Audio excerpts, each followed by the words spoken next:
go through the process. And there we go, Julie's just got us going. And obviously if there's matters that you're missed through not being able to hear or otherwise, the Zoom record is available on request for particular parts of the hearing. So with that, I do see quite a few familiar faces.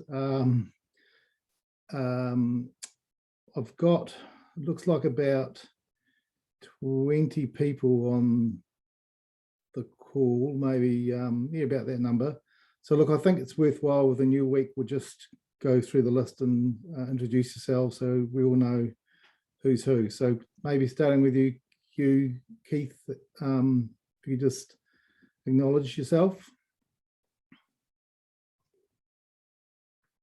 Kia ora, everybody. Keith Holswich, Ngāti Rahiri Hapu. I'm watching brief today. Thank you. Thank you, Keith. Damien. Good morning, everybody. Damien Elton. Two roles today. One, working for Marshall Day Acoustics in terms of the Section 42A reports, perhaps this afternoon, and also as a private submission regarding signage in the city centre zone. Thank you. Great. Okay. Chris Marsh. Morning, Chris Marsh, Ngāti Rahiri, just listening. Thank you, Chris. Dean Raymond. Tēnā koutou katoa, Dean Raymond, planner with Heritage New Zealand. I'm talking to my evidence at some stage this morning. Sure. Welcome back, Zane. Dean. Zane. Yeah, kia ora all. Zane Wood from First Gas here. Welcome, Zane. All right, Geraldine Bowman. Hi, Geraldine.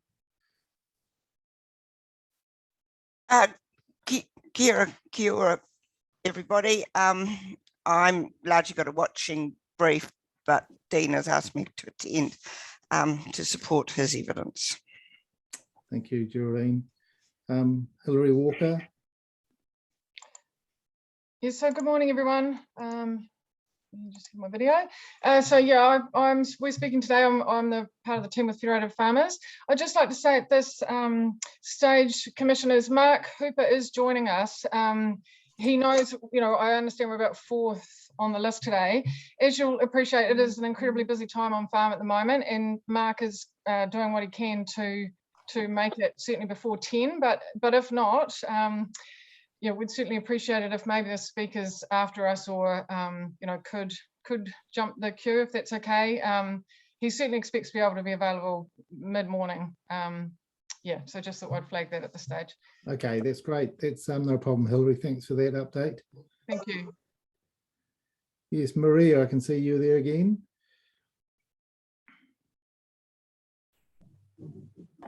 Morena everyone, Maria from Taranaki Iwi. I'm just listening today again. Kia ora, Maria, welcome back. So Mike Ekdal, I can see you there. Morena everyone, I'm just here to do a submission on behalf of Ekdal Property Management and representing some tenants and buildings that we manage. Welcome, thank you, Mike. We'll talk to you a bit later. Thanks. Yeah. Dermot. Kia ora, everybody. Am I visible there? Yes, right, yes. Kia ora, everybody. I'm Dermot. I'm the returning officer for the temporary activities chapter. I considered the submissions on the temporary activities chapter and wrote the Section 42A report. And I believe we're aiming to do the verbal right of replies later on today. Cheers. Thank you, Dermot. Michael Campbell. Kia ora, everybody. Michael Campbell here on behalf of Kāinga Ora, and I'm presenting evidence today in relation to the earthworks section. Thank you very much. Thank you, Michael. We'll talk later. Ali Gibson.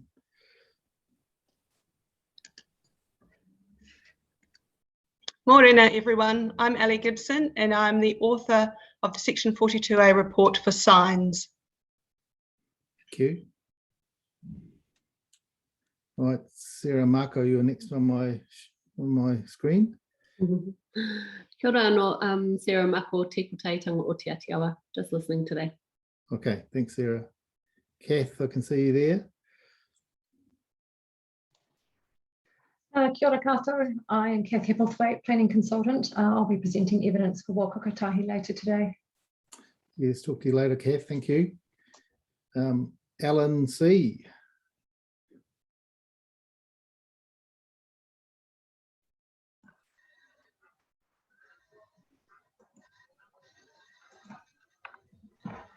Good morning, everybody. I'm Alan Catchpole. I'm a planner with the Transport Agency. I'm obviously having trouble with the technology. Yes. I'm sitting in with Kath Hepplethwaite. Great. Thank you, Alan Catchpole, and nice to see you again after quite a few years. Indeed, Mr. Chairman, yes. Okay, thank you. Casey. Morena koutou. Casey Bellamy from Tēku Teitanga o Te Atiawa, just listening in today. Thank you. Gerv, you're next, I think. Kia ora, Gerv Singh, Kainga Ora. Thank you. Welcome, Gerv. And Nicola Lawrenson.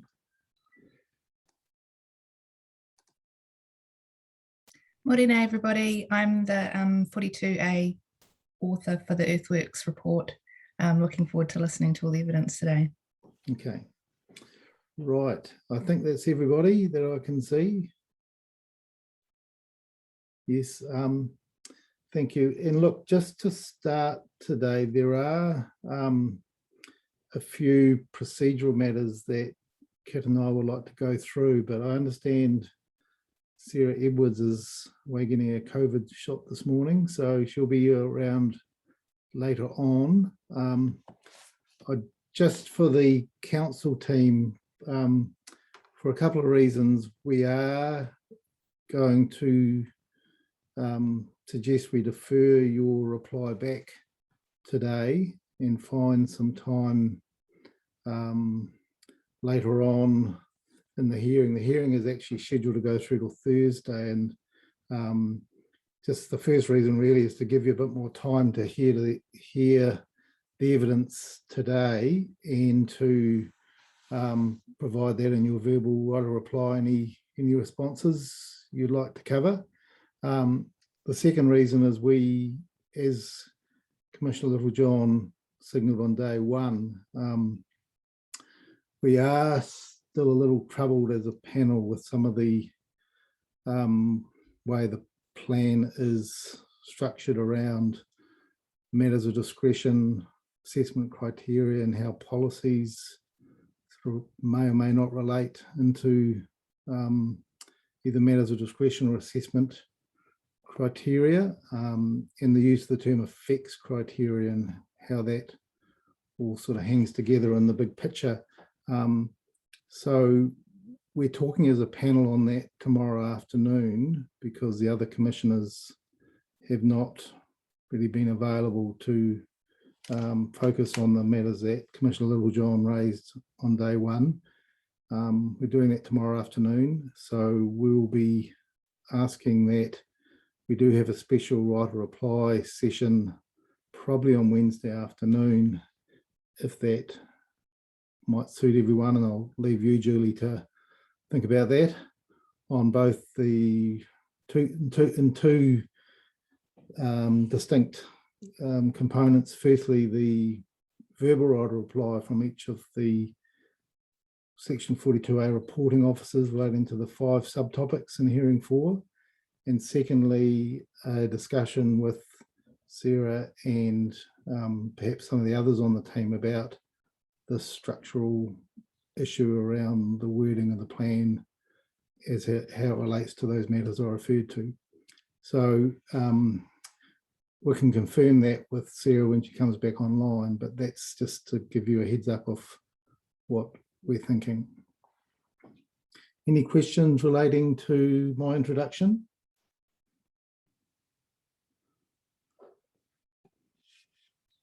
Right, I'm just getting up the hearing schedule on my system. And Julie, while I do that, can you just remind me who's up first? Thank you. You've got Dean Raymond and Heritage New Zealand. Okay, that's right. Welcome, Dean. Can you just turn on your mic and we'll kick off with you. Thank you. Tēnā koutou katoa. Mihi aho ki tangata whenua o Taranaki, and greetings to hearing panel and everyone. Firstly, can you hear me clearly enough? Yes, you're good. Thank you, Dean. That's good. So just starting off, I have not prepared an extra statement. My evidence is fairly brief in itself. So I'm just going to just comment on a few aspects of it, and then obviously there may be questions. So I'm just going through my statement of evidence down to paragraph 12 and 13. My comment is that the earthworks rule should refer to... Just hold for a moment. Yep, sure. Dean, we've got paper for Africa here. I've had everything printed off prior to the hearing, and my comments and notes all over those. So I'm juggling between about 4 or 5 different folders. So if you see Commissioner Littlejohn and I ducking around, it's not because we're not focusing. We're just trying to keep up with the paper in front of us. So yeah, I've got your statement now. Thank you, Dean. Yeah, okay. So I'm just skipping down to my paragraphs 12 and 13. And my comments there are related to earthworks rules, should relate to both SASM and historic heritage as a whole. As they read at the moment, it talks about archaeological sites, and it actually reads Māori historic heritage. So I've got a suggested amendment there on paragraph 13. So just a comment around, obviously, I think everyone knows that Māori historic heritage, archaeological sites of significance, whether discovered or not discovered, not rediscovered yet, are very sensitive to earthworks. These comments in my paragraphs there relate to historic heritage in general is also sensitive to earthworks, potentially. The district plan does include provisions around things like new buildings on the site of a heritage item, subdivision of a site. And so this just also relates in a similar way to the setting and the surrounds of heritage places. So that's just a comment on that point there. I just want to go down to my paragraph 17. I stated that there is no reference to earthworks in the historic heritage chapter that's equivalent to SASM P4. That's actually not correct, because there are equivalent provisions, particularly in the historic heritage chapter, that relate explicitly to archaeology. And they read very much in parallel. So the point Mr. of this Raymond, is... would you like to change your evidence? You could read, we could cross that out, and you could read us in some additional words. So you're changing your evidence there, is that right? Yeah, in 17, yes. Okay. So how would you like us to write down your evidence on those matters? I would say that Historic Heritage Policy 15, it's HHP 15, is directly equivalent to SASM P4.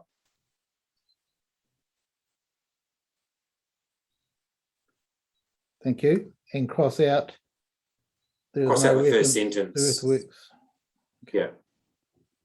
Thank you.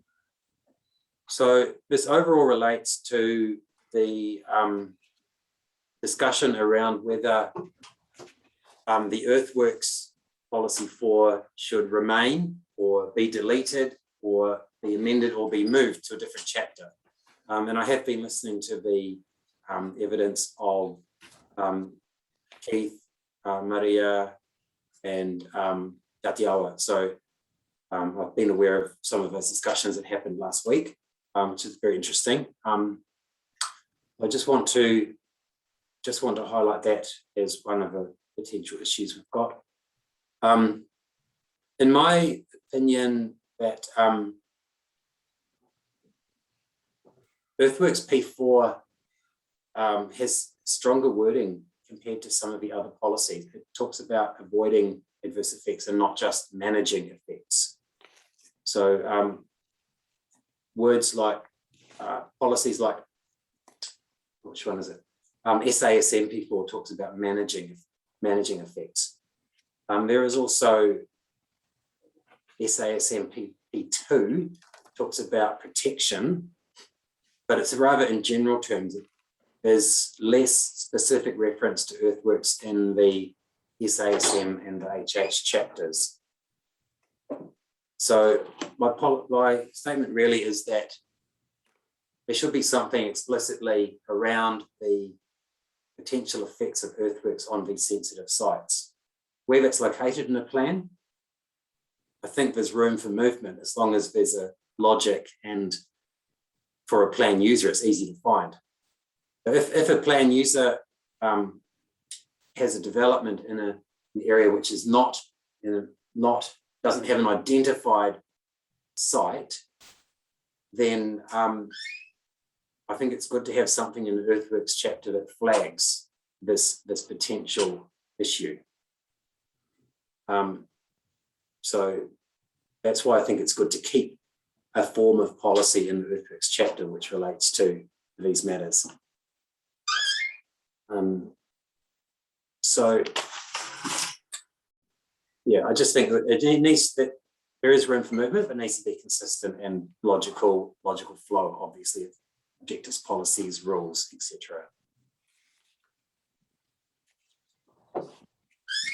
So I just want to move on towards the accidental discovery protocol, which is standard 5.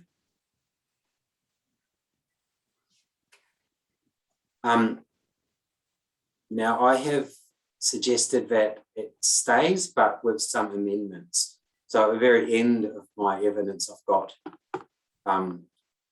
a version of EWS 5 with some red mark underlined additions.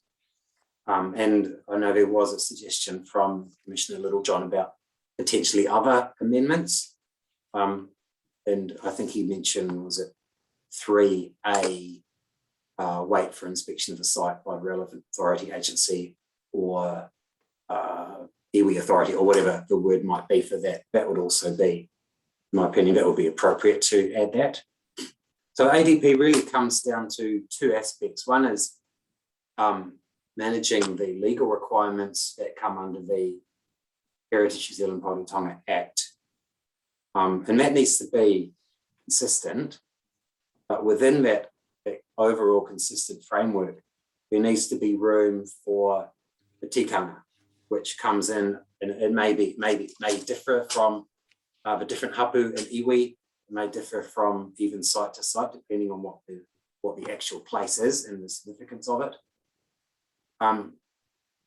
But under the recommencement of work section, going down to the last paragraph of that,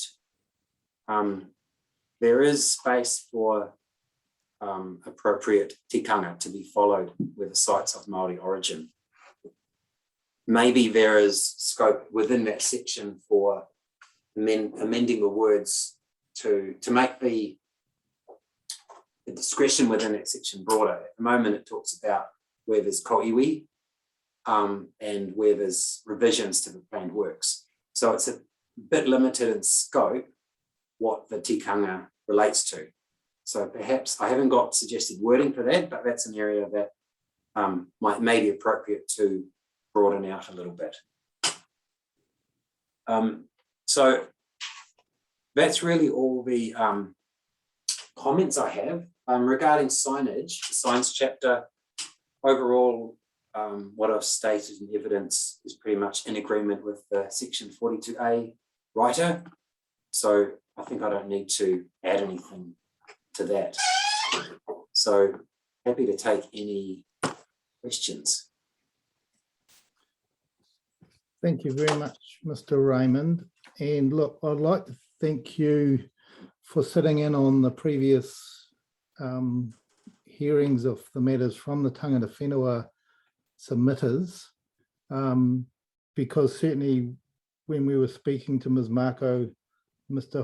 Hokopaura and Mr. Manu, you would have gleaned that they are concerned obviously about Earthworks 4 and also the accidental discovery protocol in terms of tikanga. And this is an area that, as you said, Commissioner Littlejohn suggested, the reporting officers could look at some of the other matters that he described in S5, for example. So your opinion is very valued. I would like to ask you some questions about your paragraphs 18 through to 23.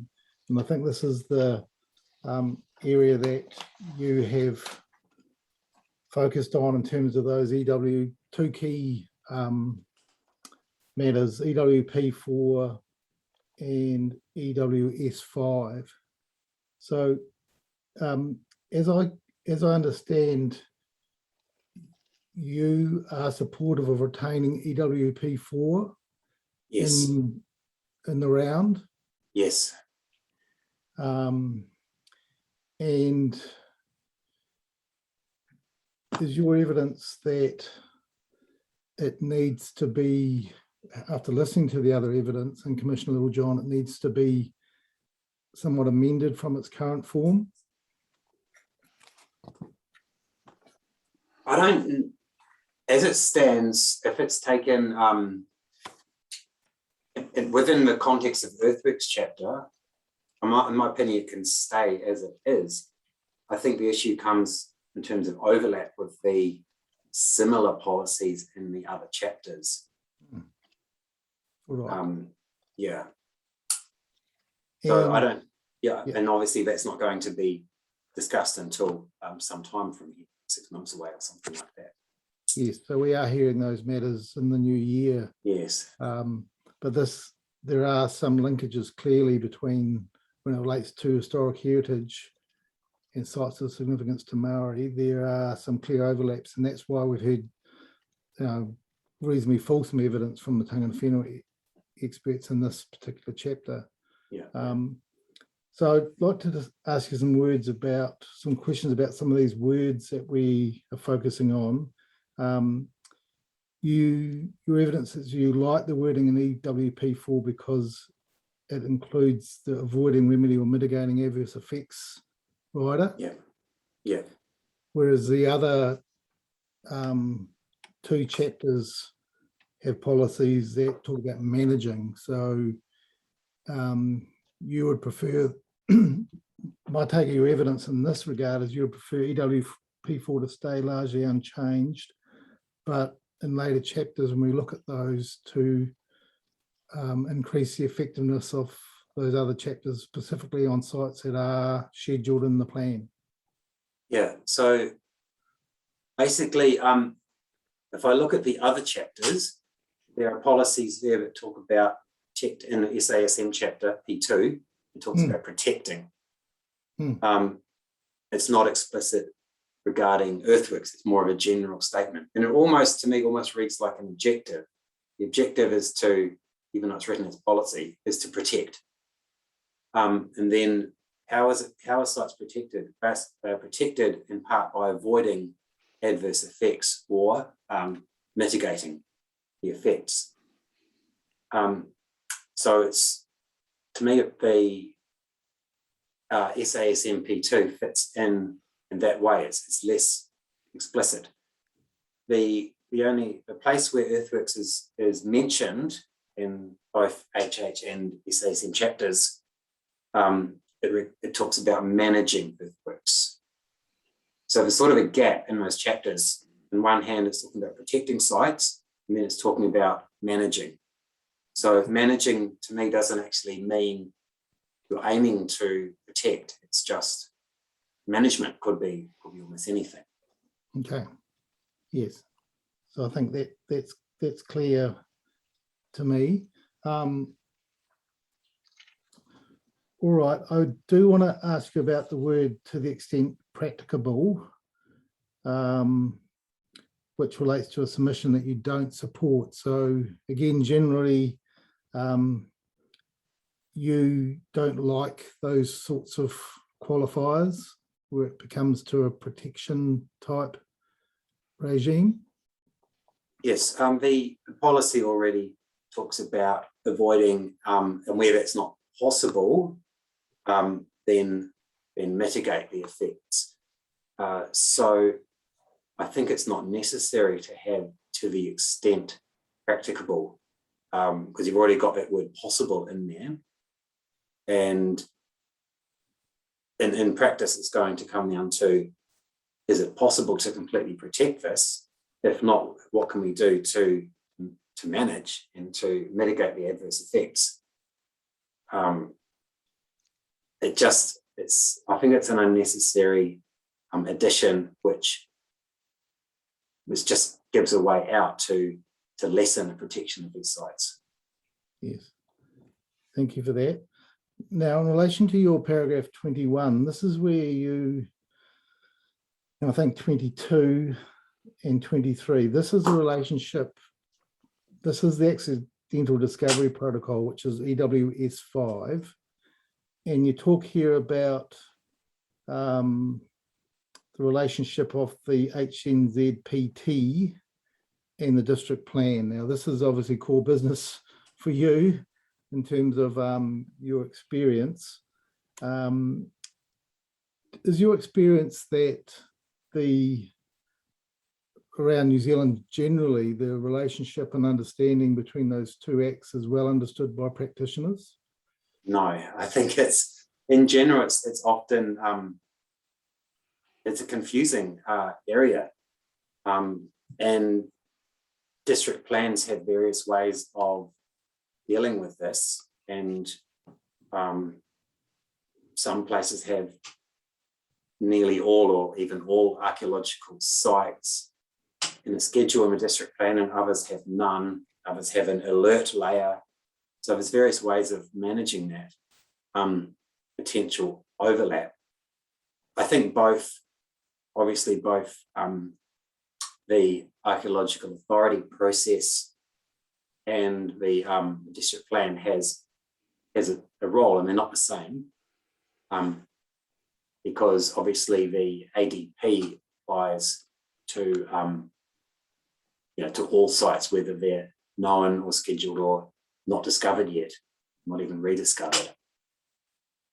So it's not it is an area of confusion in a lot of places. Is there a gold standard, do you think, where a district plan deals with this really well from your experience?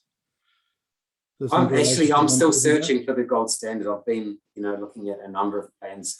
In my role, I cover, we call it Central Region. So it's from Taranaki, Hawke's Bay down, including Nelson Marlborough. So it's quite a large area. And there's a number of district plans going through different processes. I haven't actually found one which is gold standard or perfect yet. So it's a matter of, I think it's still under development in terms of what is best practice in this area. But isn't it true that the Act you work under has been in place since 2014? So it's a long work in progress. Yeah, I acknowledge that. Yeah. Yes. Look, I think you might have heard that in my own practice. I deal with, being in Hawke's Bay, to deal with this issue all of the time about when and if practitioners that might require something in a district plan requirement should be looking at the Heritage New Zealand Puhere Tonga Act in terms of authorisations as well. And I think it is clear enough where there are scheduled sites in the plans, it's this grey area where there may be, just because of the character, location, affiliation of the site to other known archaeology, that there is a reasonable chance that if the earthworks are undertaken, there may be material discovered or rediscovered, as we're hearing. Yes, sorry. If I just add to that, obviously the NZPTA deals with archaeology, it deals with physical evidence of archaeology, whereas there may be sites of significance to Māori which are the intangibles. That's extremely important, but the Heritage Act doesn't cover that. Of course, there is huge overlap between these areas. I think I said there's not really a gold standard, but my preference from what I read of different plans is where sites are known, where the attributes and the values of a site are known, and where they are significant in terms of archaeology, then they are worthy of inclusion in a schedule and subject to district plan rules. Every other site that we might not know much about, or it may, if you look at the Archaeology Association database, it's very broad. It comes down to, includes some things such as a find spot. A find spot's not necessarily an archaeological site, it's just where a thing has been found. So I think if things are included in the district plan, then it's helpful to know what they are, why they're protected, and to understand what the rules are around that. All right. But back to the grey area of areas surrounding that may have a, on an opinion basis, whether it comes from the tangata whenua themselves or from archaeologists, that although the site might not be scheduled because there's no physical evidence, there is other information, evidence about the fact that it's a past area of occupation, or it's in that grey area, isn't it, that the difficulties often arise? Yeah. Yes. Yes.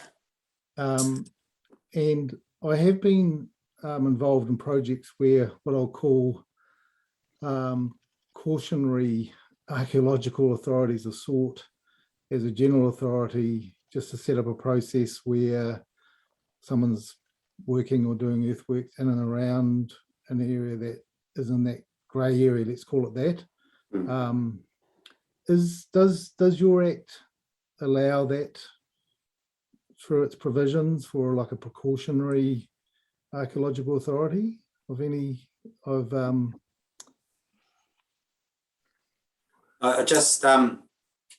so within the organisation I work in, there are archaeologists who work in these areas every day, and also legal advisors within our team. As a planner, my work is the archaeological authority process is not central to what I'm doing. So my experience in it personally is a little bit limited. Okay. So I know there are various aspects of archaeological authorities, and if you're dealing with a project, then it may be maybe common to have an archaeological assessment before work starts, so that it can be determined about what are the potential of archaeology there, and that assessment may conclude you need an authority before you start work, or maybe even some areas of the project site you don't need an authority, and you may just have an ADP to cover any unexpected finds. Okay.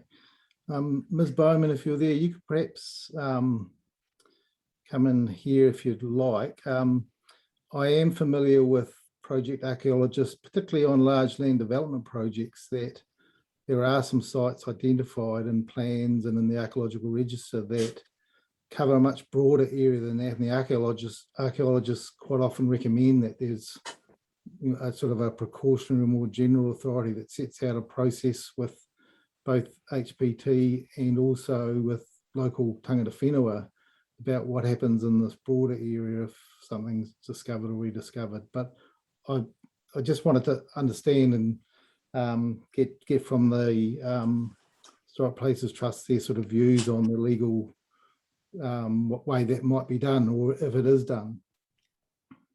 Thank you, Commissioner. Yes, you are correct. Precautionary authorities, we don't like to call them precautionary, we just call them authorities in the sense, and they're based on an assessment by the owner usually, often in conjunction with the tangata whenua, whether there is the probability or potentiality of archaeological material being uncovered during the works. They're favoured often by developers because it takes away the risk of the project having to be halted for quite a months if something is found and then the archaeological process has to be gone through.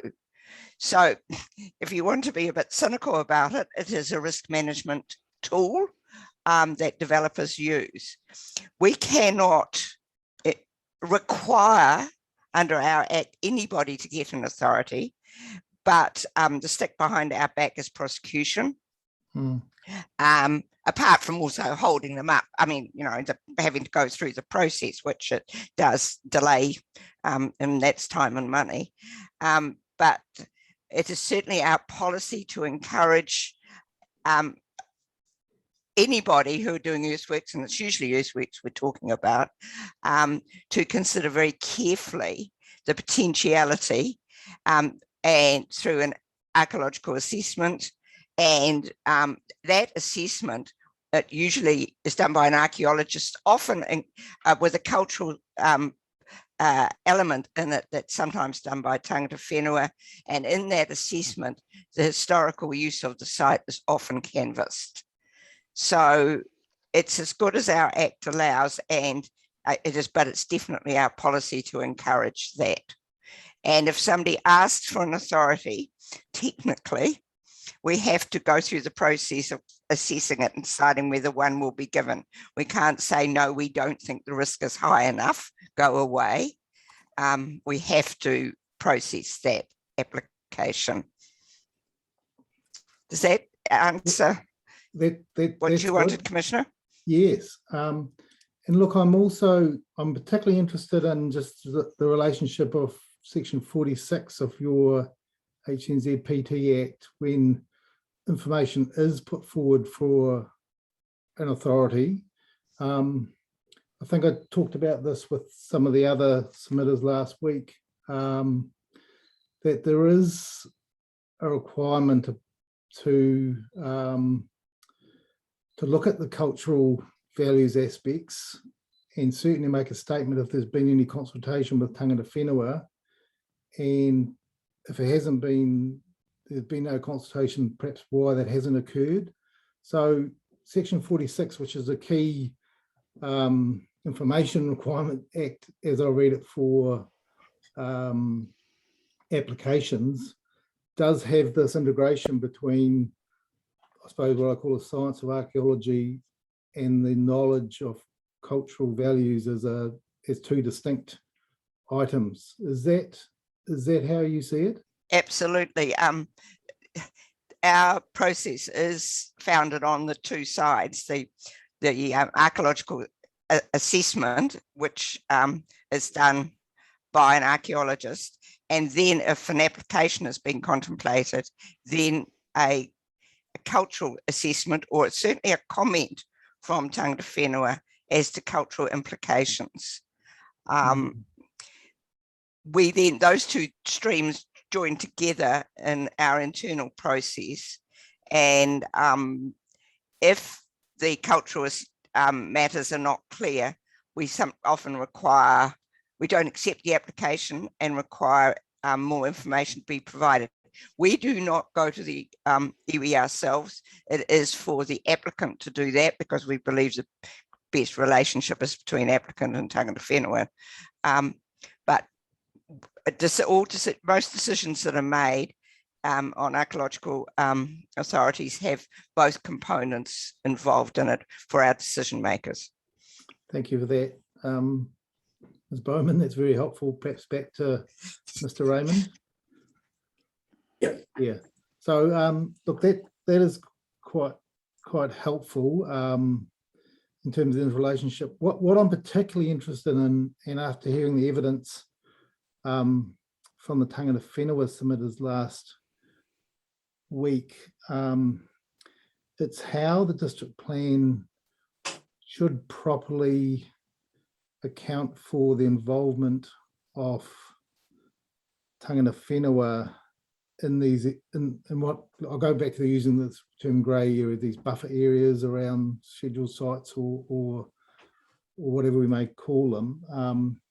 And even in this protocols around scheduled sites, where I've certainly heard that the Tangata Whenua roles in these processes aren't strong enough in their views. Is that what you've heard as well? Is that how you've taken the evidence that you heard to, Mr. I think in terms of scheduled sites within the SASM chapter, there are quite clear policies about consultation and getting the views of Tangata Whenua. I think it comes down to this ADP in terms of places that aren't in the schedule and that may be rediscovered in a development process. So that's what I was hearing about how the hapu and iwi see their role, and the comments in terms of one size fits all, and how the unique tikanga and protocols which they want to use, how it might fit in something which is written into the district plan. That's what I was hearing on the other day as well. Okay, all right. But is there an equivalent of the accidental discovery protocol EWS5 in the SASM chapter? It's not an equivalent, that's just in this one place in the district plan. But that relates to, does this one place, does EWS5 relate to, in your view, both scheduled sites and non-scheduled sites? EWS5 is permitted activity standard for earthworks. So would that apply if to disturb or destroy a scheduled site, that there'll be a resource consent process according to those rules within that chapter. So it's not a permitted activity. Well, it may under the rules or criteria of the earthworks chapter could be, but then it wouldn't be under the other chapter. So I don't know if I'm being clear.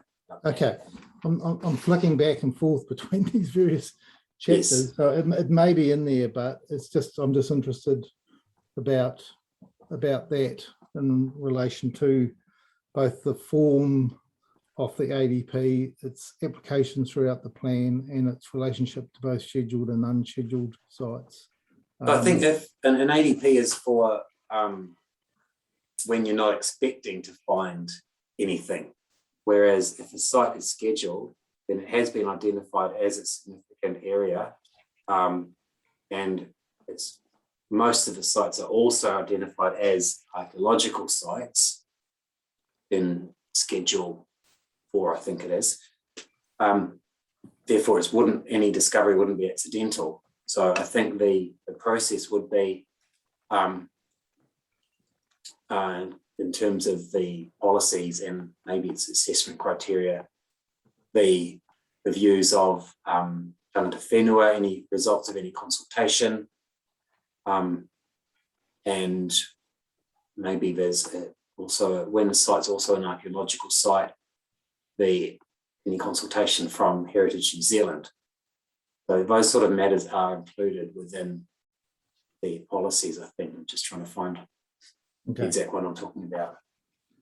If I could jump in there, Stephen, I think the answer is that the threshold for permitted earthworks in the SASM chapter is very, very low. Yes. Yes. And so that's why there is not there's no permitted activity standards that apply, because it basically is replacing fence posts and grazing as far as I can see. Yeah. So you'd assume that anything beyond that would need a resource consent, and then issues of site management and discovery protocols and consultation with tangata whenua could be built into consent conditions, I would have thought. Yes. Yes. Yeah. Yeah. So that's helpful. And look, just to finish this line of inquiry,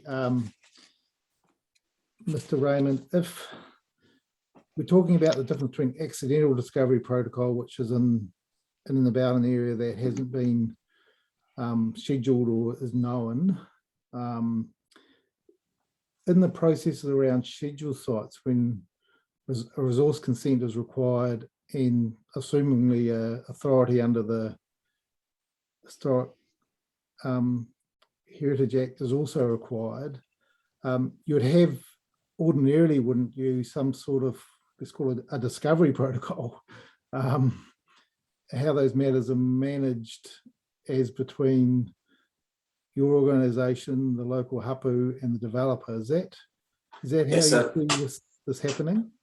Yeah. So if it's a resource, if it's two things are in parallel in that situation. One would be a resource consent, and the other would be the authority.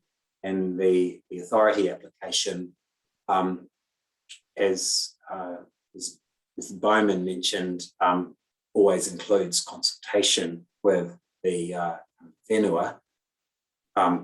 So all of those matters feed into the authority, and there's an archaeological assessment, there's an assessment of cultural values, and appropriate protocols built into whatever is maybe approved for the activity on the site. So is your experience that similar matters, let's call them a discovery protocol, there might be a condition of a consent or a process that's worked into both an authority and a resource consent, often contains the sorts of matters that are in the ADP in terms of process?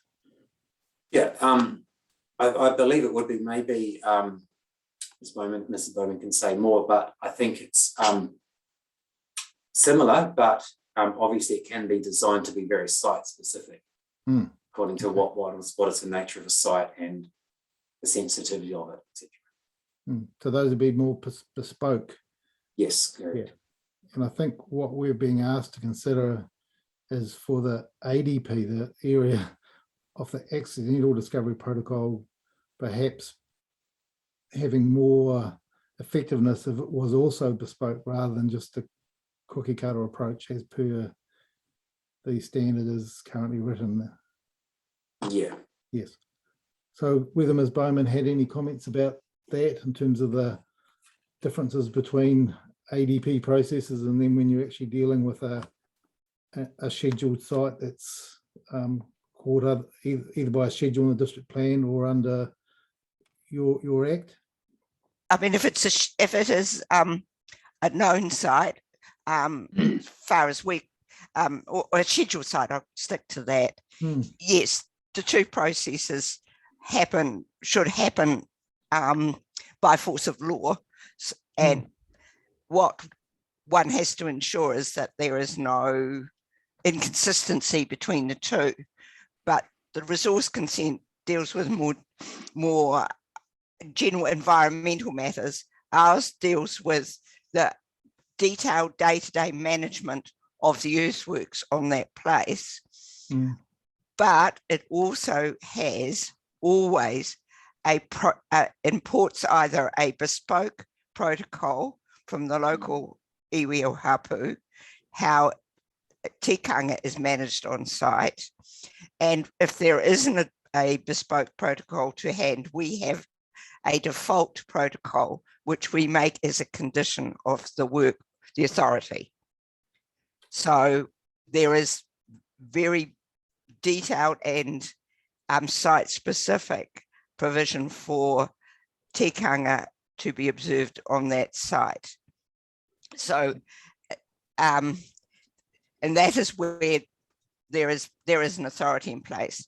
What an ADP, I always see it as the absolute safety net in this whole process, where nothing else has cut in, like a scheduled site or a known site or anything like that, and where it's an oh my gosh kind of situation. Look what we're uncovering. And that's where the ADP kicks in. But of course, the area in which we have the problems is if there's no resource consent required and people are doing it as of permitted. Yes. And that's what exactly. That's why you have an interest in the district plan interface. That exactly. And that's where the district plan has to try and help us all out. So, and sometimes resource consents are granted, say where a building's been demolished and nobody has any knowledge that there could have been Maori occupation, and then something is discovered, then we're into an ADP there too. Yeah. The two have to work together, but it's not a perfect science. Yes, no, we understand that and appreciate that. Whether one of you had any stats around the number of, or the percentage of sites that where authorities are sought that relate to sites of significance to Maori as opposed to other heritage sites? About 90%. I'm guessing very, very, very high. Yes. There's very few sites in New Zealand that are purely Pākehā sites. Some of the building sites, some pre-1900 buildings, but there are some of those, but it's between 80 and 90. We do have statistics somewhere. It does go up and down depending on the amount of new development work that happens in subdivisions and the like.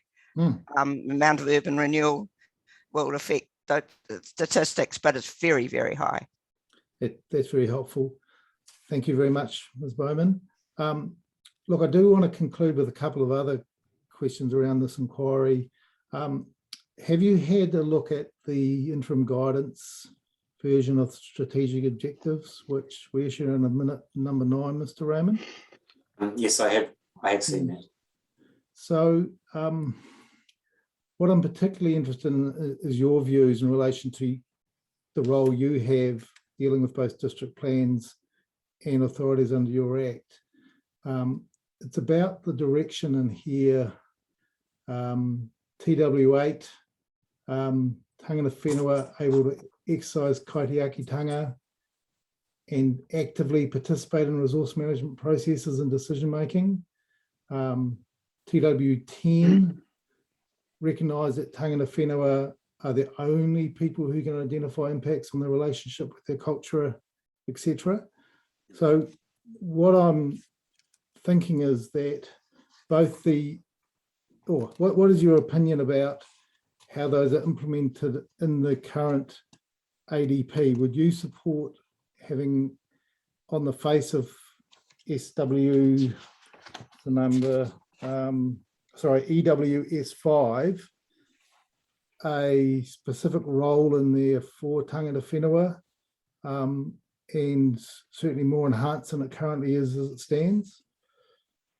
I would encourage definitely an enhanced role. It is mentioned there in terms of section 2, inform the relevant parties, and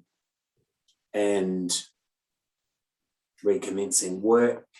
But yeah, I think it could certainly be clearer the importance and the central role of tangata whenua to make sure they have the opportunity to actively participate in the process and identify, appropriate tikanga, etc. Okay. And do you see a problem with that standard having some element of, it's not a word I know, bespokeness?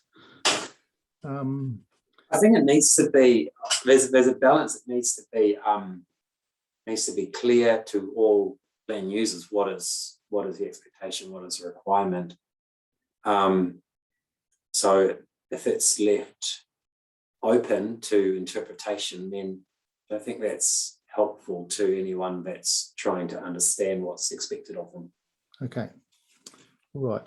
And all right. Look, one last question I have is about these areas around about scheduled, let's call them scheduled sites. Yep. Have you been following the Environment Court process, Hastings District, where Judge Thompson has, I think, made 2 or 3 decisions now relating to the extent and the district plan rules around and about scheduled I'm sites? sorry, I haven't been reading up on that case. Okay. Yeah. Okay. Are you familiar with any other cases that are dealing with this issue? I know we dealt with it in Christchurch City when we dealt with the independent hearing panel there. That was a big issue for Ngāi Tahu. Actually, down there, they'd actually mapped the site and then they'd mapped a buffer area, quite a large buffer area in some places around about, which had different sort of triggering rules. Are you aware of any others that? The New Plymouth scheduled sites have a buffer area, and from memory, there are submissions saying it's too big, should be much reduced, and other submissions saying it should be more. That's exactly, yeah. So that'll be an interesting debate when we get to that. No, I'm not really familiar. I think in New Plymouth there's some which are what word do they use? They're actually mapped out and identified. This is the extent, verified. Verified's a word. And others that have not been verified have that buffer area around them. Okay. Yes, I think in both Christchurch and Hastings, it was about the extent of the area, both the geographic extent, how far that buffer area went, and also the types of activities permitted within those. So perhaps when we get to those parts of the plans, we can talk about that further in relation to where the court's been heading with some of these issues. And of course, it's better if it can be verified and be precise, because that's better for a landowner or a developer to know, is he in or out. And of course, some areas may not fit neatly within a concentric circle of 50, 200, whatever meters you put on it. It may be beyond that as well. It may be more linear. So it's not ideal having that. But of course, even if you do have a identified, verified buffer, verified extent, there's always potential that there could be something just beyond that boundary. Of course, yeah. And what we don't know, do we? No. All right, well, thank you. And thank you for persevering. Like, this is an area that, particularly given those strategic directions, I think does need some more thinking, and we'll be taking on board all the evidence we've had, including from you, Mr. Raymond. I will hand over to Kit now and see whether he has some further questions. There's not much left of the witness, Mr. Chair. I just had one, Mr. Raymond, and thank you for the conciseness of your brief. Your suggestion about the amendment to EWS 5 by including explicit reference to an archaeological authority granted under the Puhere Tonga Act. I'm just wondering, other than the Resource Management Act and the Puhere Tonga Act, is there any other law of New Zealand that provides authorization in respect of archaeological sites or materials? Not that I'm aware of, no, not Okay. with archaeology. So we could potentially get rid of the or any other statutory authority, because that's just sort of like, it's sort of like a blanket, really, isn't it? If we've only got the 2 acts that might authorize this sort of work, then do you think it's sufficient just to refer directly to a resource consent or an archaeological authority? The only thing that I have to confess I'm not 100% sure of is it talks about sensitive material. So, and the note at the bottom of the standard, it lists what sensitive material is, human remains, and protected object under the Protected Objects Act. So I'm not familiar with those other legislation, how that might interact. So, yeah, that's a good point. I'm not aware of needing an authority under the Protected Objects Act, because I thought that act simply classified ownership and obligations in respect of objects that are found of a certain sensitive nature. So, okay, I just look. The only reason, I mean, I'm not in any way concerned about the addition you've suggested, but if it's not necessary and we're just adding words for blankets, and we know exactly what we're talking about, then I sort of tend to being quite explicit about that. But that's something I'll talk about with the chair as to whether we, and obviously get council's view. And look, you'll be pleased to know that was the only real matter I wanted to have a chat to you about, and the conversation you've had with the chair was very helpful. Thank you. Thank you, Commissioner. Thank you very much, Mr. Raymond. Well, I think we'll probably see you again. Thank you. All right, Julie, who's up next? I've got various things open, so you have Mr. Ellerton. Okay, thank you, Mr. Ellerton. Good morning, sir. Morning, Commissioner. Have you got my evidence in front of you? Yes, we've just had it provided this morning, so again, I'll just find it and open it up.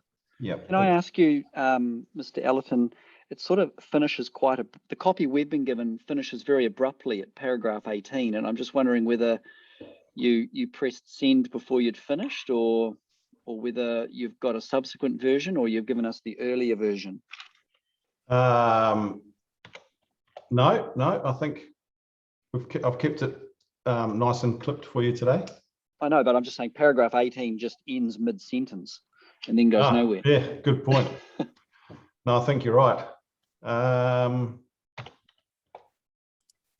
That's okay. Well, maybe you can just add in the words that complete the sentence when you come to it. Yes, yeah, we'll see how we go. Thank you for pointing that out.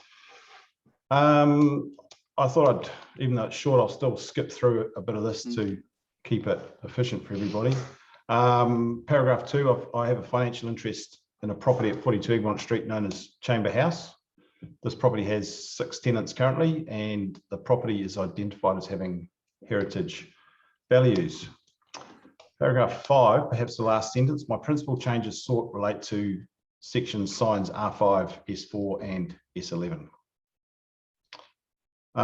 As a general comment, the signage rules are significantly more extensive than the operative district plan. The readability and accessibility for use by lay people, in my opinion, is a little bit problematic.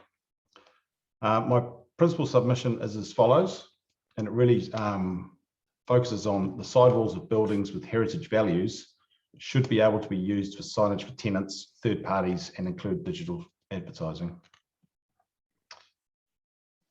Signage is recognised in the city centre design guide that the plan references throughout the sign section and elsewhere in the plan. Next page, part 3. The reason signage is so important is that it can provide useful income that allows for the ongoing maintenance of heritage buildings to be done, and it can also make the city centre zone, more interesting and add to the vibrancy generally. Potential coverage area of sidewalls of buildings should be more generous than is proposed.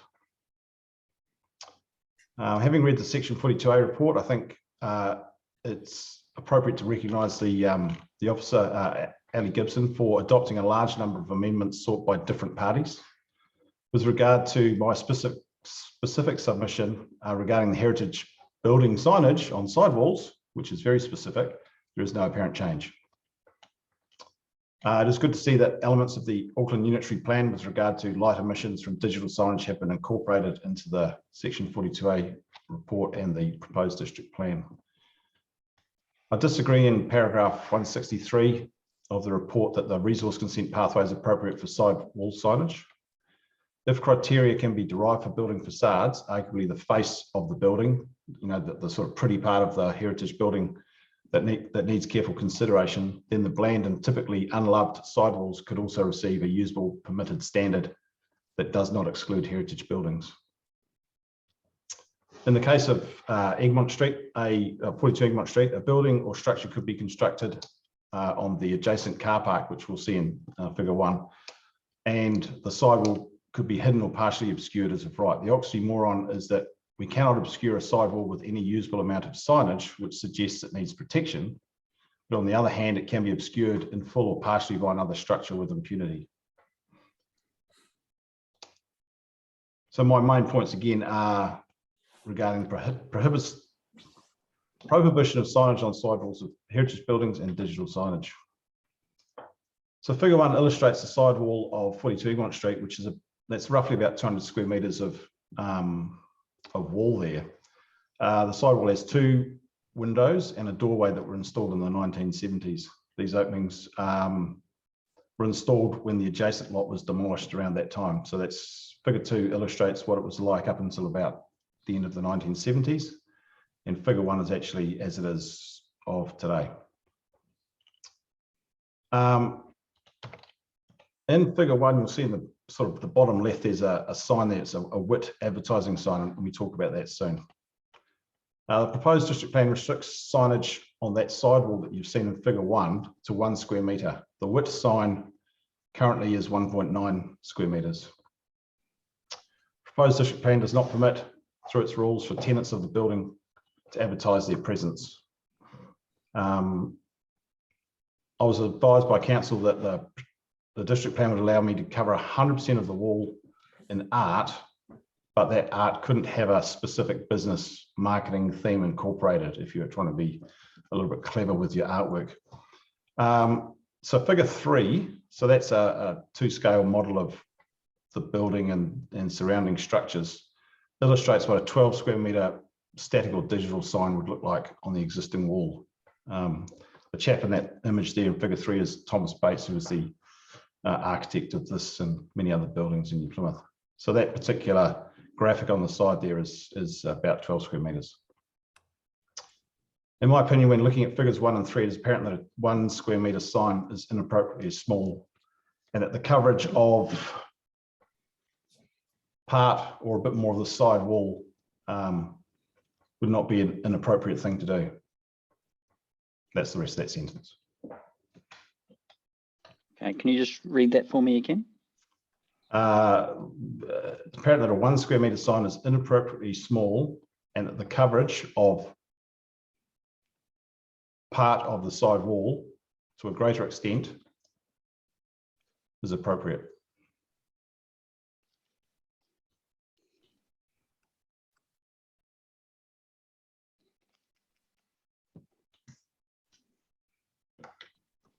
All right, thanks.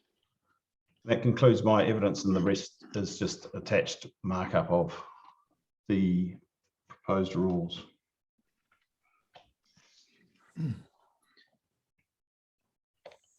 Thank you, Mr. Allerton. Seeing I stole a show earlier on, perhaps Commissioner Littlejohn could start with some questions of you. Yeah, sure. Can you take me to the take me through the markup at the end there to see where you've suggested, so I can see where you've suggested changes? Yes, certainly. So R5, sir. R5.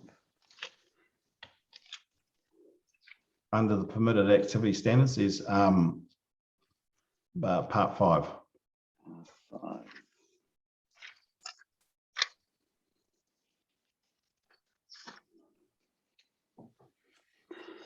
Okay, so that's the red on the street there. facing facade only, excluding side walls. Yeah. Okay.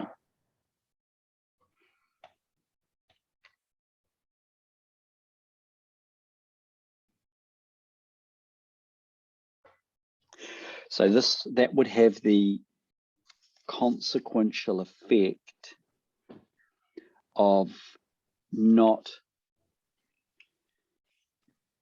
applying any standard to signs on sidewalls. Is that right? Is that the intention? It is, yeah.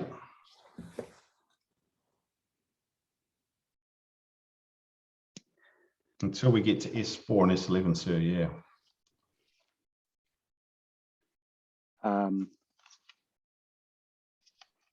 Yeah. Take me there. Have you made any other changes there?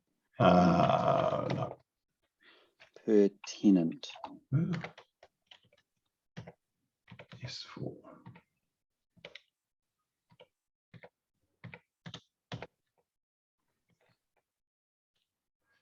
It's one of the issues that has arisen is the way I read the plan is it doesn't assume, but it's written as though there's one building, one tenant.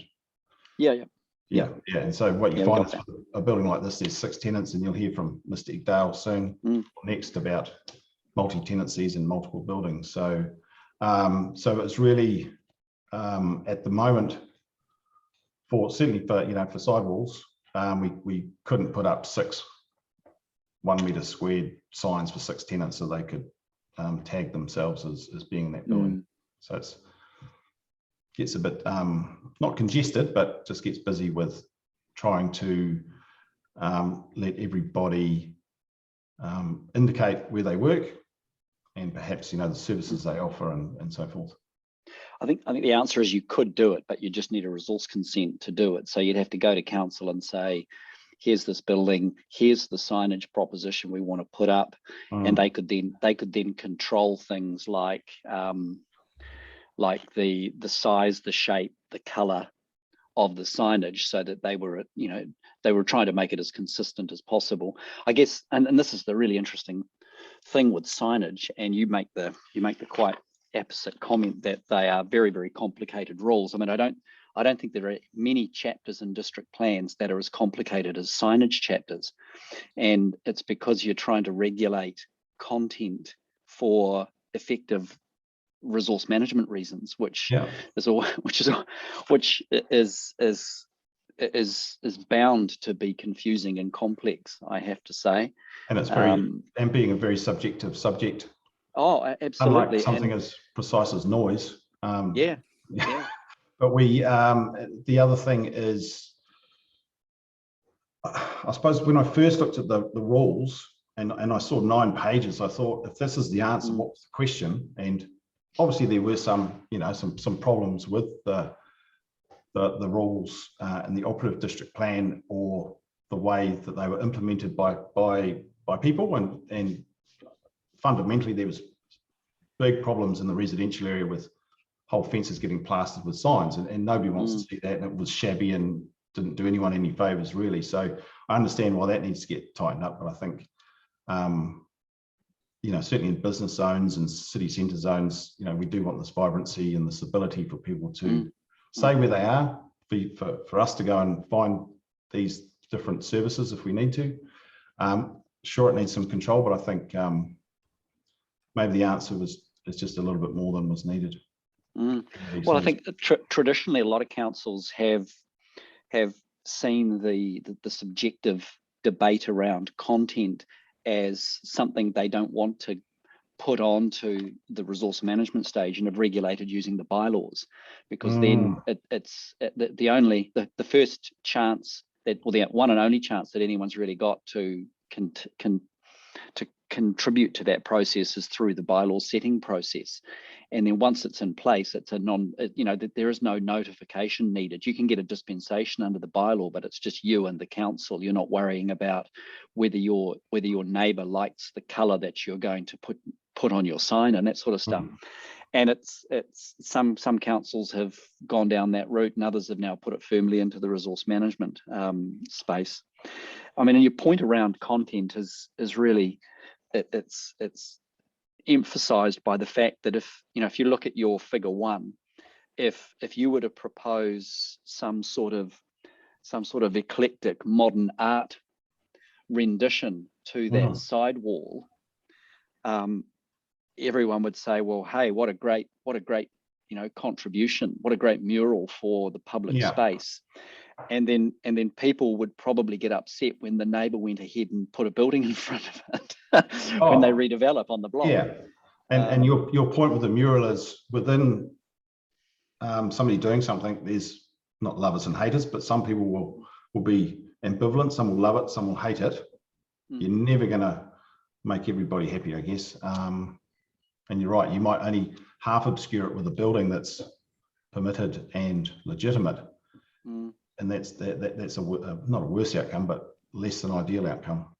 Yeah. Yeah. And I think S11, sign S11 is the where we circle back to having controls in terms of signage size. Oh, okay.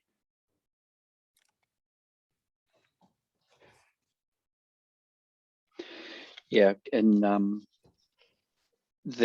your version, your S11, is the red underscoring?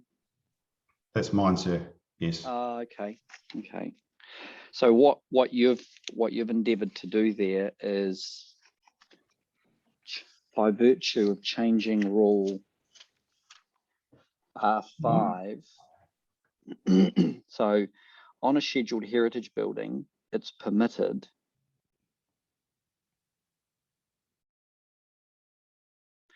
where on the street facing facade, the sign is not for the purposes of third party advertising, but essentially it is keeping the door open for a sidewall signage on a heritage building, but then standard S11 would kick in and it would make provision for 50% or 50 square meters, provided the signs are attached to their full width and length of the facade of the building or painted directly onto the building.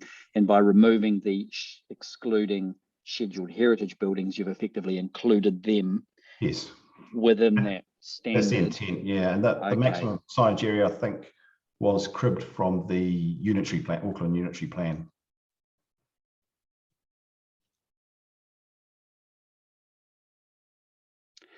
So just to clarify then, are you in S11, you are suggesting that the underlined red section would replace the one above? No, it was, yes, sorry. Yeah, so that should have been struck out. Sorry, yeah, because it went from that's a replacement. Yeah.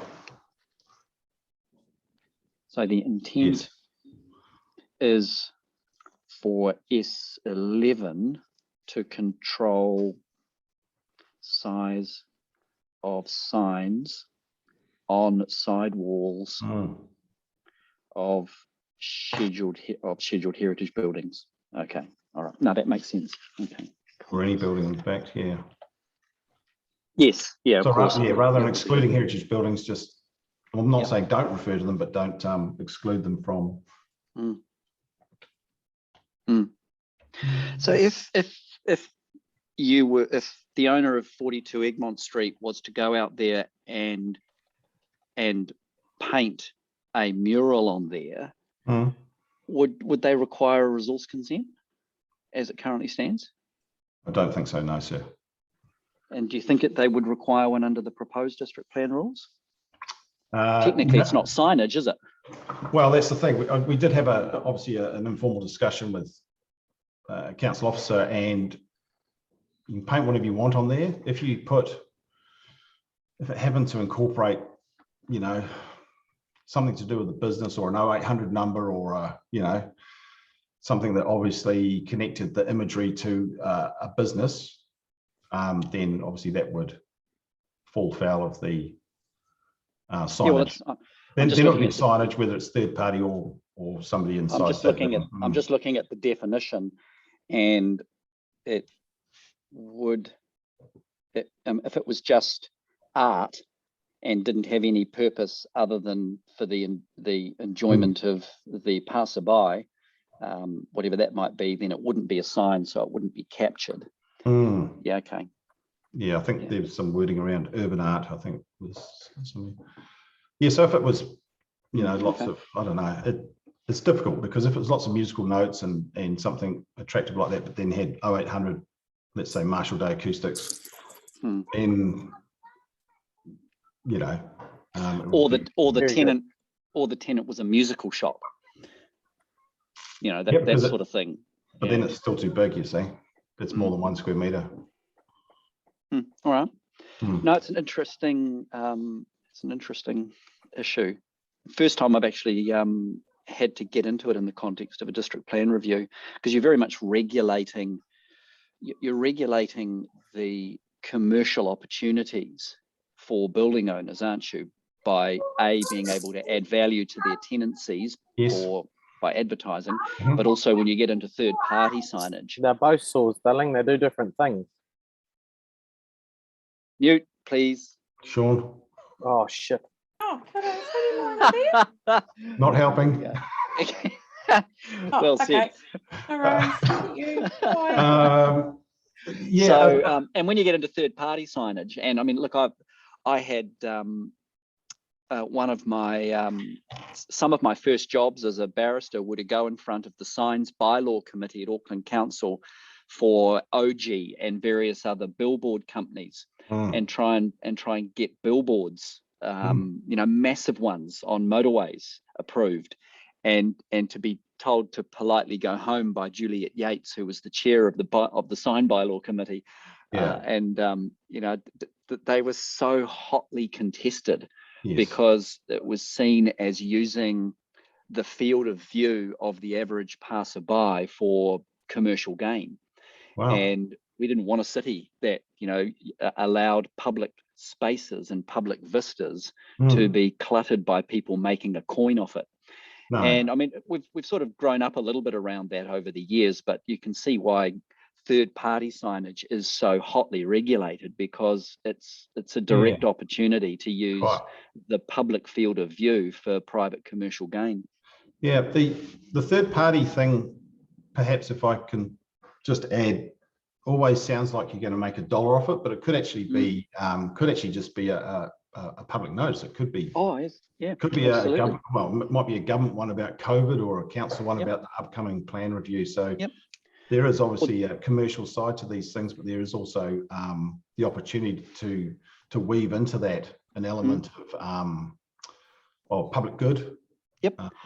Well, even some of the old criteria for bylaws exemptions for sign would go to that level of evaluation, whether the content was for public good purposes, for example, or was providing traffic safety messages, for example, and then the bylaw exemption would be conditioned such that the billboard could only be used for the following third-party displays. And they excluded, you know, advertising for goods and services from, you know, private businesses, but you could do other stuff. So you know, again, it's a really interesting. And with the advent of digital signage, which you may hear about more of or not, you know, they're becoming more and more accepted, and the technology is a lot better about that. But just as you said, the road safety thing, I thought it'd be quite ironic if you were busy looking at a billboard about road safety and then had an accident. And had a crash. Yeah. Yeah.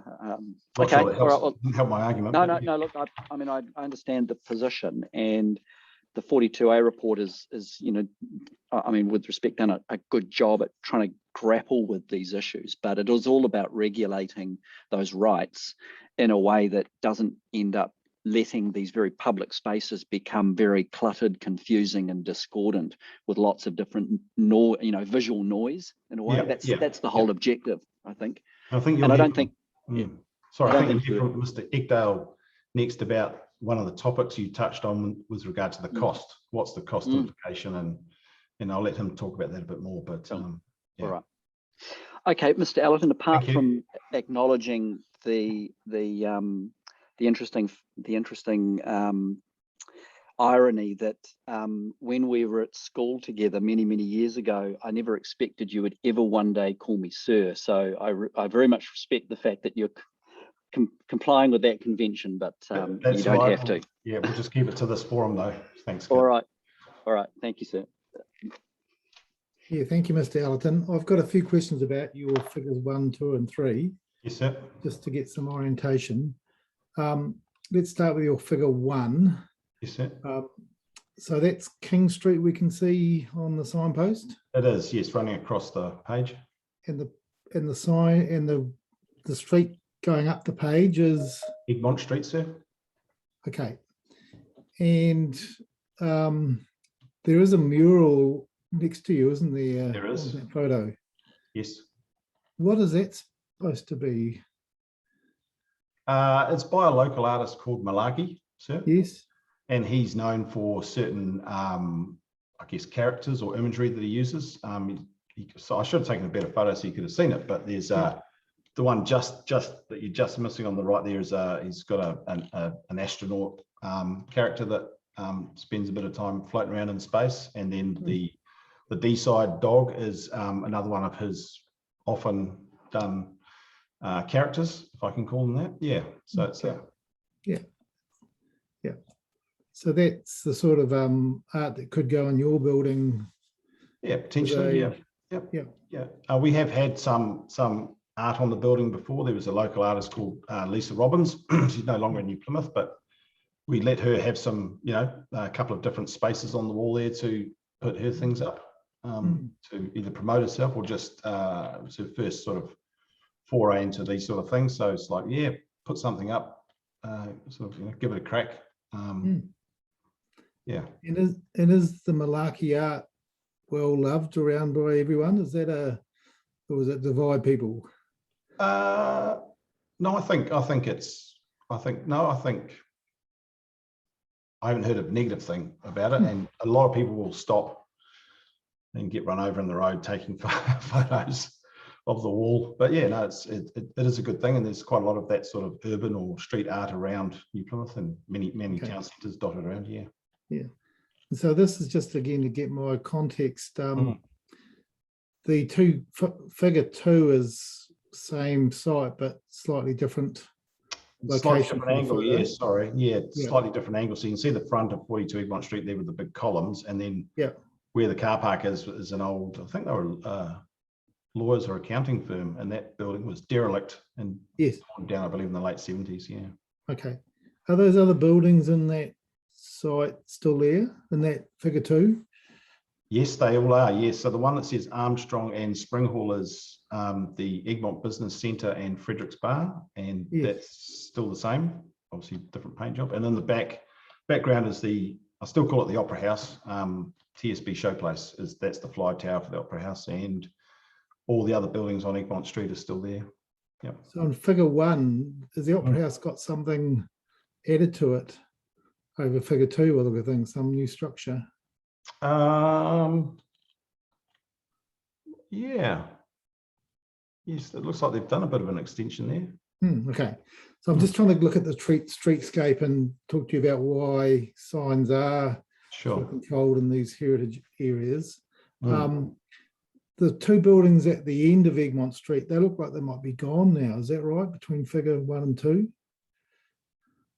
At the far end of figure 2? Far end, yes. No, they're still there. There's the original TSB Bank is one of those. And no, those buildings are all still very much there, sir. Okay, because I'm seeing some trees in figure 1 at the end of the street, not buildings. So maybe I'm just planted on the pavement, sir. Yeah. Oh, so they've come up on the pavement. Yes. All right. Sorry.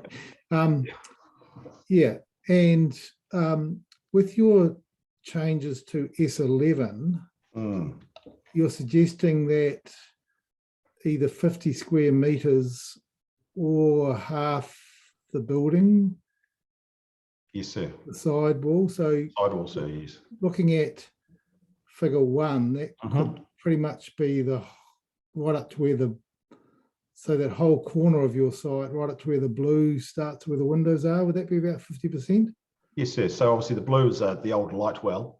Yes. Yeah, and then for argument's sake, that first part would.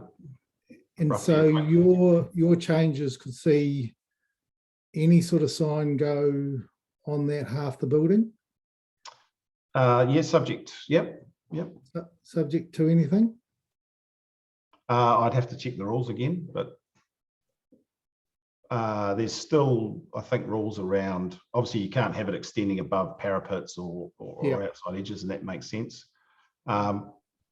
Yeah, up to 50% or 50 square meters. Okay. It was larger, yeah.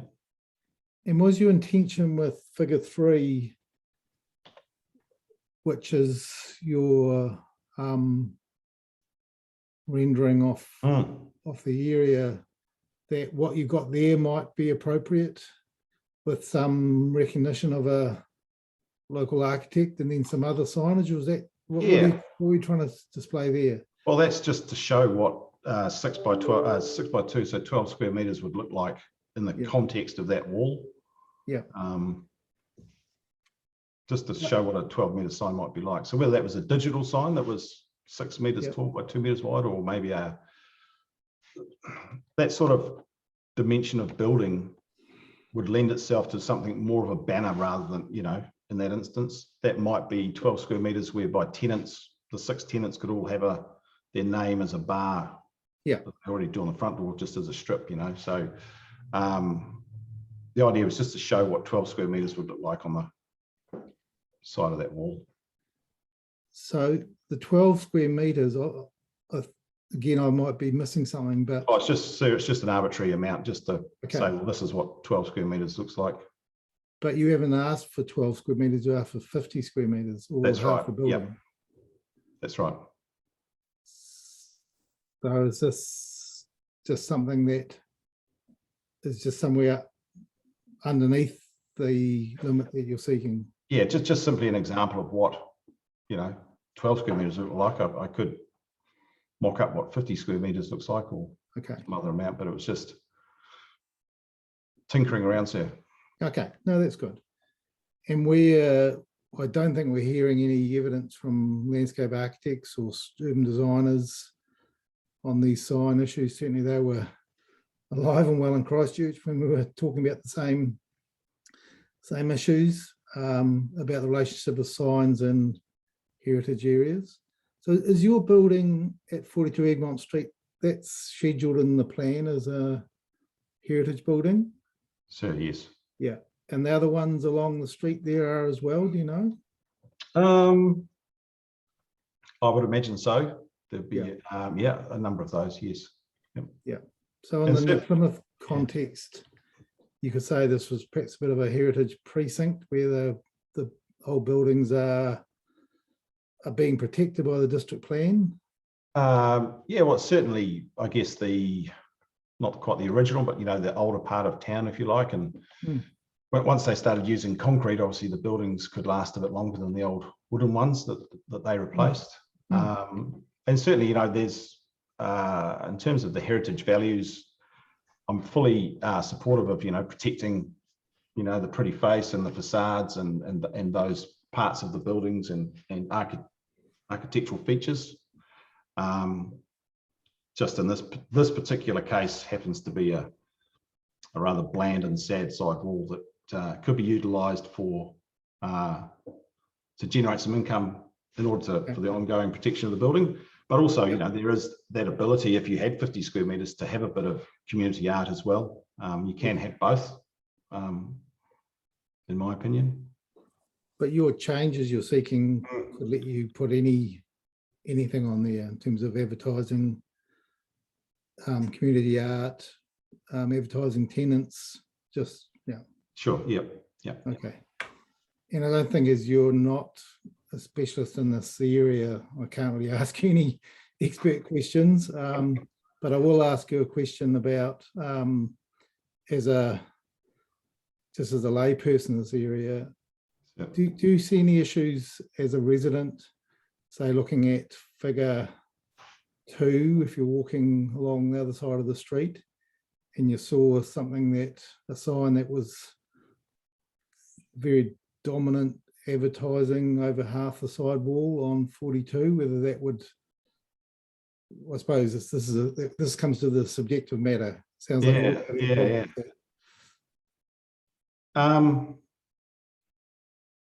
very subjective, sir, you know, and to be honest, I've got a vested interest, so my answer is almost certainly going to be no. I don't think it'd be a problem, but that's fair. You'd expect that. So. Yeah. Okay. All right. Well, that's good. I think we understand your your submission. So thank you very much for Thank you for your time. presenting it. Thank you. Thank you. We are now moving to Mr. Ekdal. We've normally taken a break about this time just for just a quick comfort stop, which I think we'll do again. So it's 10:40. If we could just come back at 10 to 11, so that gives us 10:50, 10 minutes, just to have a quick break, and we'll talk to you then, Mr. Ekdal. Thank you very much.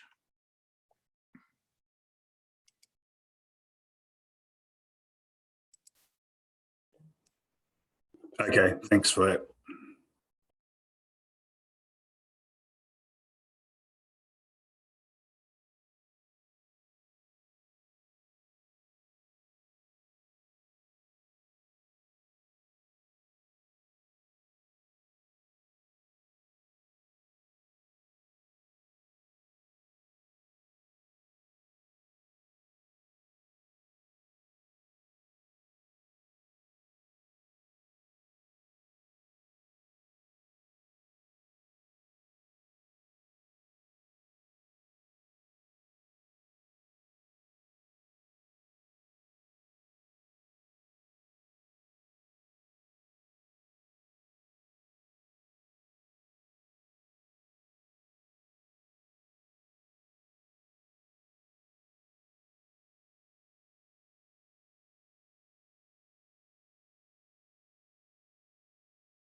Thank you very much, everyone, for joining us again. One thing I've just noted and thought about over the break, obviously with submitted evidence that isn't pre-circulated, we're just receiving statements. For example, we've had a number of statements just come in this morning we're referring to, and the rest of you won't be able to see them. But I think following on where we are looking at figures and information, we'll try and get those up on a shared screen, I think, Julie, if we're looking at visual material. I understand that the council's 42A officers would have also received the statements from the parties, is that right, that have come in just recently? In some instances, it just depends when they've come through as to whether Okay. I've had a chance to flick them off. Okay, so yeah, just so obviously there's these statements will go on the website after today's hearings, but because they've just come in, we're just dealing with them as we see them. So we'll try and bring up on the shared screen anything that's visual that we perhaps can talk to. So thank you very much. Mr. Ekdahl, it's over to you.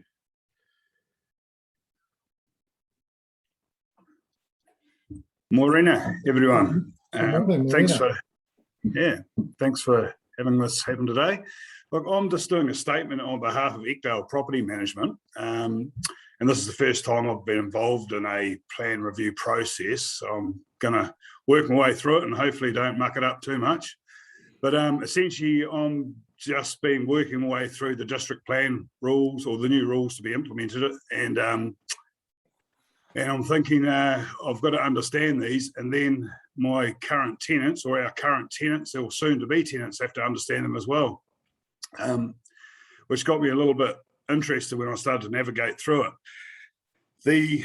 Our company manages approximately 65 or buildings with approximately 65 tenants in the CBD, where these sign rules are going to become implemented, but also approximately another 20 tenants in the local centre zones. And they all range from the local barber shop through to government agency type tenants. As you'd expect, these tenants, depending on what they do, they all have quite a different wide range of the type of advertising they might need to do, or even if they don't, or even if they need advertising. For example, government tenants don't actually require to do anything like that. And some of the buildings do have heritage values, as Damien mentioned earlier. I sort of feel the rules are quite difficult to read and actually put into practice, really, for a non-resource consent trained person. And I think signage is a really critical piece of a smaller business operation to get their message out to the public. It says what they do, what they've got for sale, what they've got on offer. And given the fact that small business in the New Plymouth CBD and local centre zones make up the lion's share of what's on offer, and they generally operate on minimal cash reserves, as we've learned in more detail with this recent COVID outbreak, having a limit on their signage really does put another financial strain on this hard-working group of businesses. That's why I think it's important. I sort of think it's important that the council are more lenient with the rules proposed, and maybe a more sensible approach, given the fact that they're doing undertaking a review of the CBD and implementing a CBD strategy. They've been working on it a couple of years now. That these rules maybe are part of the overall CBD strategy, that they aren't treated in isolation when they're trying to keep our CBD alive and active and that sort of thing. I sort of think it should be all linked together.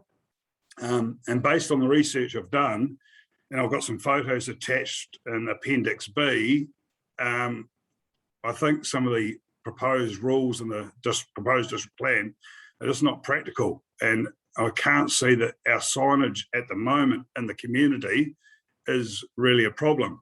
I was aware of the council having an issue with some residential properties that were taking advantage of their location on corners and plastering their fences with signs, and that's, I understood that to be a bit of an issue, but I've seen nowhere where commercial signage in New Plymouth CBD or local centre zones is an issue.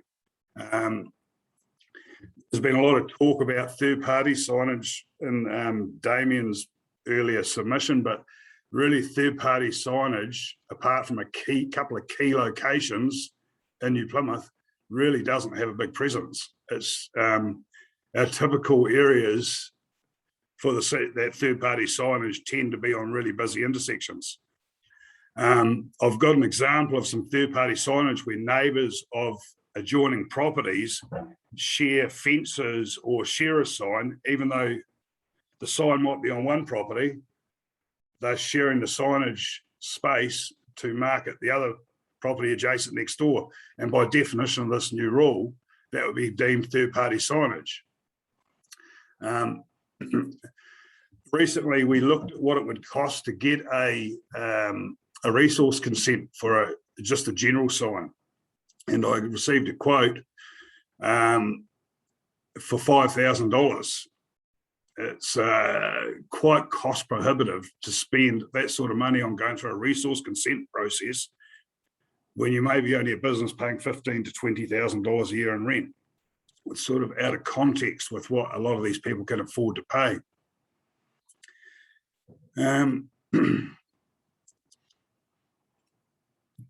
There are a lot of vacant buildings in the CBD at present, and the New Plymouth Council is in the process of a CBD strategy. And I believe, as said earlier, that this should be part of that strategy and not in isolation. I've also got images of 20 vacant buildings in our CBD at the moment, from Gover Street to Rove Street. Some of these have been vacant for more than 12 months with no interest from prospective tenants. And as a result, they lose their existing rights of signage after the 12-month period. So the new rules would need to apply. And I think it becomes very difficult for people to consider if they're going to commit to a lease and they're thinking, well, I want to commit to the lease, but the reality is I don't know what I'm going to be allowed to do with signage. Therefore, they go and employ a consultant, and all of a sudden the property doesn't get leased out. And it just amplifies the problems in the CBD. Attached is Appendix A, which you'll have in front of you, which I've made some comments on, and that links with the photos further down. I hope this helps for the information I put in front of you. It certainly does, Mr. Echtel. I know these hearings can be a bit daunting, but you've certainly taken the time to think about things for both your own business and the city as a whole.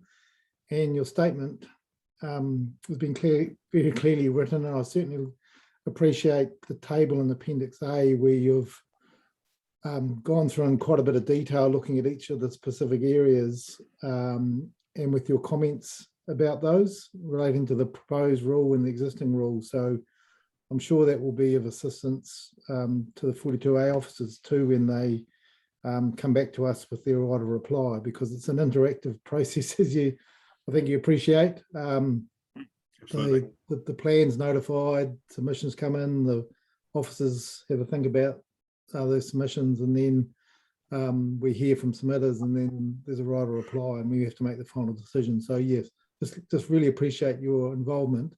Look, I would like to just get you to explain some of your images in Appendix B. Certainly. I'm wondering, Julie, could we share that on the screen?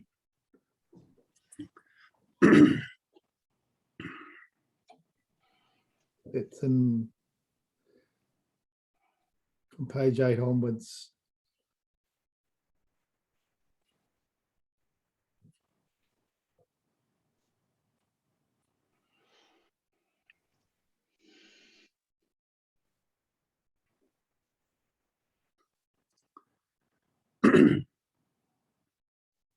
So these are some examples. Can you just talk us, I don't know how many you've got, but just talk me through what you're focusing on here with the first one? Yeah, certainly. That's a heritage building we manage. It's called the Colliers Building. It's recently undergone a repaint. And and it's been waterproof and so forth. And that elephant was painted on the back of the building maybe 10 years ago.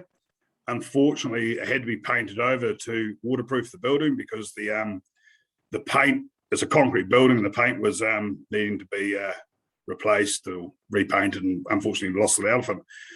So that's an example of a heritage building. It's actually got 4 facades because it's standing alone by itself, and it's had graffiti or mural or whatever you might want to call it put on the back wall, which we're hoping to actually put something else back there in the future, just consulting with the council on that. But yeah, that's an example of what a mural can look like on the back of a building, but also leaves the east and west walls with no signage abilities under the new plan. And that building does have a tenant in there. That's example of that one. Yeah. So could I just ask you about the other walls? So has this building sort of been left isolated where other buildings have been knocked down around it? Just the context? Yes, it is. Yeah, so that's why part of the reason we had to waterproof it, because the buildings around it had been knocked down and created the Hirotoki Plaza. And as a result of that being knocked down, there was exposed concrete there, and that was allowing water into the building. And given that it was a heritage building, we had to replaster the building where the old buildings had been knocked away, and then put paint over it to seal it up to stop the water getting in and rusting the reinforcing within the building. So this is the Hirotoki Plaza with the Hirotoki River coming through? Yep, that's right. Yep. Yes. So that's an example of it. It's cost quite a sum of money to do that, but it'd be quite nice to be able to have some sign. Like, we're quite keen to give back to the community in terms of having murals on the building, but we also need to gather some revenue to keep the maintenance on the building also. So it's and that's what Damien was referring to earlier. Sure. But would you agree that if Damien's suggestion that you could cover each of those 3 walls, I suppose, is with 50% signage as opposed to murals, that could be covered by advertising potentially under that provision rather than just murals? Yeah, potentially. You're right. Yeah, you're absolutely right. But I don't think it's an area where there's a lot of people be interested in doing third-party advertising on the building, because it's not a high traffic flow area. Okay, but I suppose it's just those sort of guard against district plans, always thinking about what may happen in the future. So particularly those permitted activity rules where you're allowed to do things without consent. Okay, we'll move on to the next one. I've got a good example of. Carry on. Yeah. So that's another. That's the building with escape written on it. That's a heritage building. It's across the road. It's on the corner of Egmont and King also, and it's got a tui painted on the side of it. But that escape sign there, that is 1 square metre on a heritage building. That's the limit of the signage allowed on a building under the proposed plan. I've got another photo, and that's when we originally started, or that's before we started renovating the building. I've got another photo further down of after we've renovated it, and you can see more signage on the building. Okay. It's way down anyway, but yeah. Yeah. So is anyone particularly that you're interested in focusing on? Because look, if we as an example, under the new rules, that Elco canvas building, the sign's not allowed to go up above the facade. So that's not permitted under the new rules without going through a resource consent. That's the sort of examples I'm showing, and it doesn't look that bad, and I'm sort of wondering what we're trying to achieve. But it doesn't seem to be that there's any big problems in the CBD or the local centre zones. Okay, I can see the point you're making there. So I've got a few examples in these photos. Yep. This here is another example of the veranda signs that go up above the front facade. They're not permitted, and yet to me that doesn't look like a problem that needs fixing or restricting. Okay. These signs are all out in the local centres, or it's in the Fitzroy area called the local centre zone under the new plan. All these signs that these businesses use to promote their business activities and what they're doing are not allowed under the new district plan because they're above the veranda. You're not allowed signs above the veranda. Okay. So they were approved, they were allowed under the previous plan, is that what you're telling us? Yep, there's no rule disallowing them, so they, yeah. But they're not allowed at all under the new plan. Okay. These ones here, that's the picture of that commercial building that we looked at with the tui on it. So we've since repainted that. And so once that building's now got, as a result of renovating it, we've now got 15 tenants in that building. It's quite familiar to most people in New Plymouth. It's got the Fredericks Bar on the corner and Jet Charm. But also, like you have 15 tenants and you've got the limit of 1 square metre of signage per road frontage. It's just not a practical solution to ensuring that the building survives into the future, because you won't have tenants if they can't tell people they're there.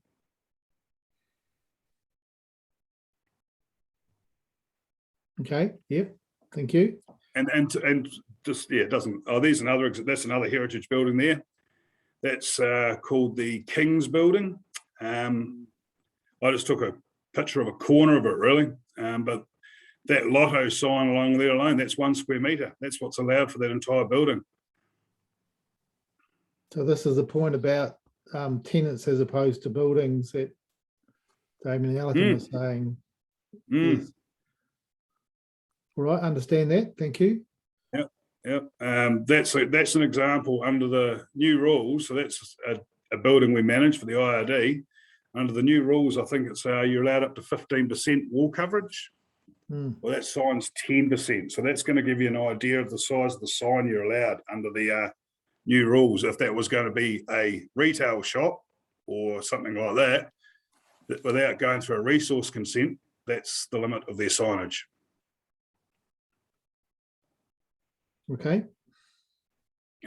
Here's a good example of, this is a brewery on the main street of town.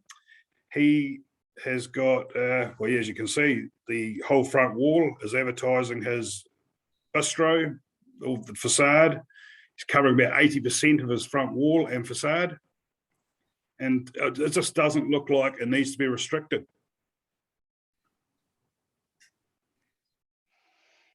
Example of Spark. Yep. That's that one's 60% site coverage. Is this, wherever you look, it's this sort of yeah. Yes. That's okay. 90%. Yeah. Yep. This is an interesting example. This is Dulux, and they've gone, the building on the left where they've got the dog sitting, that's actually a neighbour's property. And that's an example of where Dulux have painted onto the neighbouring property. So essentially, that is third-party signage and exceeding the 15% rule. But that would normally have to go through a resource consent and as third-party signage on the property next door.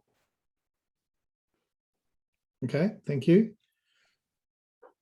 Federal Store, another well-known, that's at least 50% site coverage. Fitzroy Automotive, 50%. It's just the percentage seems very restrictive. That's an art gallery in New Plymouth, and this is where it gets a little bit confusing. What's the size of their sign there? Yeah, interesting. Yep. Yeah. Mad Mex that you're talking about earlier. This is Mad Mex. They've got 100% coverage of that wall. You can see Mount Egmont or Mount Taranaki on the left. Mad Mex, but it's got the Mexican theme. That's 100% site coverage. Advertising their business. Property brokers, same thing. Under the new rules, TSB Showplace, you're not allowed signs above the veranda. It's a heritage building. Under the new rules, you're not allowed that above the veranda. 1 square metre of signage. Oh, it's another photo of that one previously. I must have doubled up. So this is an example of 2 tenants side by side sharing third-party signage. So the new rules state that you can't start the sign until you're 2.5 metres above the footpath. So you can see the arrow on the left-hand side. That's where you have to start your new sign from. And then you're allowed a maximum of 5 square metres. And there's the one on the right-hand side of Carter's tyres, you know, like you'd have to start that 2.5 metres up. That's an 18 square metre sign. And here's other examples of signs all through town that break the rules. This is, once again, a group of signs under veranda signs, but I'm a bit confused on this one because under S9, it says the separation distance between signs has to be 50 metres. But yeah, I might be reading that wrong.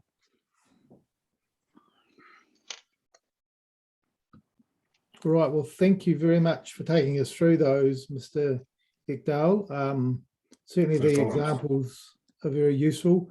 I think your evidence and statement is very clear to me, so I don't have any further questions. We've talked your way through those aspects. Commissioner Littlejohn? Yeah, I'm off mute, aren't I? Yep.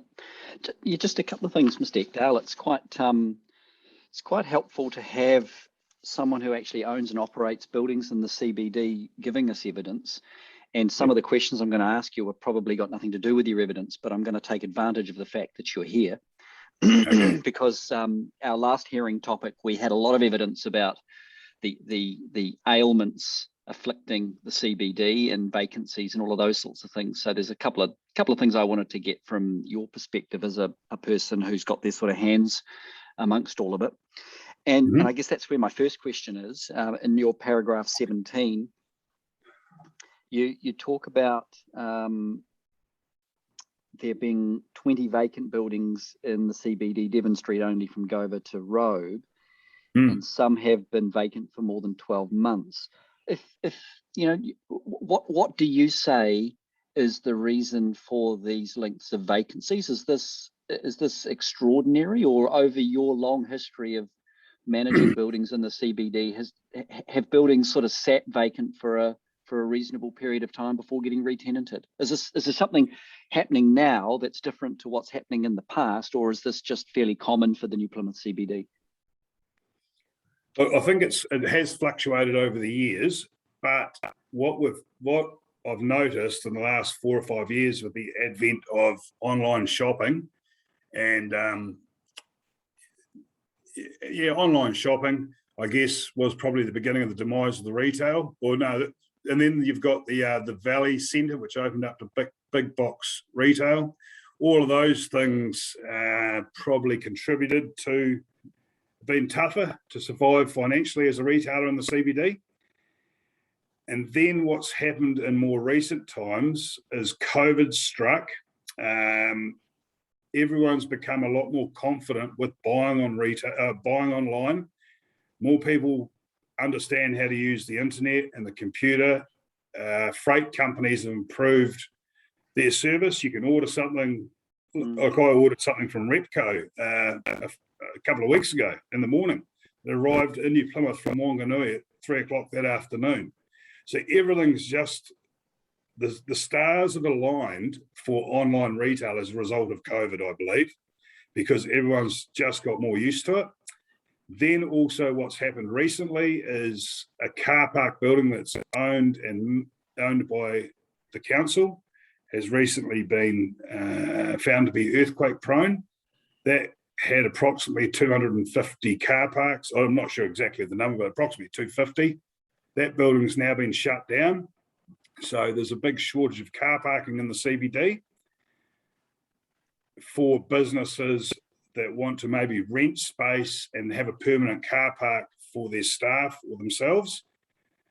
And then also there's been a lot of discussion about the cost of car parking in the CBD if you want to whip into town and run in and get a key card or buy a pie at the bakery or whatever the case might be.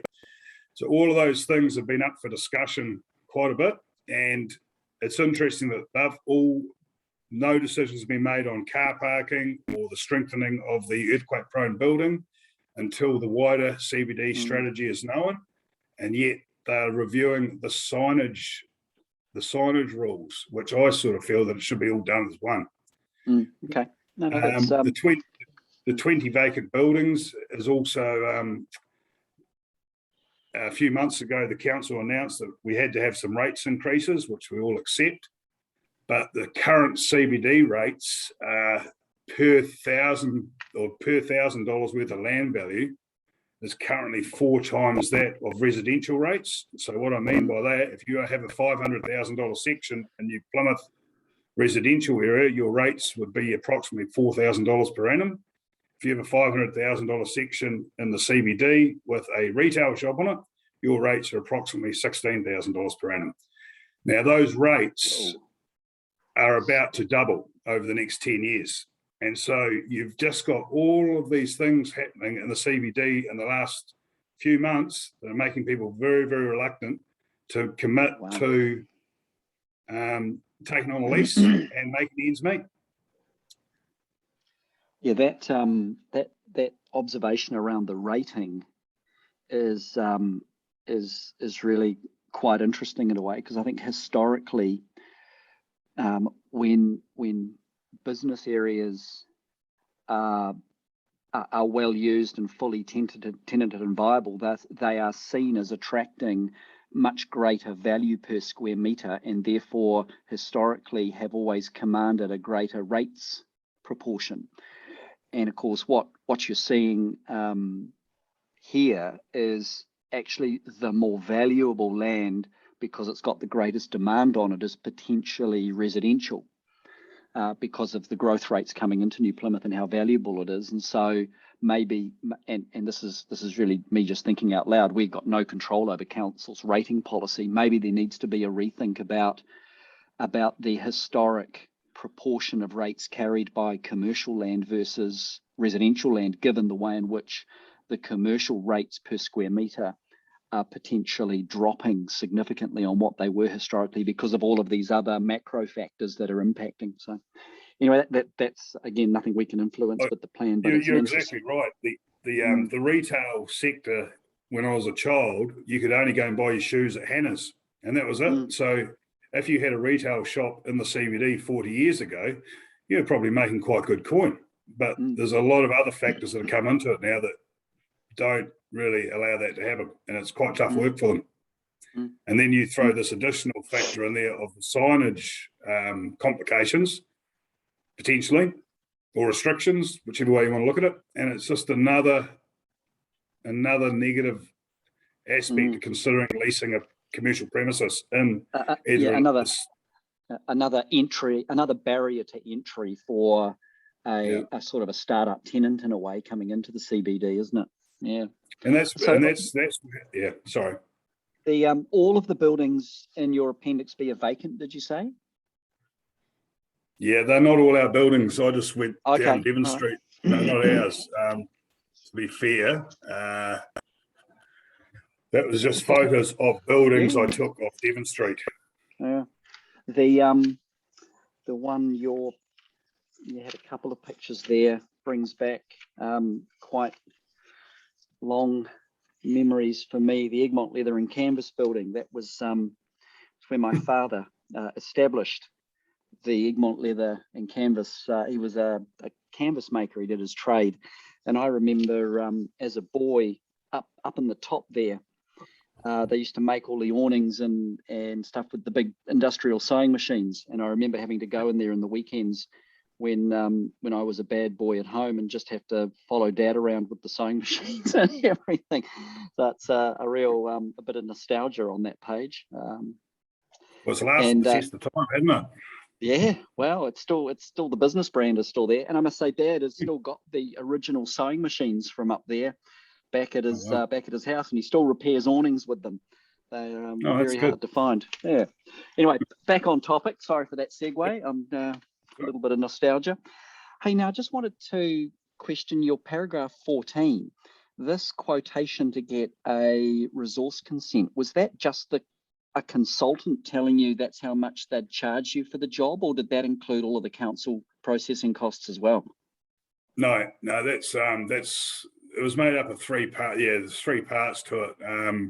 But yeah, I just got a quote from a local engineering company in New Plymouth that does resource consents, and that's what it amounts up to go through to go get a resource consent for a sign to go on a commercial building in the local centre zone. Yeah, and that's under the existing rules, because we're going to. So I imagine. Yeah, so that was a sign that we're going to have to get a resource consent for under the existing rules. So I imagine the cost of doing a sign, whether it's existing rules or new rules, be pretty much the same. When this sort of flows on from that, when you get up to your paragraph 12 there, in your experience, or is it the case that different buildings have different opportunities? So do you tell your tenants that if they want signage, they've got to sort it themselves, or do you generally lease a building with signage space attached to the tenancy, much like you would a car park? I mean, or is it a mixture based on the building? Normally, the building that they rent has the signage allocated to the area in front of their front shop area, I guess. So if they're a line of 3 shops, and the shop's 50 metres long and they've got 15 metres of the shop front, normally they'll take the 15 metres directly up above their area they occupy, just by given right, really. Don't normally get into the detail of it in the lease. Yeah. So if a building... But under the existing rules, you're allowed 40% site coverage, you see, of the front facade coverage, yeah. Yeah. Yeah, it's quite straightforward. If a building owner had, I mean, let's say they internally subdivided their premises and doubled the number of tenancies, made them smaller, but had the same footprint, there's nothing stopping the building owner from seeking a resource consent to make provision for sufficient signage for each of those tenancies. So to make the tenancy spaces more attractive for a new tenant coming in, not having to solve their own signage, a building owner could do that, couldn't they? Absolutely. Yeah. Yep. You could do that. From your experience, is that what building owners do, or do they just leave the tenant to solve this? No, not really. It's never really come up before. And as I said, the lay of the land is there's so many vacant buildings out there, you can't just expect to go into a building and if it had a big sign across the front facade that you can repaint it with your own logo in the future under these new rules, because it may have been vacant for more than 12 months. That's a really interesting one about your existing use rights, because I guess there are 2 ways of looking at it.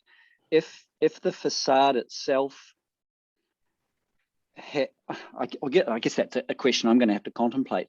Does the vacancy mean that the right for signage expires, or does the fact that there is a physical space on the building that's got signage on it, and the moment it's there and it's not taken away, does that create the existing use right? I.e., do you have to have a tenant involved to be able to maintain the existing use right? I'm not asking you. It's something I'm sort of contemplating, because it is an interesting one about when you change the rules in a district plan to potentially make them more restrictive on things. The existing use rights do then become a hotly contested issue for people, because they will want to seek to rely on the entitlement they got under a prior regime. So that's something that I'm probably going to contemplate. Yep. Okay. I think that was it. And thank you for your comments on each of the rules. I haven't had a chance to go through them, but I'll do so once we get a breather. Great. That's great. Thank you, Mr. Echo. Thank you, Thank you Mr. very much for your Echo. time. Okay. Just one question from me. Sorry. Are you involved with the council on their CBD strategy? No, not really. I've been to a couple of public meetings, but not involved in it. No. Yeah. Yeah. Like I think your input's been pretty helpful to us. So, and good things do happen when you get in a room and talk to people, is my experience. But yeah, encourage you to keep your interest in the planning area. It's pretty important for you. I rest assured I do knock at their door a bit about it. Yeah, okay. They're probably you might be one of the known people. So yeah. That's probably why I'm not on the committee. Thanks very much. Appreciate the time. See ya. All right, thank you very much. Mr. Wood, I think, from First Gas. Zane, how are you? I'm very good, thank you, Commissioner. Very good. So I messaged Julie last week saying that I was not producing any evidence at this point, and I was in support of the 42A report recommendations in relation to my submission. So I spoke to Julie and just gauged what I needed to do from this point on, and her recommendation was to be available for any questions you might have regarding that. Yes, we've certainly looked at the First Gas submission, and you had some submissions about earthworks definitions, for example. So you're comfortable with where the council planners have got to with addressing your submission? Yeah, I am. I've tried to keep a lens on that and be objective to the comments made in that 42A. It's a relatively new space for First Gas, so it's something that we're working through, I guess, throughout the whole of the North Island. You know, comments in relation to the national planning standards were, I thought, quite relevant as far as attempting to hand of God, you know, to change things that are trying to standardise across the North Island or across the planning framework. That makes sense. So I understood that. Yes. And I acknowledge that there was some support of what we're trying to achieve with our submission, but noting that it's, you know, possibly in this case better dealt with under network utilities. Okay. To get a sort of cohesive suite, I guess, as opposed to having provisions in different areas achieving similar things, I guess, was the understanding I took from it. Yeah, that's good. I think I've seen quite a lot of interaction between the reporting officers and the submissions, and then you'll see in the right of reply that comes through, if you follow that, there's even further sort of addressing of matters that are given to us, not in submissions, but in evidence that the 42A, of what we call the 42A officers. So these are the reporting officers of council, sort of listen and make some other suggestions. So it is a good process. Could I just ask you two questions? The first is about your network, Zane. You've got a plan attached to your submission, figure 1.1, regarding your pipelines, but can you just give us just a brief potted summary about the First Gas business? Yeah, sure. So there's different folds to First Gas Group as a business. We manage the high transmission pipelines throughout the North Island, which is a network as per that plan, from Whangarei to Wellington and across the North Island as well.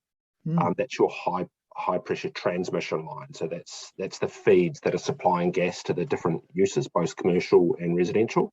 Now that network comes with underground pipelines, and it comes with above ground assets to enable that pipeline to work effectively, with compressor stations, etc., just to keep the gas flowing, so to speak. As well as that, in some areas of the North Island, we have distribution, which is your lower pressure gas to residential, for example, as well. We also own a gas storage facility in the Stratford district, so out of New Plymouth, noted, but which is where a lot of storage of gas occurs in the natural reservoirs. So we work across about 39 territorial authorities across the North Island. Okay. So what was your predecessor called? Natural Gas Corporation, or is that something completely different? That was TUBAC, yes. So that's correct. Natural Gas then went to Vector, and now since 2016, it's been First Gas. Okay. And is that big storage facility, is it called Aurora or something? Aharoa? Aharoa, okay. That's in the Stratford district. Yes. Yes, so you have pipelines, you have pressure stations to boost pressure, you have your storage facility. Yeah. Yes. And are your customers the, if I'm in Hawke's Bay, so is it, who would you be your customer over here in terms of the system? Do you know? When you say our customer. So do you sell to local network utility companies, or? We do, in honesty, I don't deal with that myself, so I don't have a good knowledge of it. I know the 700 line, the main transmission line running through there, and then down to what you'd call a distribution point. Yes. And from there, we either manage the distribution through to the customer, or we don't. Effectively, we operate as a supply logistics company. Okay. So my role within the organisation is quite varied. A large part of it is just the safety, promoting the safety of our network. So a component of that, a relatively small component to be fair, as far as my overall day-to-day, is assisting in district plan reviews to try and get us understood within districts, and to get some provisions in there to ensure that the network remains safe whilst enabling development. Okay. So what they call the Maui pipeline, that's under your network? Yep, so that's the 400 line, as we call it. Yep, the Maui pipeline, which is running up through New Plymouth. Yes. Okay. No, that's really good. And you have some submissions on various other parts of the plan. Network utilities, you have submissions in that part of the plan? Yep. So you'll be keeping in touch with us as we go through those. So we'll perhaps see you again. That's what, yes. Yeah. And certainly if there's if you need to talk to us again with if there's any particular issues that you see the planners aren't aligned with where you're heading, certainly give us a statement and we'll talk to you again on those further matters. Awesome. So, thank you, sir. Thank you very much. Commissioner Littlejohn. Nothing further. Thank you, Mr. Wood. That's helpful. Thank you both. Thank you very much.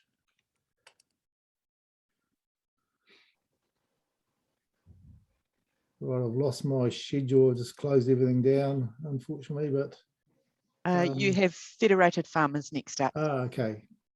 Ms. Walker, how are you? Yeah, no, I'm good, thank you. Good morning. Yep. We'll just wait for Mark is online, so we'll just wait for him to come up if it's okay. Are you there, Mark? Yep, no, it's good. Yeah, kia ora. Thanks for this opportunity. My name Mark Hooper. I'm the president of Taranaki Federated Farmers.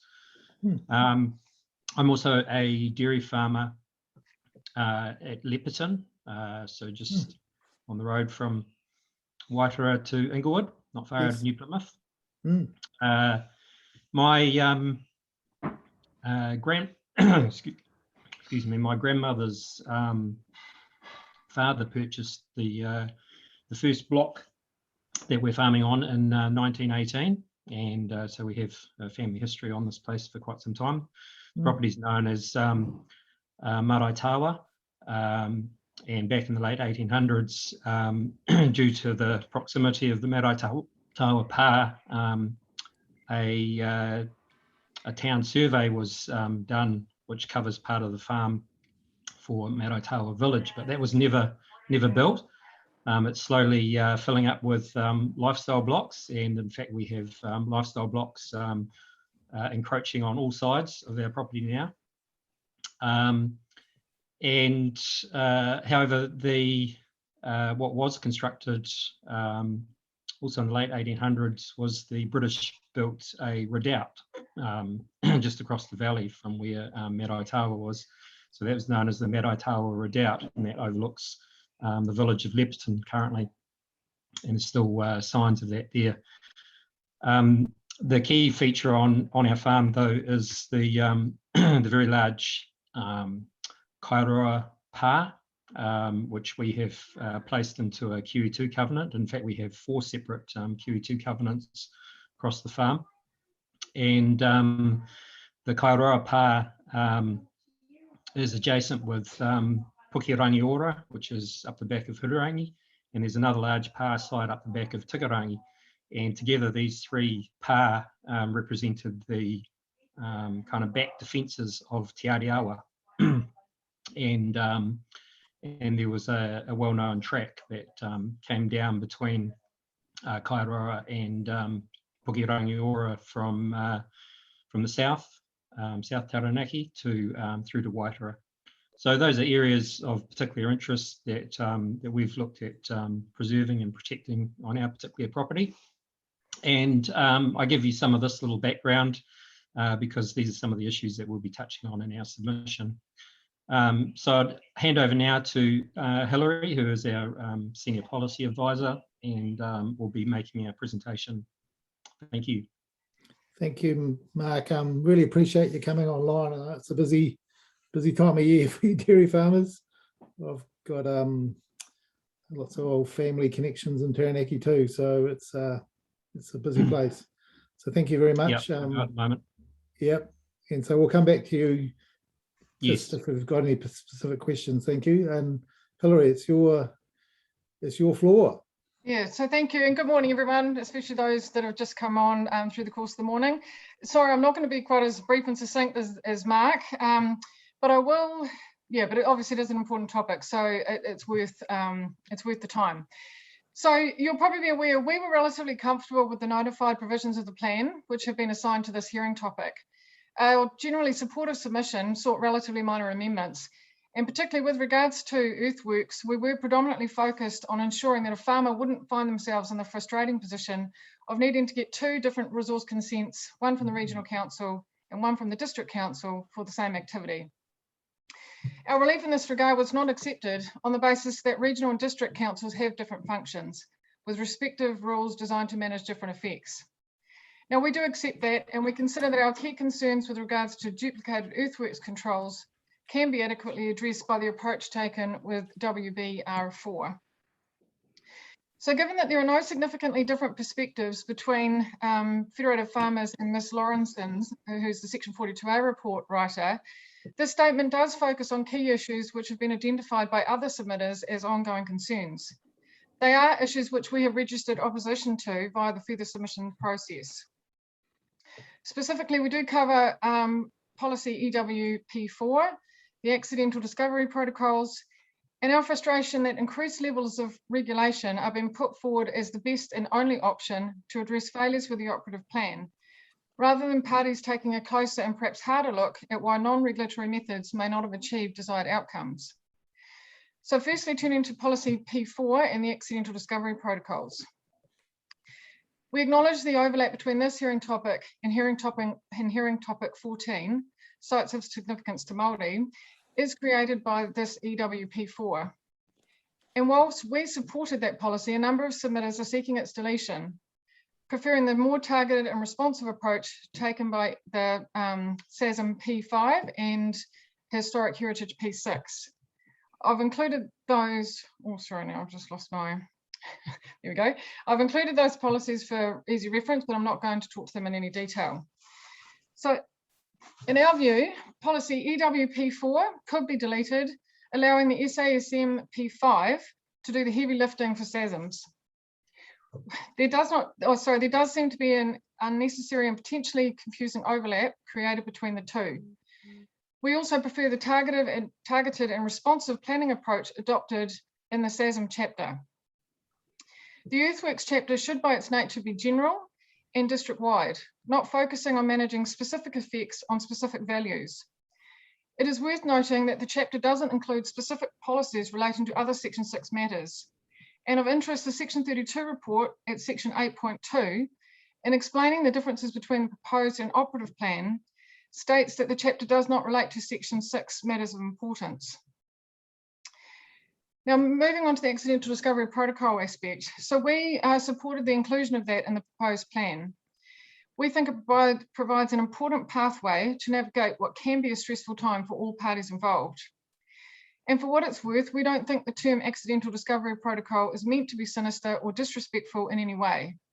It simply relates to the fact that something may be discovered or rediscovered through the course of works being undertaken for other purposes.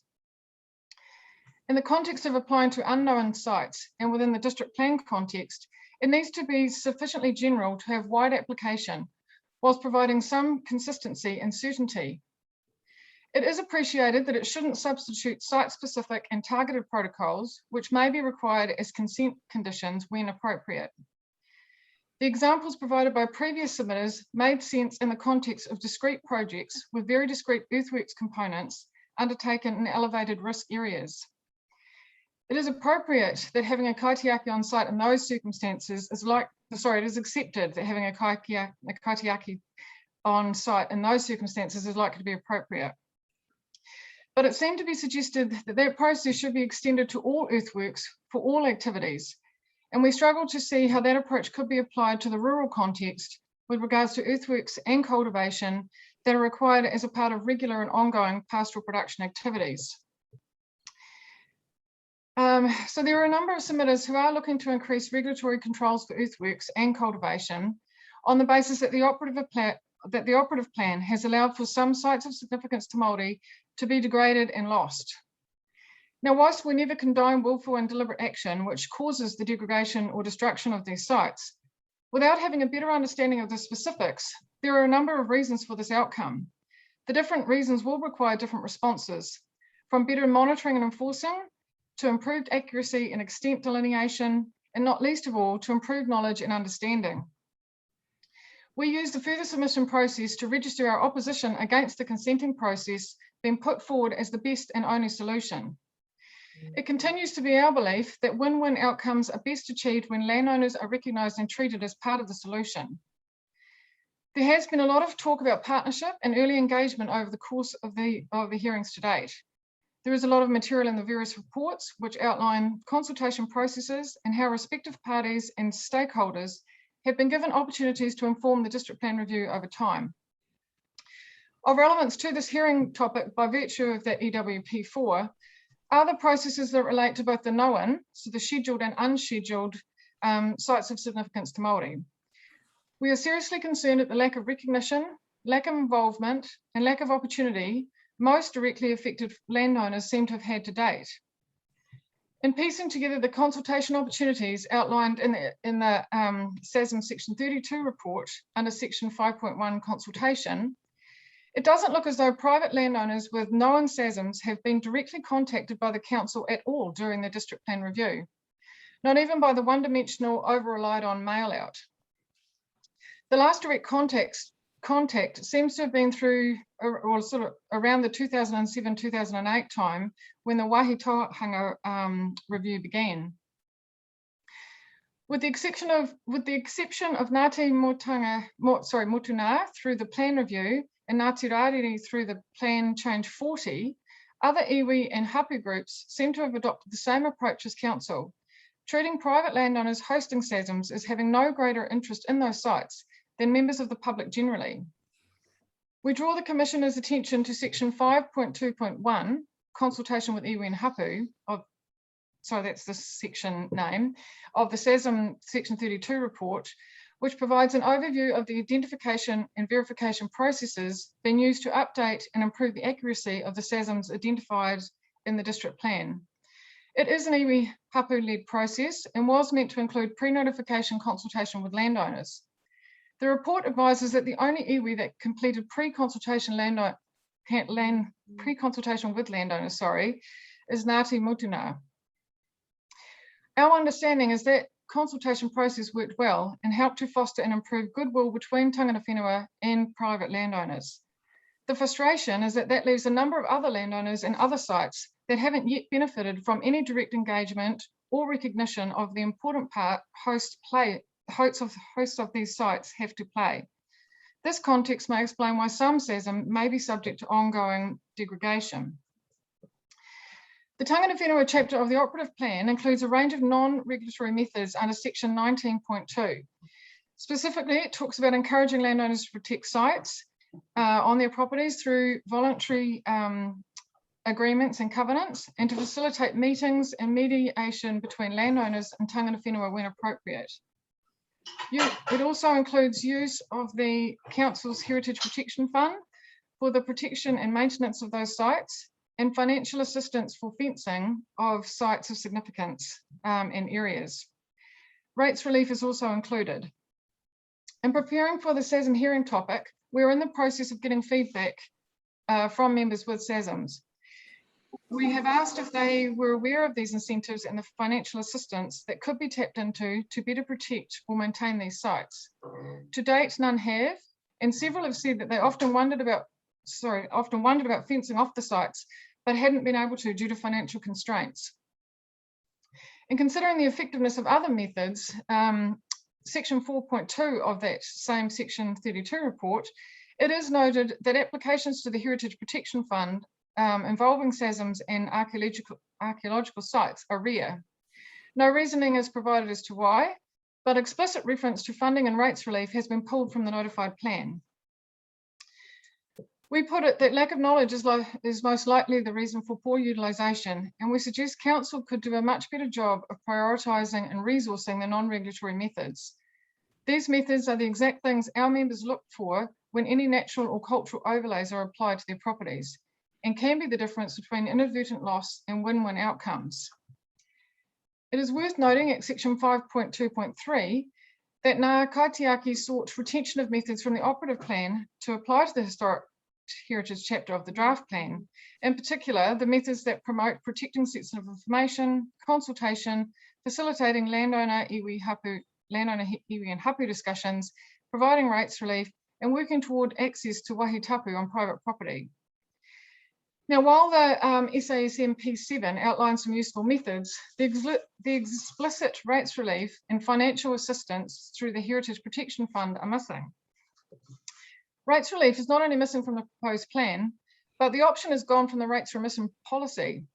This policy was changed during the review of the long-term plan undertaken this year. Whilst the amended policy was consulted on, Council only sought specific feedback on changes that would be made to the natural areas component. The amendment to no longer provide rates remission on historic and cultural sites was not flagged at all. Further evidence that landowners hosting historic and cultural sites are not valued. The call to increase regulation to better protect sites seems to be suggesting all earthworks and cultivation should be subject to restricted discretionary consent status at least. We strongly oppose this relief as being unduly onerous and unreasonable in the context of farming and horticultural activities. We consider the notified response, which is appropriately nuanced and aligned with best practice, is appropriate.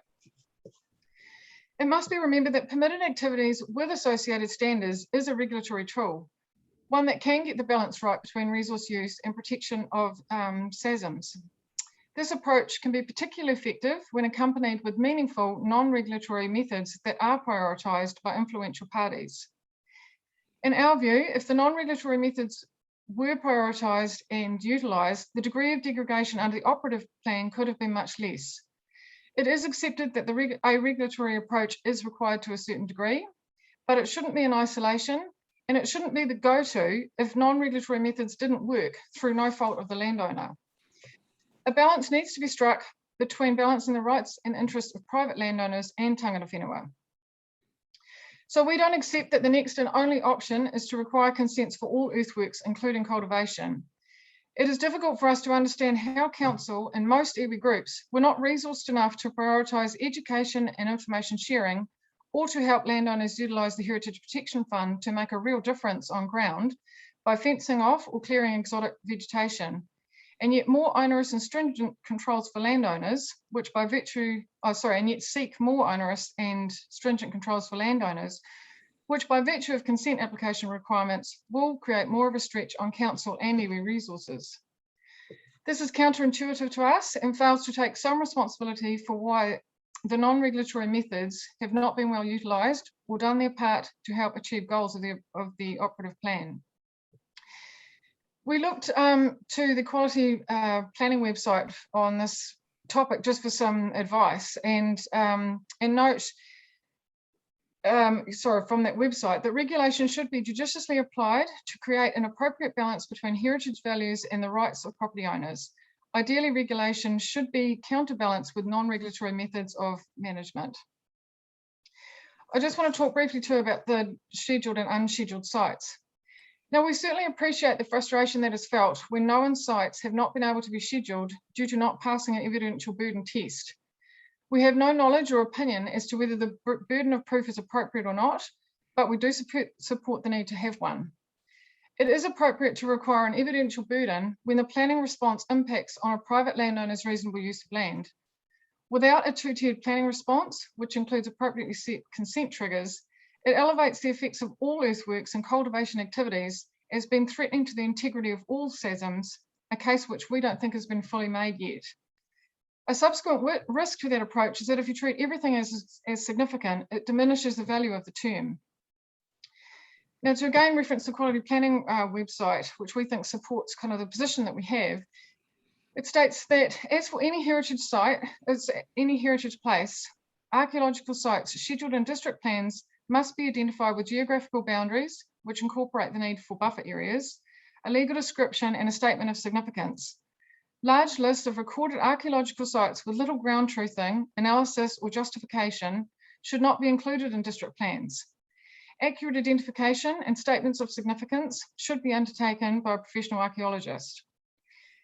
It also should include methods for archaeological site management in the plan in an appropriate form to match the level of information available.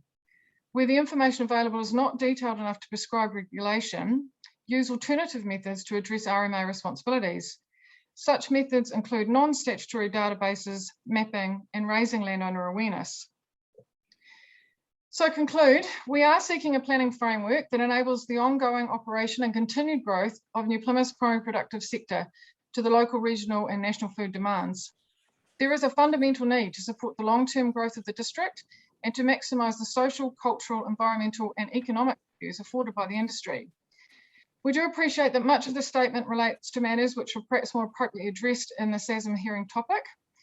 But for now, it may be best to summarise that we expect non-regulatory methods to be given as much priority as regulatory ones, that we consider it appropriate to require evidential burden for scheduled sites, given the more onerous land use controls which apply, and that the best planning response is to target controls against the effects or risks associated with the specifics of the site.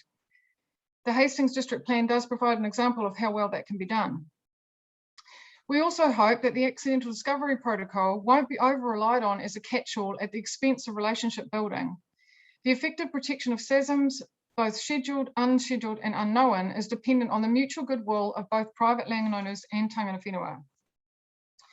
With regards to the earthworks chapter, we have not been able to get a clear understanding of what specific land use changes are being sought for either the general section or more specific parts of the plan. Without the specifics, our general concern is that submitters are looking to impose unreasonable restrictions, inconvenience, and cost on private landowners who may wish to undertake otherwise unexceptional farming activities. So that completes my sort of formalish bit. So happy to take questions. Thank you very much, Hilary. You've been sitting in through the rest of the hearing pretty much, or? So mainly Wednesday, I think, from memory, and a little bit on Monday. Yeah, okay. Well, again, thanks for doing that, because it's certainly, your approach seems to be a lot about relationship building and better understanding, and I think having you sat in, and particularly on the tangata whenua submissions, is very useful in the round, I would have thought. Yeah, well, that was the intention, to be honest. So we really want to get a good understanding of what the issues are. Yes. So look, we've just received the statement. So I do have a few questions on the way through. Kit, I'm just thinking, are you prepared for some questions, or I'm happy to start either way. Well, the only question I had, I found the answer to, and that was in paragraph 4, which was the reference to WBR4, and I realised it was a reference to the water bodies chapter. So I've picked that up, and then I didn't really have any other questions, Mr. Chair. I thought the statement was very helpful and raises some really good points, but I didn't have any specific questions of Hilary. No. I do have a question about, you would have heard that there's been quite a focus from the other witnesses around EWP4 Yeah. and the Accidental Discovery Protocol EWS5. So your position is that EWP4, as has been asked for by some of the other submitters, actually be deleted. That's right, isn't it? Yeah, so well, our actual submission was supportive of P4, but through listening to the other submitters' concerns and turning my mind to it a little bit, I can see that it can create or may create unnecessary duplication and confusion. And I guess with the benefit of hindsight, really, and why I mentioned and went back through the Section 32 reasoning, it does seem to be out of step with the rest of the policies in the Earthworks chapter, which aren't specific and focused on, say, other Section 6 matters. So like I say, that is a movement. Our relief is around retaining it, but can certainly accept and see merit in perhaps relying on that SASM P5, I think it is. To be, if that makes sense. So you've changed your position from what you saw in the further submission, is that right? Oh, so that was in our written submission. I'd have to check what our further submission was. If we further submitted on P4, we may not have given, we had some scope with it, but I'd have to check. Our other further submissions related to the increased, the calls for increased regulation, I guess. So they're more to do with the rules aspect. Yes. So have you followed the discussion about SASM P4, which we had with Mr. Raymond from Heritage New Zealand this morning? Yes. And that was where he was concerned that that's prefaced by the word manage. Manage activities that occur on or adjacent to scheduled sites. So do you have any, you do have some submissions on the SASM chapter, I take it, and will be? Yeah, we will do, yeah. Yeah. Sorry, again, I was really only looking at the rules kind of aspect of this, but I'm fairly sure we will. With regards to that chapter, so I'm not a planner. Yes. And given, it may be that we do put expert witnesses up for that particular topic, but we're still sort of working through, through the potentiality of that, and I guess waiting for the 42-hour report potentially. So yeah, so right now I don't have an opinion necessarily on the wording around that policy, if that's what you're asking me. Yes, okay, no, that's fair. Probably a question for both you and Mr. Hooper, and I'll preface this question around the fact that in the scheduling of the hearings, we've ensured that the SASM chapters and the other historic heritage chapters come later in our process, so February, March next year, I think. And part of that thinking for scheduling was around the need for some further preparation work on some of those issues prior to us actually hearing them, because there are some big topics here. Would your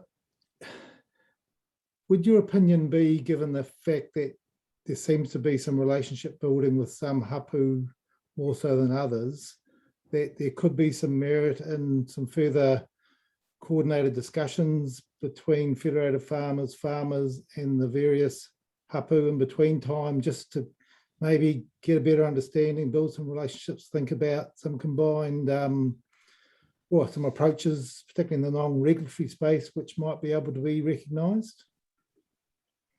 Yeah, well, so I fully support that approach, but just to jump ahead of you, Mark, but I'll let Mark comment on that too, if you'd like.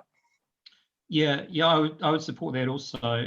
But I guess one of the other issues that we touched on there is around the verification of some of these sites, and that I think is a concern for a lot of landowners. Some sites, obviously, there's some kind of visual or physical evidence of their existence. Others are not much more than just a mark on the map, which may there may be some basis to, but there's no clear, you know, kind of physical on the ground evidence of something being there or having been there. So those kind of things need a slightly different approach to verify, to understand whether there is something of importance there. But certainly those areas where there is good physical visibility, there is an increased, you know, kind of awareness that I find amongst farmers to look after or preserve those sites, and those are the ones where there'd be opportunity for further discussion. It's worth noting also, you know, that cultivation has come up in this, which is interesting because cultivation was used historically, and I'm talking, you know, 50s, 60s, 70s, to break in a lot of this ground, and was used as a method to smooth out, as it were, some of these sites, you know, so that they were more able to be mown or whatever the case might be. But that kind of aspect of farming is long gone. You know, that's not a part of what happens on the ground nowadays. It's much different. So you know, cultivation takes place on high productive land with large machinery, and it's done on a regular basis. It's not used in that same technique of covering new ground as it perhaps once was in the past. So that would have been in the day, you know, heavy tractors and bulldozers towing big discs, breaking land in the day. Yeah. Yep, big disc plows, and often I guess that was on what we call relatively rolling or slopes as well. You know, that was part of the process of developing and breaking that land in, whereas nowadays cultivation is very much isolated, focused around either summer cropping here locally. There's not much winter cropping, so within easy access to dairy sheds because cows have an on-off grazing, or it's around maize, and maize using big harvesters and what have you is all done on flat land. So it's quite different to the kind of rolling country that was broken in back in the early days. So look, I'm particularly interested in on this topic, Hilary's paragraphs 32 and 33, which is around this evidence of burden of proof and evidential tests. So I think we are going to be hearing evidence about some other sites which have been asked to come into the plan, for example, and there will perhaps be some evidence about some sites that are in the plan that perhaps might be arguable the other way as well. So I think, that's certainly something which we will deal with later in the hearings.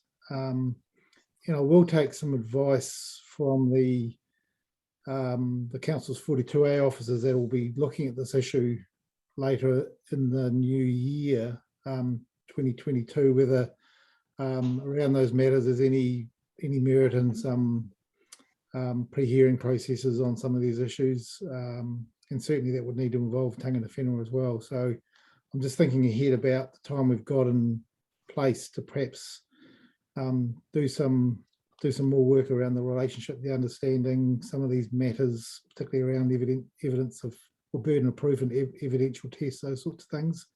Because I'm aware myself, sitting on hearings where there are archaeologists and tangata whenua involved, quite often the evidence isn't physical, it's either oral or there's maps that can be verified of sites and places, those sorts of things. So it's a mixture of both oral, written history and also what we can see on the ground. So it's quite a, it is quite a complicated area, which is worth, I think, keeping talking about. The reason I think this might be useful is I sat on the Christchurch City Council plan review processes a few years ago after the earthquake, and I was actually called to, I wasn't sitting on this particular Waihi Tapu sort of area, but I was called by the chair there to facilitate a 2 or 3 day session between the various parties about all these provisions, you know, right at the end of the process. And that was really useful, but I worked out that would have been really good to have done beforehand, just if there had been time, and we were under time pressure there. So yeah. Okay, well, look, it's useful to get that. Sorry, can I just clarify what I said before, that I don't disagree with your point around some sites might not have physical evidence. That's, you know, that I've got no problem with that. But in terms of what we've been talking about is having, you know, a non-regulatory approach to managing some of these sites. If there is no physical evidence, then there needs to be that consultation process, because people might not understand that or be aware of it. It's fine that if the evidence is oral or whatever the case might be, but there needs to be a much greater understanding of that on farm if landowners are going to, you know, respond accordingly. Okay, no, that's helpful. Well, thank you very much, Hilary and Mark, for your assistance. I don't have any further questions. Right. Thank you. Thank you. Right, Mr. Campbell, I think, for Kaingaora.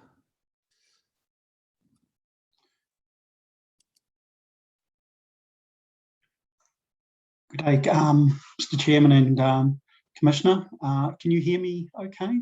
Yes, you're loud and clear for me. Thank you.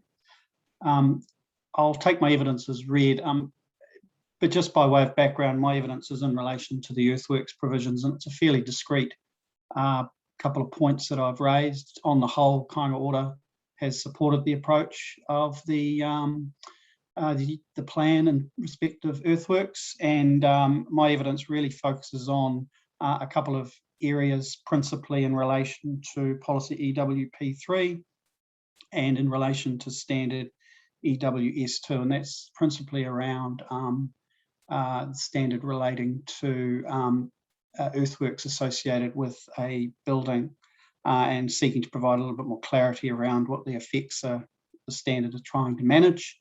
I've provided copies of the additional changes in my Appendix 1 of my evidence, and that officers' changes are noted in blue and my wordings change as noted in red text. Very short and sweet, but I'm sure you have questions and I'm happy to answer those.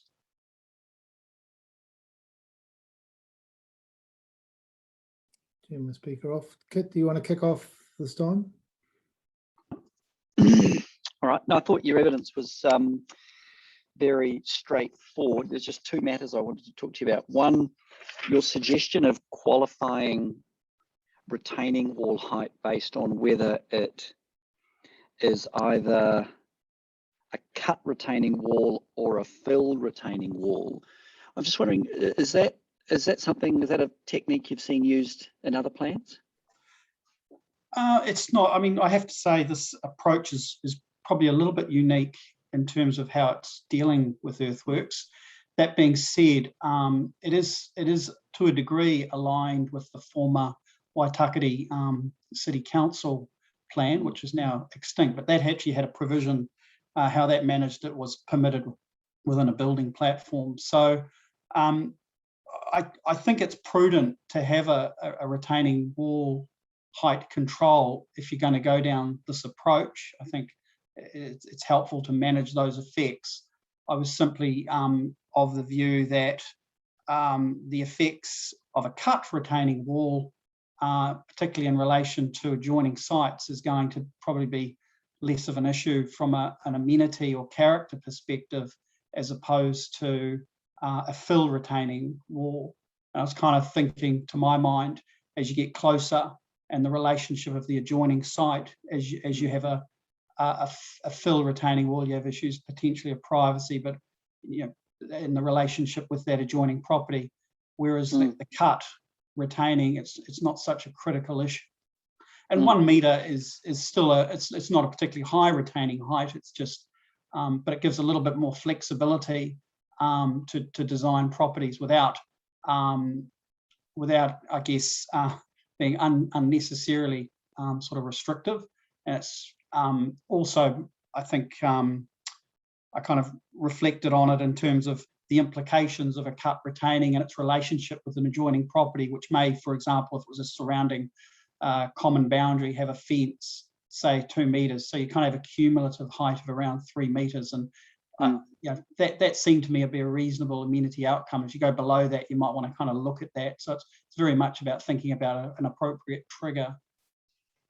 I mean, because thank you for that. I think the assumption is that if you're retaining a cut, you've done so because you've created a platform that you're going to stick something on in front of it, so that the wall to that extent becomes shielded by the structure you're putting onto the platform you've created. Whereas if you're doing a fill retaining wall, then you're obviously building the land up for a certain extent, so you're going to get a much higher structure overall. That's how I sort of graphically drew it. Yeah, that's correct. Okay. Yep. All right.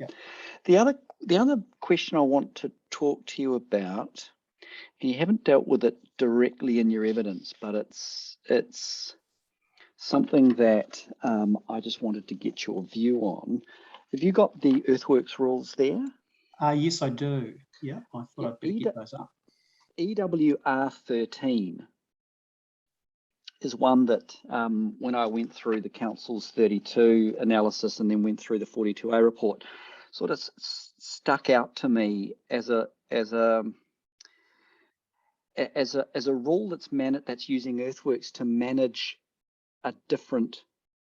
manage something else, because I got the sense that the concern here was that people might build roads and then ask the council to accept vesting of them without the council actually giving any sign off to that. And to control that, council have said, well, any road needs an earthworks permit, as that's sort of the trigger for them to actually come up with a view as to whether or not the road ought to go where the landowner wants to go. I mean, I'd be interested. Have you studied this rule at all? Has it sort of come across your? If I'm honest, I haven't. Okay. I mean, it's kind of interesting insofar as if I kind of apply the practical examples. We're involved in lots of consents involving roads. I mean, in practical terms, you really want to engage with the local authority to get a degree of comfort that they're going to take the road on as an actual road before you kind of go down the pathway of consenting something. Well, I mean, I would have thought that there are two other sort of things that control whether or not a road goes in a location that a landowner wants to put it. One is that presumably doing it in the context of a subdivision proposal. Yes. So there's going to be a subdivision scheme plan which identifies where the roads are going to go. And then secondly, council as the territorial authority has to sign off any plan prior to deposit where there's going to be a vesting of a road. So if you haven't got their approval in advance to where the road is going to go, and they subsequently then turn around and say, well, we don't want it in that location, then you've sort of shot yourself in the foot, haven't you? Yeah, that's exactly right. Yeah. So I mean, I guess, and it's something I'm going to bring up with staff as to why there's something about the earthworks associated with the road that make them any different from earthworks associated with land development generally. And if the issue is really about where the road goes, then perhaps that is better addressed in the location where that is going to occur, which is in the subdivision chapter, perhaps. And I just wanted to get your view as an experienced planner on that. I'd be inclined to agree with you. Yeah, I'm struggling to see a reason why you would necessarily need to pull that out as its own discrete activity, because it would generally follow that it would either accompany a subdivision or an integrated consent for a combined land use and subdivision if it was a sort of a more intensive medium density housing project. Okay. No, thanks for that. Thank you. No, I think that was all I wanted to ask you. Thanks for your help, Mr. Campbell. Thank you, sir. Michael, I did have one question about the interrelationship between EWP3 and EWR10. So I'm looking at your Appendix A. Yes. Yep. So I've gone back and had a look at EWP3. Now these policies relate to all earthworks activities across the district, don't they? Yes, they do. Yes. So your rider on number 2 relating to where that is necessary to manage effects on adjacent properties on or road reserves.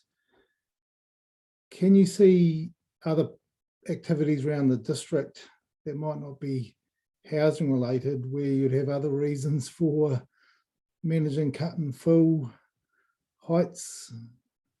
I'm thinking about visual issues and very large cuts being made and stability and.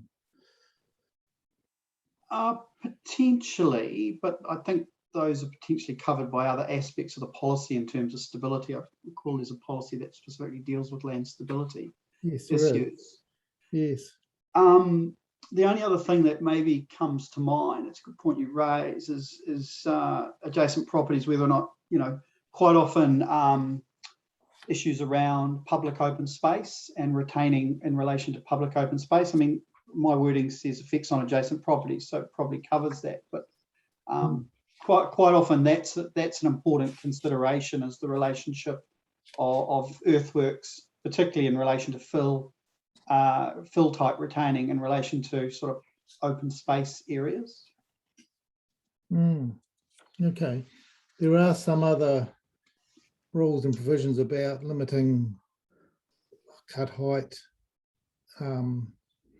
and fill heights that I think this policy related to. So I'm just thinking, and this will be something that the staff will obviously have a think about, whether the changes you're seeking has sort of a wider knock-on effect that perhaps might need to be thought about for some of the other rules in the plan. Yeah, I guess I was just trying to make it the point that quite often there's good reasons, very good reasons why you want to actually encourage cutting, and so yeah, that's really it. Yep, no, I get that. And the other change is really just ease of understanding. Yes, yes. Okay. That's right. All right. No, that's clear. Thank you very much for your evidence. Appreciate it as always. Thank you, sir. Thank you. Thank you very much.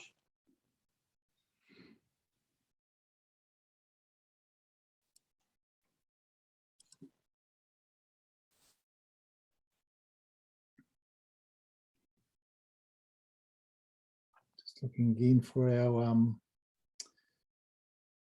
schedule. Here we go. Right, Catherine, how are you? Catherine Hebblethwaite for Waka Kotahi. Yes, morning, sir. Kath is just fine. Yes. And good morning, all other parties there. I'm assuming you have read my early evidence brief, and this morning I sent Julie a very short one-page summary, which effectively just confirms that my position or opinions expressed haven't changed. I can run you through that if you wish. Yes, if you could, please.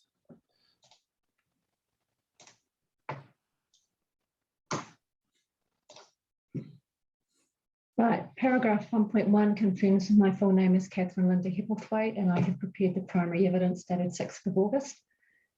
I'm an independent planning consultant with more than 25 years experience and have the qualification and experience outlined, and reaffirm that I have read and continue to abide the code of conduct for expert witnesses.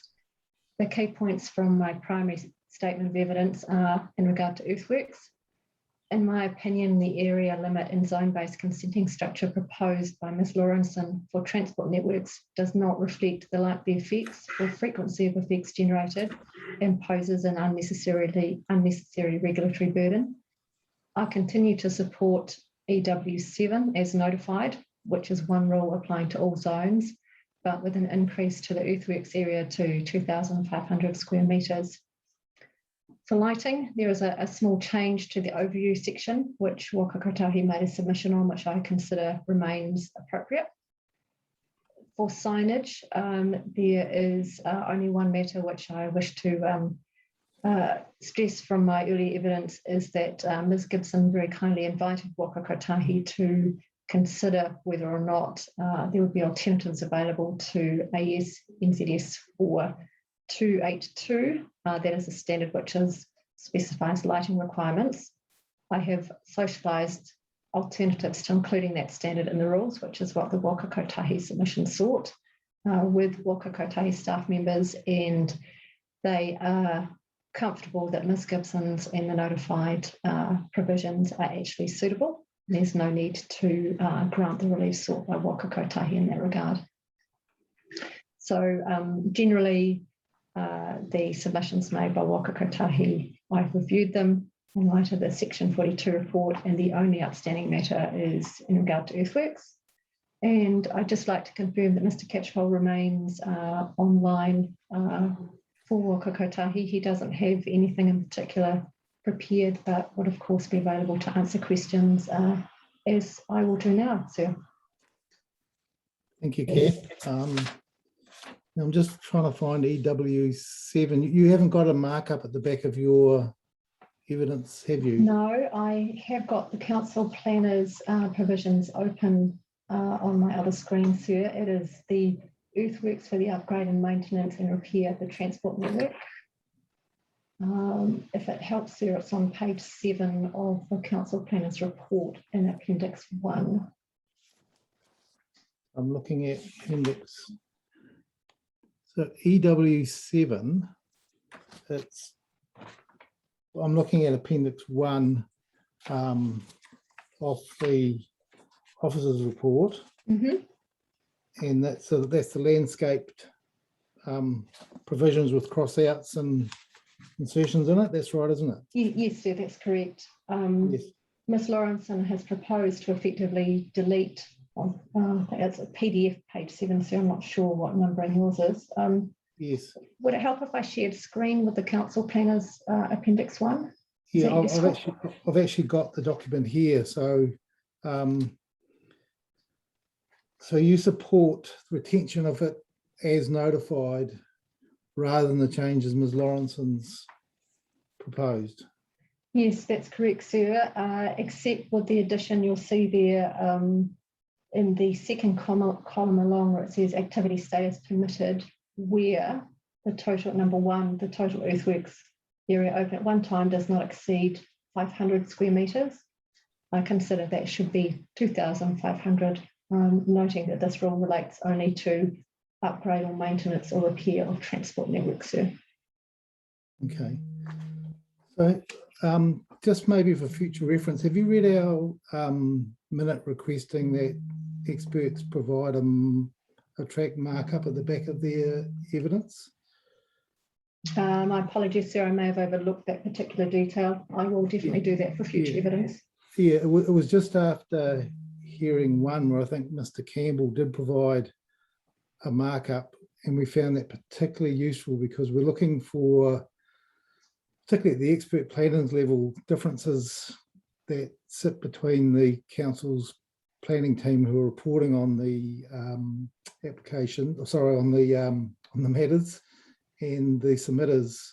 And it has become a pattern now that all the experts are actually providing those for us. So that's why I'm trying to work my way around those. So perhaps that's something you could have a look at and just get to Ms. Straka as just an addendum to your evidence, just Yes. in that format, so we're crystal clear what you're asking for.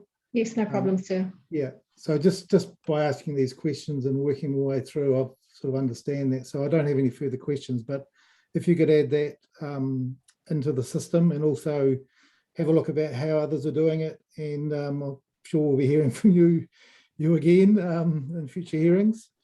That would be great. Yes, sir. Yeah. So thank you, Kath. That's all for me. Hi. I've got the appendix open in front of me, so I just wanted to clarify the EWR7 originally applied to all zones and had a 500 square metre limit. Council recommended splitting it into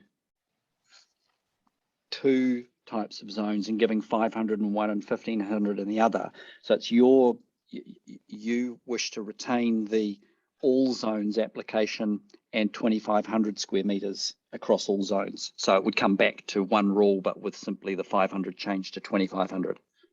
Yes, correct. Yes. Okay. Okay. All right.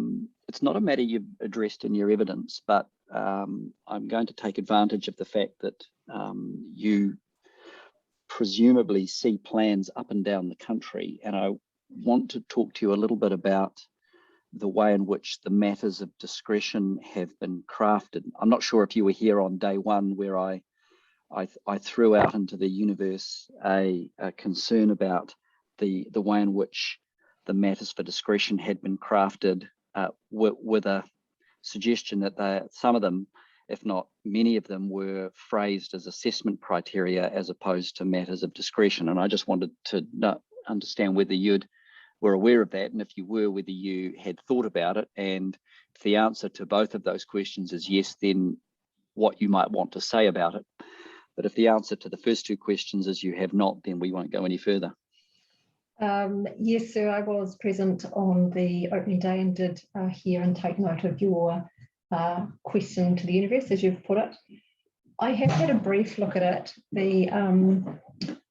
Particularly, I went back to the Auckland Unitary Plan because that's a plan I'm extremely familiar with. I've also been dealing with the Whangarei and Far North plans and the Northland Regional Plan. I agree to some extent with your concern that the matters of discretion have somewhat of an assessment criteria flavour where they're related to the rules. I think that's less obvious where they are related to the, excuse me, I'm just scrolling down to the standards where they start on page 18 of the council staff members. They are much more matter of what I would expect to see as a matter of discretion. I think possibly unrelated to your question though is what I did notice as I looked more closely at the rule related matters of discretion is that they were quite repetitive, and it did seem that you could probably put them in one spot and simply have a cross-reference if the council was mindful to shorten up the plan, but that may be a much broader construct of the plan issue and not necessarily responding to a question either. But yes, I do agree that they are more assessment criteria worded. Whether that is a significant issue, I think you posed in your preliminary comments whether it was a significant planning issue, whether it was more a legal concern for decision makers. I think it's a fairly fine line. When you refer to the quality planning website, and that's a resource I also draw on, it's pretty clear about what it thinks assessment criteria should look like, and certainly some of the rule-related assessment criteria would tend to fall within that. So yes, so I think as an overview to that, for Waka Kotahi, it is a requiring authority and does have a designation in place for its transport network. So the level of detail you're looking at, whilst I've had a high level look at it, isn't something that is of a significant concern there. Okay, all right. No, thanks. Thanks for your honesty. And I just remembered I forgot to ask Mr. Campbell the question, so don't go anywhere, Mr. Campbell. I'm going to ask the chair's leave to come back to you after we've finished with this witness, just to ask that same thing of you. The only other thing I was interested in was your suggested amendments to the overview and the lighting chapter, and it wasn't immediately clear to me where you were going there, but I subsequently pulled up your submission and I see the changes you've suggested there are relatively benign as I see it. So this is the amendment to the phrase, however, poorly designed, and you would say, and located artificial lighting can result in adverse effects. And then down in the last sentence, light spill and glare can also adversely affect traffic safety, the views of the night sky. That's what you're talking about there? Yes, sir. If it's of assistance noting the chair's comments, I'll provide with my preferred wording on earthworks, also the preferred wording on lighting. And again, my apologies for overlooking that part of the minute. Yep, no, that's fine. I've worked that out. Okay, that's great. But thank you, Ms. Heatherthwaite. I didn't have any other questions. Thank you, Mr. Chair. Thank you. Thank you very much, Kath. Would you like to speak to Mr. Campbell now before we break for Yeah, if lunch? he's there. Yes. Yeah. Mr. Campbell, you heard that. You heard the questions of Ms. Heatherthwaite. Is this an issue you've reflected on at all? If not, that's fine. You don't have to have had. But I am trying to take advantage of the considered planning wisdom that's coming before us to see whether this is just a lawyer being pedantic in a world of planners, or whether there is a way that you think that this could cause confusion and there might be a better way of doing it. Sir, I have to confess that I caught the end of that conversation as I was returning a call, but I'd be happy to, if you wanted to repeat that question, I have a think about that and try and respond. I think, am I assuming this is with respect to your comments at the opening of hearing 4 in relation to assessment criteria? Yeah, just the way in which the matters of discretion have been crafted with varying degrees of evaluative direction that, in my sort of experience, might lead to confusion as to what it is that the discretion is actually restricted to, because it's encouraging an evaluation of an issue rather than identifying the matter that the discretion is restricted to. Yes, I mean, for example, where matters of discretion start with the extent to which or whether something, these are matters that invoke or provoke a question and an assessment process that don't necessarily specify what is the particular thing that is going to be the basis for which consent is refused or granted, and if granted, to construct conditions around. If it's not something you've turned your mind to, then don't do that. I'm more than happy for you to consider it, and we can perhaps talk to you about it another time. I'm happy to do that, but I would just sort of make the comment as well that I think that approach is it's helpful too, and as I understand through most of the plan, having also the cross-reference to the relevant objectives and policies. So I think the two work sort of hand in glove. That it's helpful to go back to particularly the policies in terms of the reasons why the standard is in place and what the outcomes you're trying to achieve. It does become a little bit cyclical, and I know without wanting to sort of raise the unitary plan example, you kind of have that example in the unitary plan where you've got quite a few of the assessment criteria are simply driven by a reference back to the actual policies. And then in some cases, they have quite detailed assessment matters that include the wording, as you've suggested, the extent to which. And in some respects, it's a combination of both that's probably helpful. I mean, to be clear to the staff who are listening, I don't have a problem with a plan having assessment criteria, even though they're not statutorily mandated in a sort of list, but they've become well accepted as another method or a provision of a plan that's relevant. And a lot of them are there to assist applicants and decision makers to drive their thinking around the matters to which discretion has been restricted. But in this plan, we don't have assessment criteria. They are all identified as matters of discretion. And I guess that's where I'm either just being pedantic or there is a potential issue here that I'm sort of getting ahead of to some extent. I guess, to be honest, when I look at them, when I think of how you would administer them, I would reference them as assessment matters, assessment criteria, and maybe it's the terminology, but that's how I would look at it in terms of assessing an application. But I mean, that's a very fair analysis and comment, but it sort of emphasises my point that if they are assessment criteria, then the plan has restricted discretionary activities without specified matters of discretion, which is a failing of a restricted discretionary rule.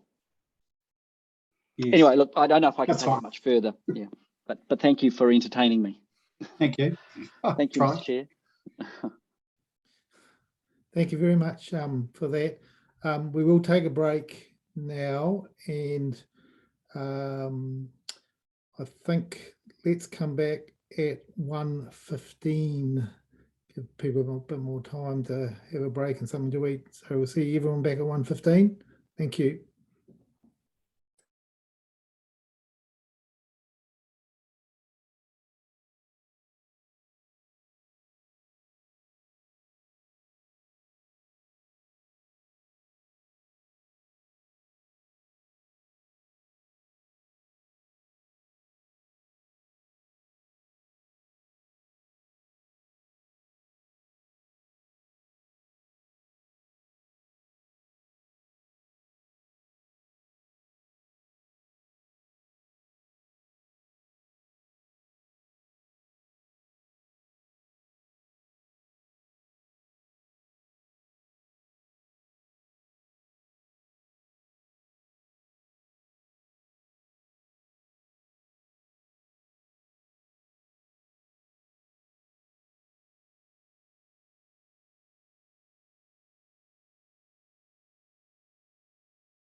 Good luck. Good luck.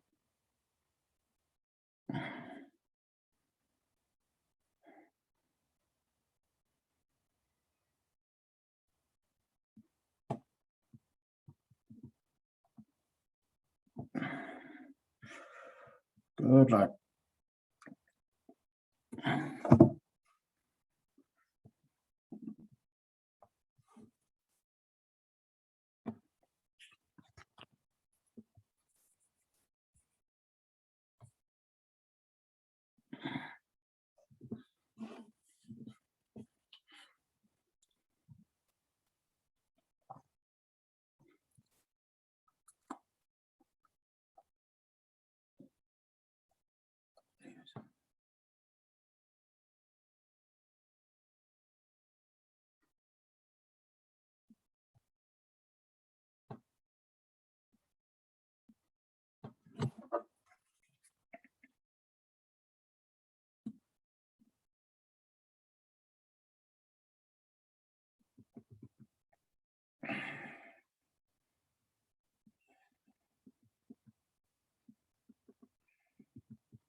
Hi, there you go.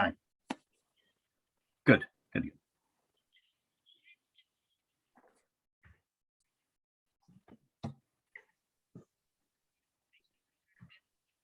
Okay, yep.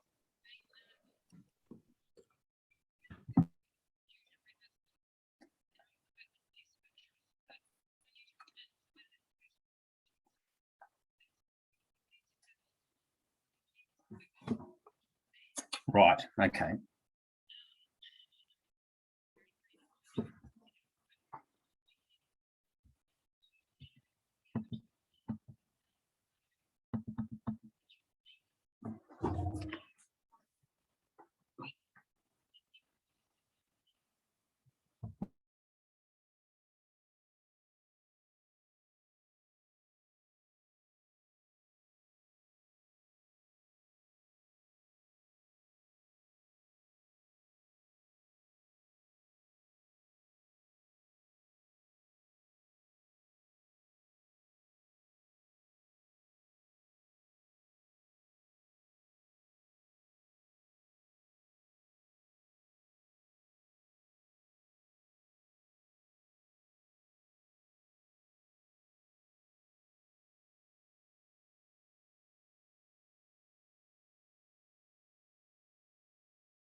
Recording in progress.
Good afternoon, everyone.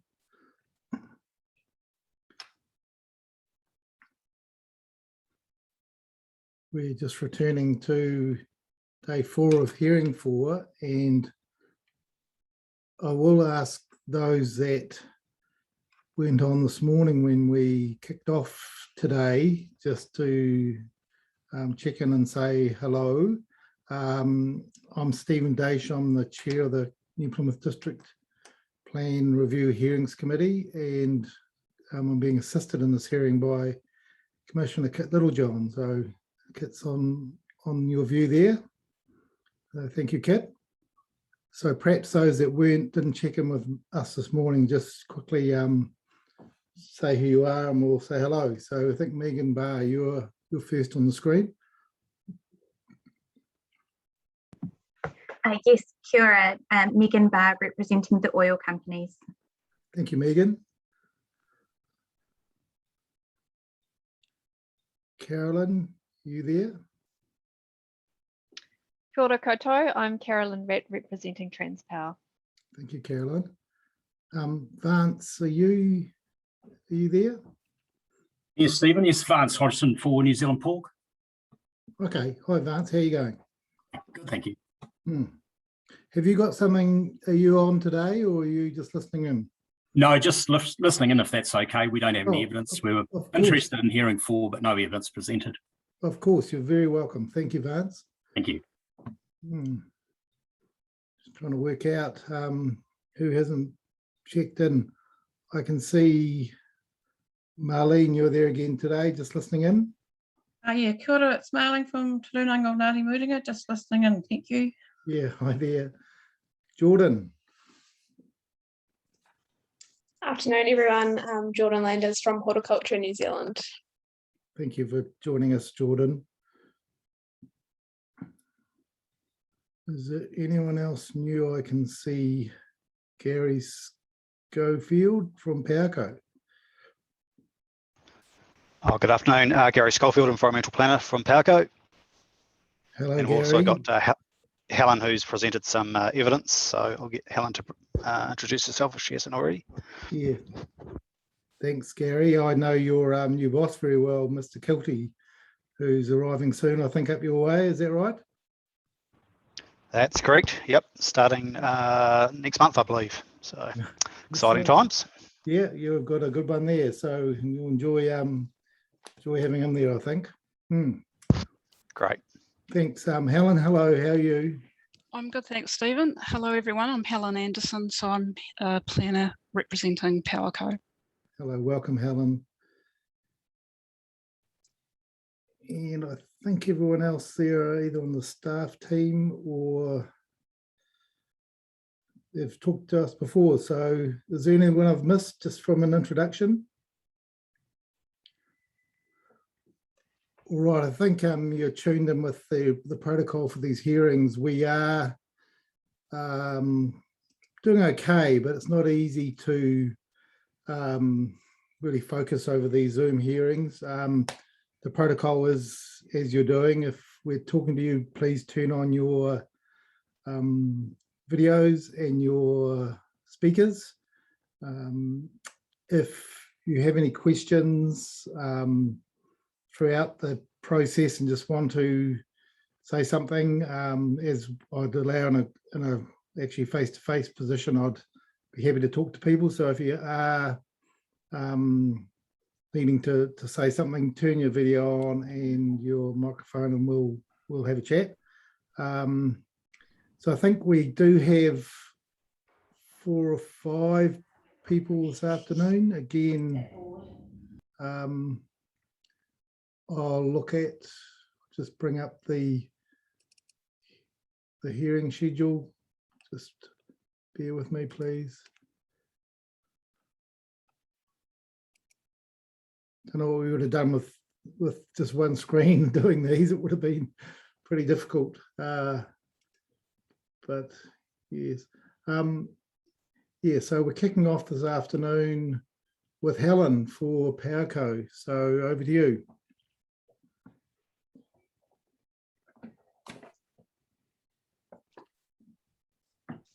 Thanks, Stephen.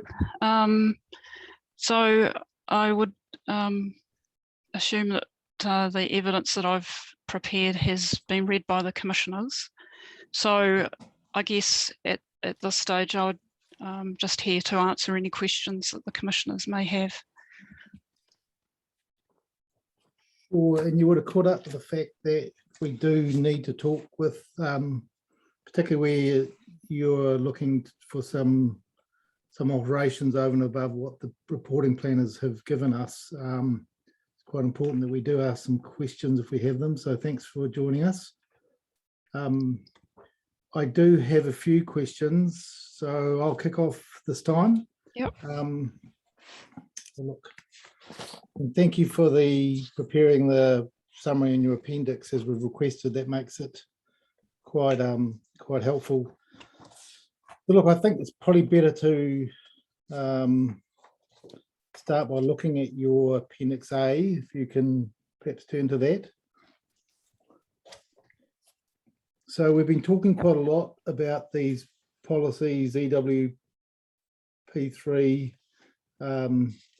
P4 has been quite a subject for us with other submitters as well, Helen. But I'm just really to clarify, Powerco is seeking the removal of EWP3. From what I've read, yes, that's correct. Largely on the basis that you think it's effectively a duplication of matters covered in EWP5. Is that a fair summary? Yeah, I guess that is a fair summary. Powerco is seeking that EWP3 be deleted. I guess the concern for us is that, or for Powerco, is that the focus should really be on how the effects of the earthworks are managed and not what is to be controlled. So we, having considered the Section 42 officer's recommendation, which I think was making recommending no changes be made to EWP3 at all. PowerCo still considers that that policy should be deleted. Because in your paragraph 4.15, you have a reason that that deletes the word minimise. Is that related to that? Well, it is related to that policy. So what I've set out, or how I've set it out in the evidence, is to just kind of step through the rationale behind PowerCo's submission, and I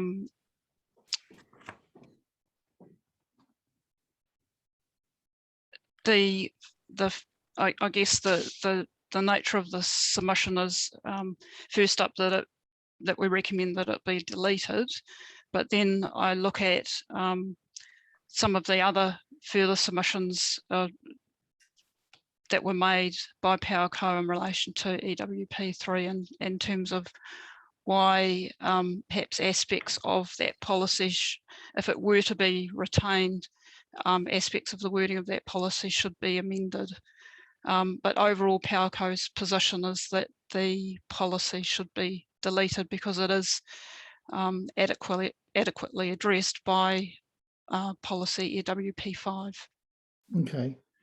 And look, I've done the exercise myself when I read your evidence to sort of match up the matters 1 to 7 with the matters 1 in EWP3 with those matters in EWP5. And I'd have to say I've found a pretty good corresponding matter, I suppose we want to call it that, in P5 as the topics in P3 cover. So, and I think, yes, I take your point there that there was some duplication. Do you think P5 is actually a stronger policy than the P3, given that P3 does have that minimise? Well, I mean, P3, yeah, P3 has avoid or minimise currently, as it's worded, which is a pretty, could be a pretty difficult test to meet. And it lists 7 matters at the moment under that policy, which really, I guess, are tying through to the standards is the intent, I think, of the drafting at the moment. But EWP5 is more related to, I guess it's, in a way, it's a little bit more policy, written as a policy, whereas EWP3 is quite an effects and specific based policy in terms of how it's worded at the moment, which I think is that's the concern that PowerCo have, is that it lists, for example, referring to cut depth and fill height, it's listing quite specific matters which are dealt with quite adequately through the standards, and not really appropriate to be listed as part of a policy. And I think EWP5 adequately addresses the concerns that earthworks might have within the region. All right, and I think thanks for that answer. Again, looking at your 4.14 and 4.15, you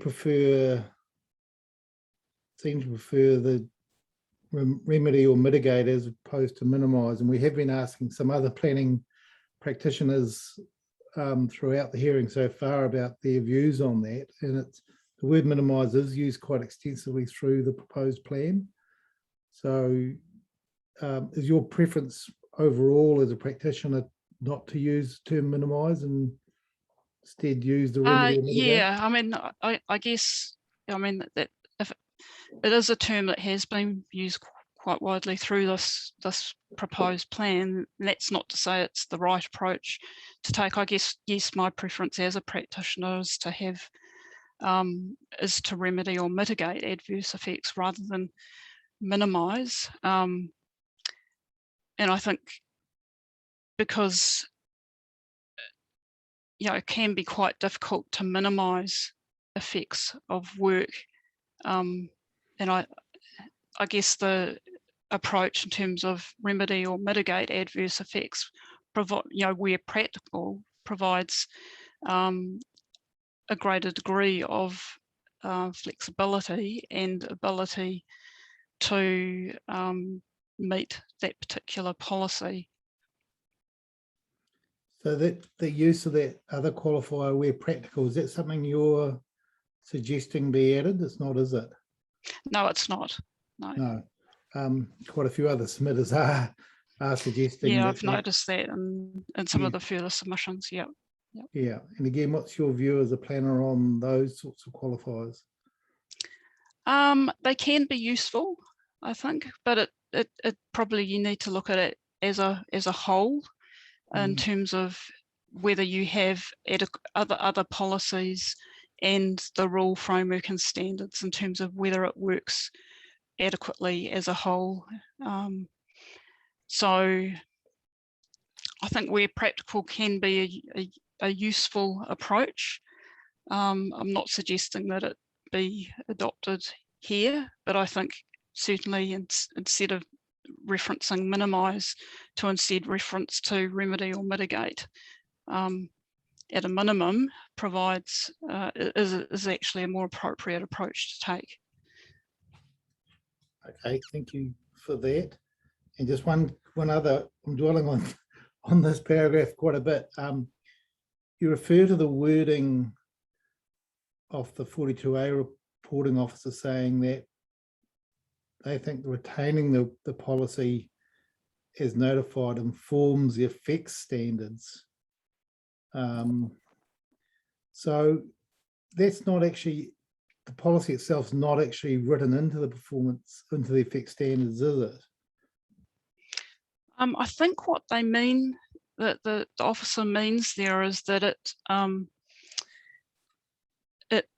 what the matters that have been listed, the seven matters that have been listed in P3 are then carried through to the specific standards. So for example, cut depth and fill height, there is a specific standard around, I think it's S, I'll just have to scroll down to it.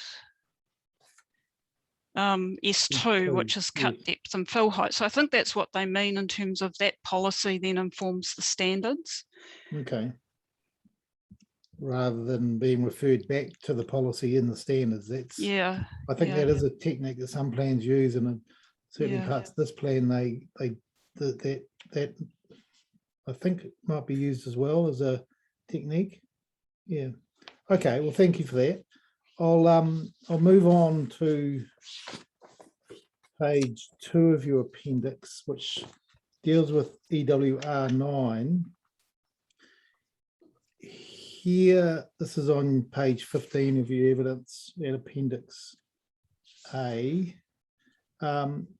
You're suggesting here, I think, that we relocate the whole rule to the network utilities chapter. So can you just explain that a little bit more, that rationale?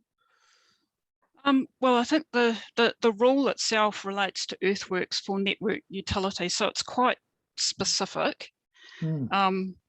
And given there is a chapter specifically for and relating to network utilities, it just seems to be a sensible location for earthworks relating to network utilities to actually sit under the network utilities section of the plan.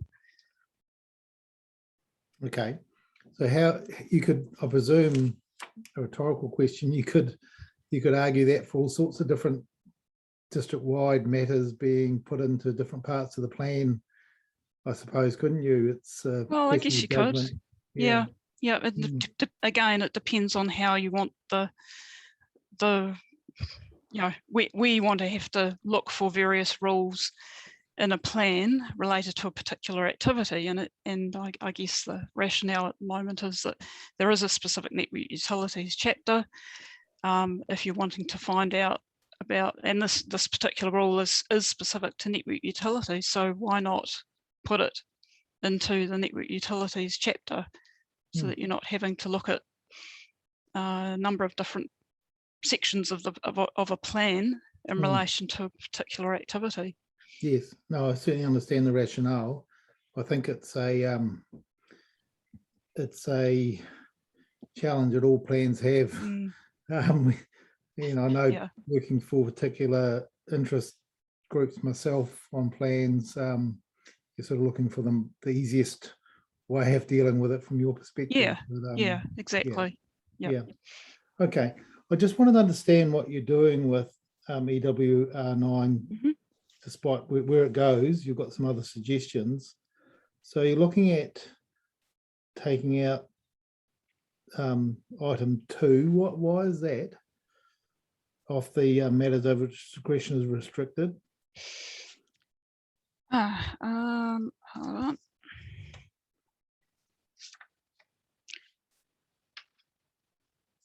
Sorry, I just have to get to the appropriate part of my evidence.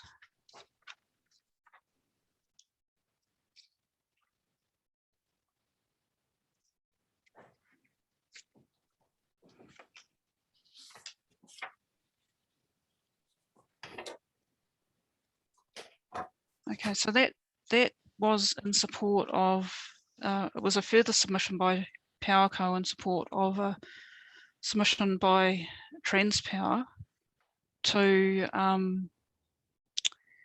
amend or delete some of the items under EWR9.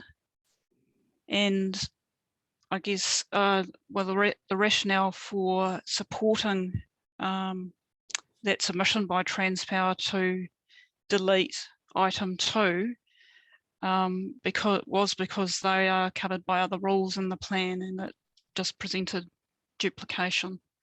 And I've set that out in paragraph 4.28 of my evidence. Okay, I'll just make a note of that. Thanks, Helen.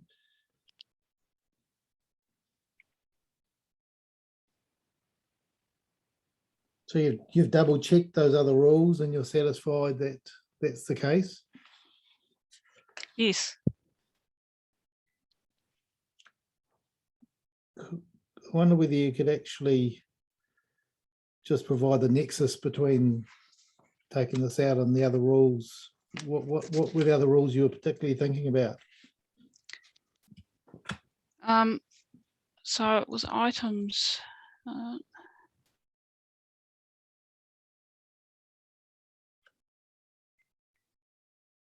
So item 2, which is the extent to which land disturbance or earthworks will compromise archaeological sites, etc.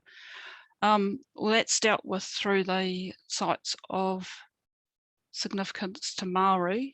Yes. I can't quote you the exact rule for that.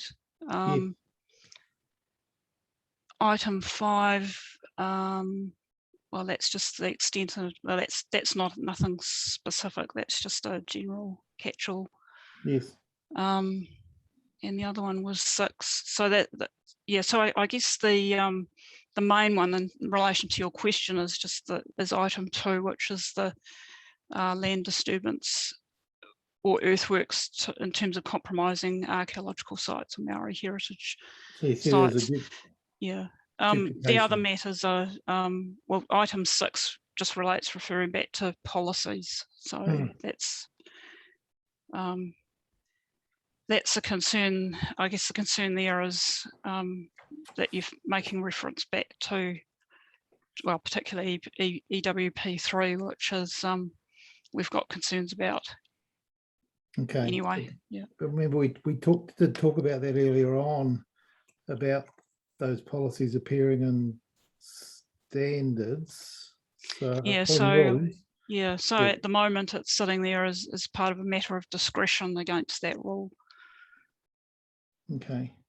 And do you think that's perhaps the cross-reference has been done because the matters and the policies perhaps are issues that you might need to think about if you're actually looking at if you're not complying with permitted activity standards?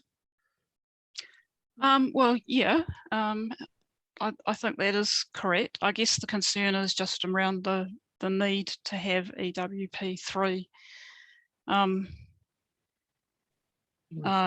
as a listed policy that you have must have discretion to. Okay.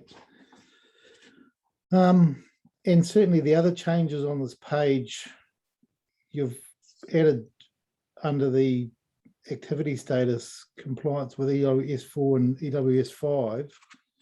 Now, those are control of silt and sediment. In S5, what was that covering?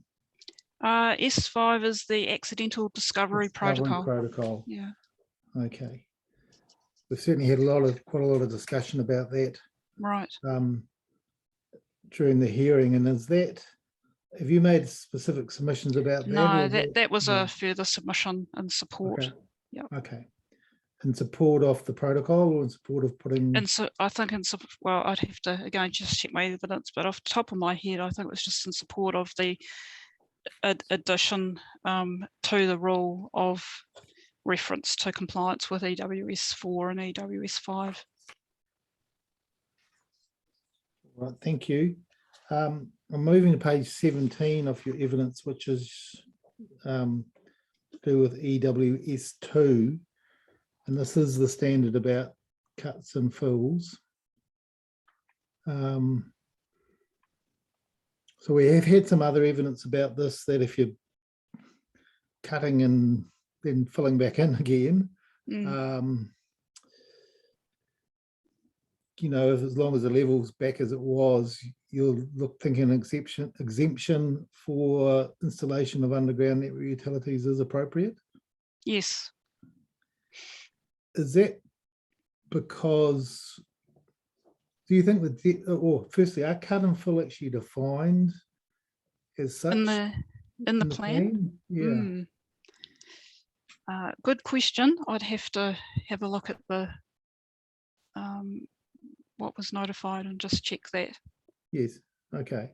But PowerCo, I presume, would have all sorts of different earthworks around different types of poles and facilities it was installing, whether they were transformer stations or the whole range of activities. So sometimes you'd be basically drilling a hole to put a pole in. Otherwise, yeah. Yep. And do you think that would be caught, digging a hole for putting a pole in by the cut and fill rules? I'm just trying to work out the practical reality of this for PowerCo.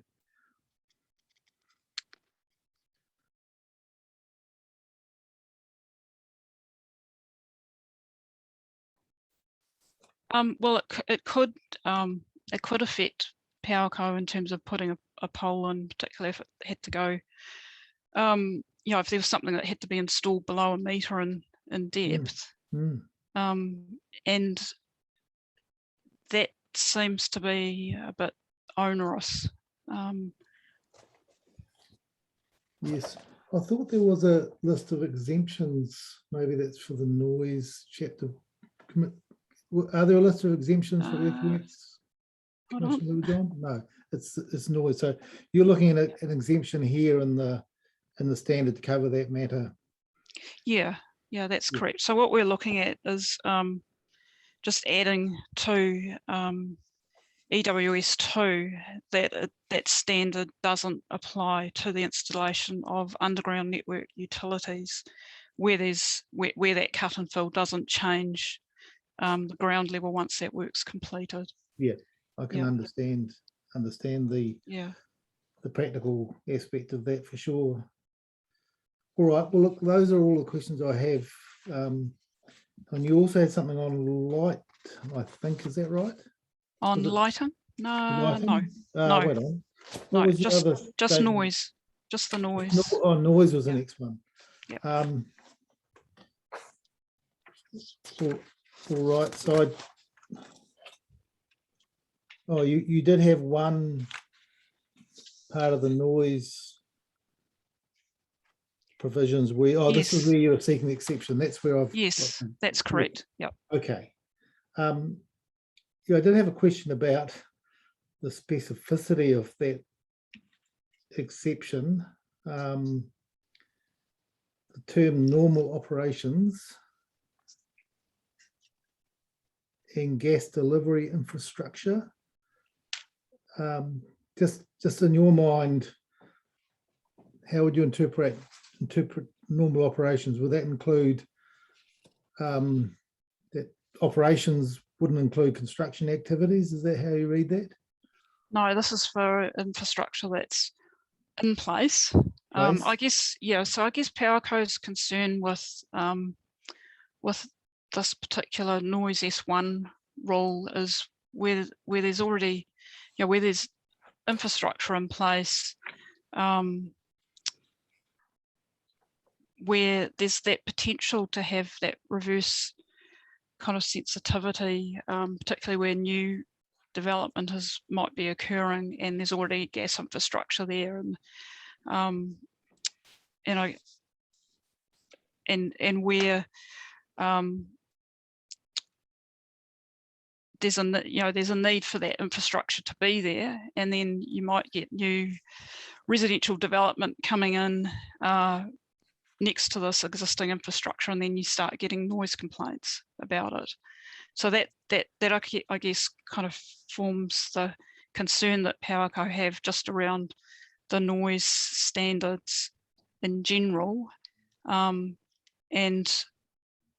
the approach that we're proposing is that the gas infrastructure be listed as part of the exemptions to the noise standards at the beginning of that chapter. Yes, I can see that. Are the natural gas operations inherently noisy? Are they?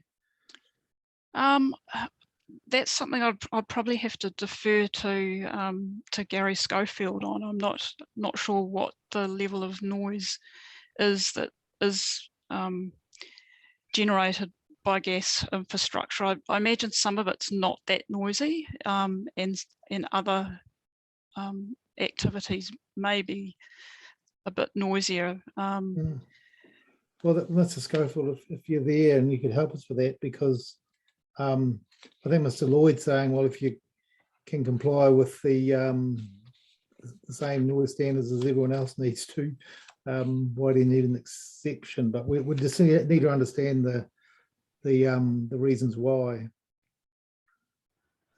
Yeah, certainly. And the level of noise isn't that great from our infrastructure.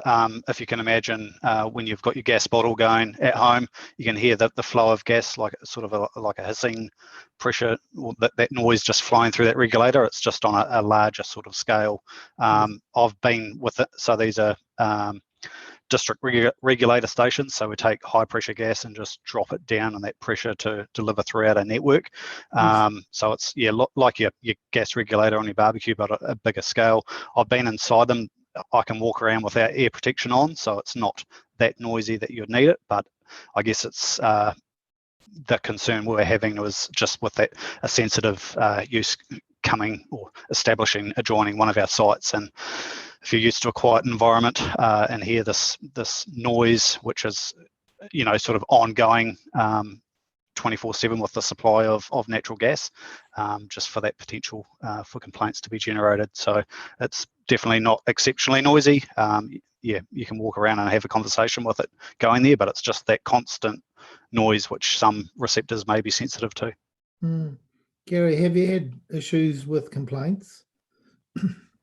Not to date, as far as I'm aware. Okay. Thank you. Well, thank you again, Helen, and for Gary and Cova coming on.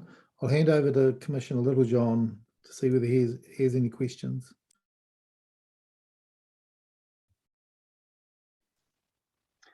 Thank you for that, Ms. Anderson. I just really wanted to touch on the last point that the chair raised, because I was confused as to the basis for the need for the exclusion from the noise rules, because there wasn't any other evidence filed of a technical nature. So yeah, I'm grateful for Mr. Schofield's comments, but I'm wondering though whether we do need something slightly more than that in order to exempt PowerCo from any noise rules, when the thing that's been identified of concern is really around reverse sensitivity rather than you're really noisy and you need to be you need to be excluded. I mean, if you can comply with the noise rules, then no amount of complaint from a neighbour can really change that, can it? No. If you comply, you comply, and even if there are complaints, yeah, there's really, I guess it's more of a reputational issue for the company rather than anything that the council could do as an abatement process.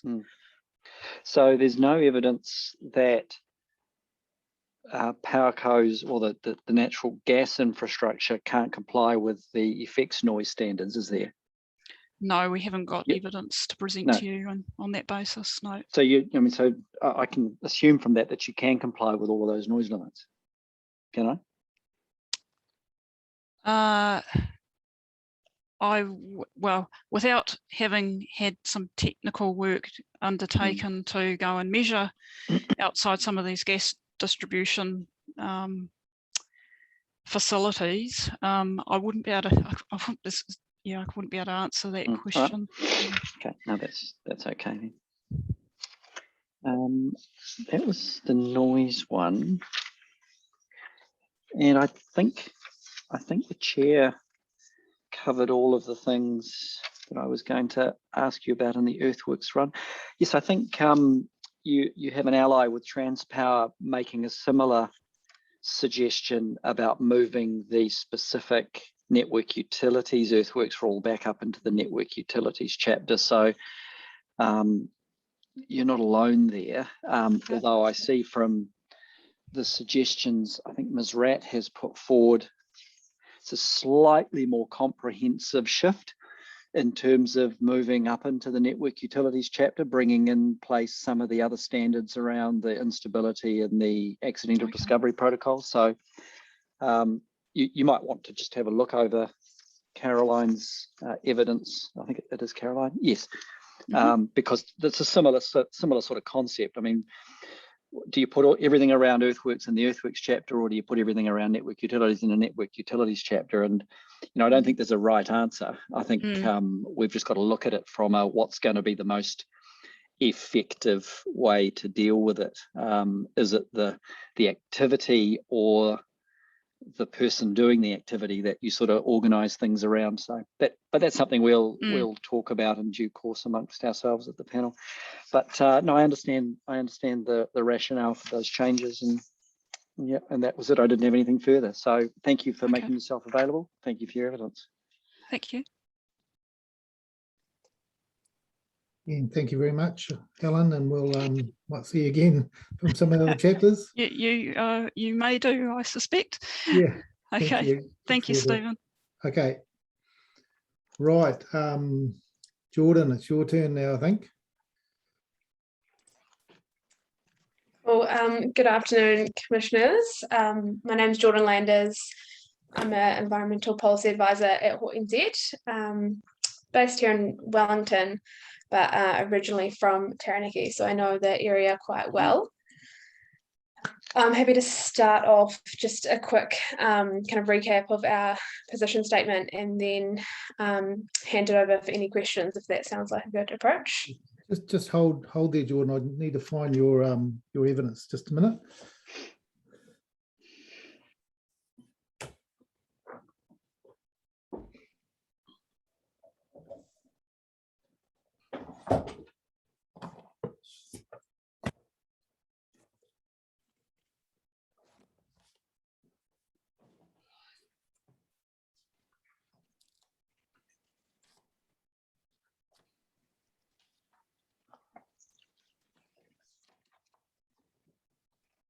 I don't think I've printed it off. I'll just get it up online. Just stand by.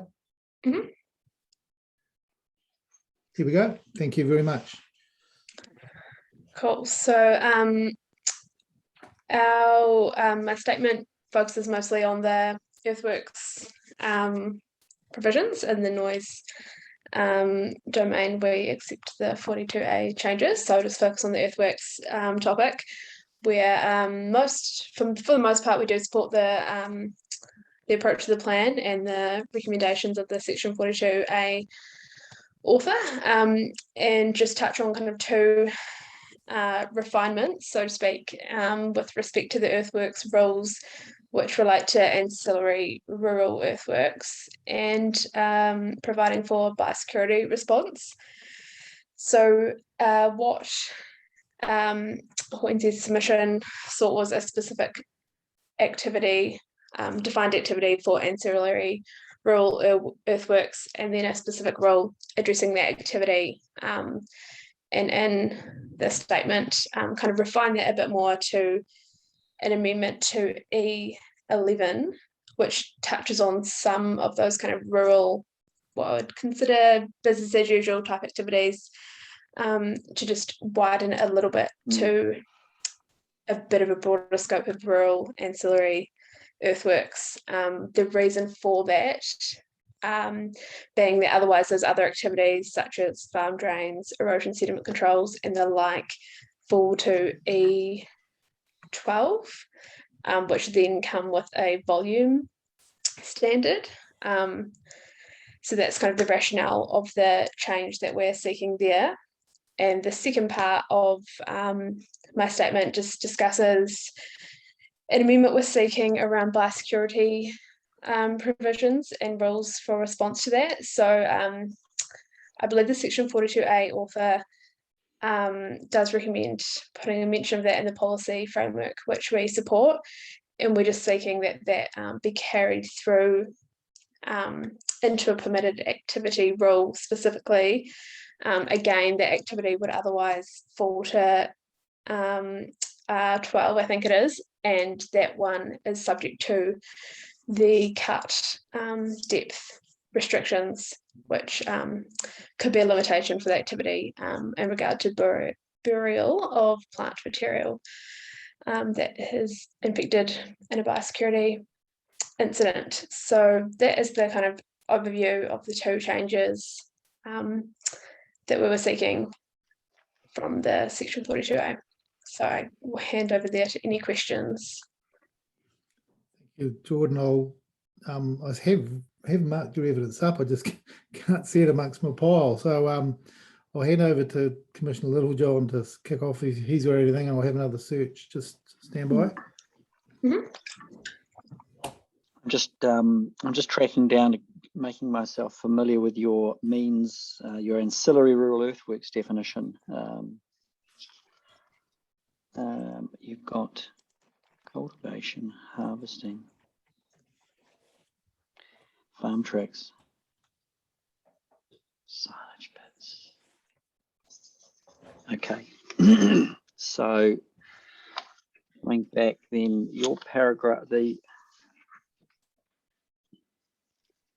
sorry, how rude of me. Hello. You just get so used to everyone being online all of the time. It's like, yeah. So thank you for coming along. No problem. Paragraph 16, your last bullet point there, you've helpfully gone through and identified what's in and what's out of the various rules, and you've got to you sort of conclude down the bottom last bullet point that there are a number of things that are unaccounted for and would therefore fall within EWR12. And so just so I can clarify, your inclusion of ancillary rural earthworks would therefore effectively account for those things so that they would then be excluded from Earthworks Rule 12? Yes, that's correct. So then, yeah, they would come under what was previously just limited silage pits and vehicle tracks, which is still subject to the kind of general suite of effects standards, but compared to earthworks rule 12 that has additional volume controls as well. So that's kind of the distinction. Okay, that's where I was getting confused. Okay. Sorry, that's noise, earthworks.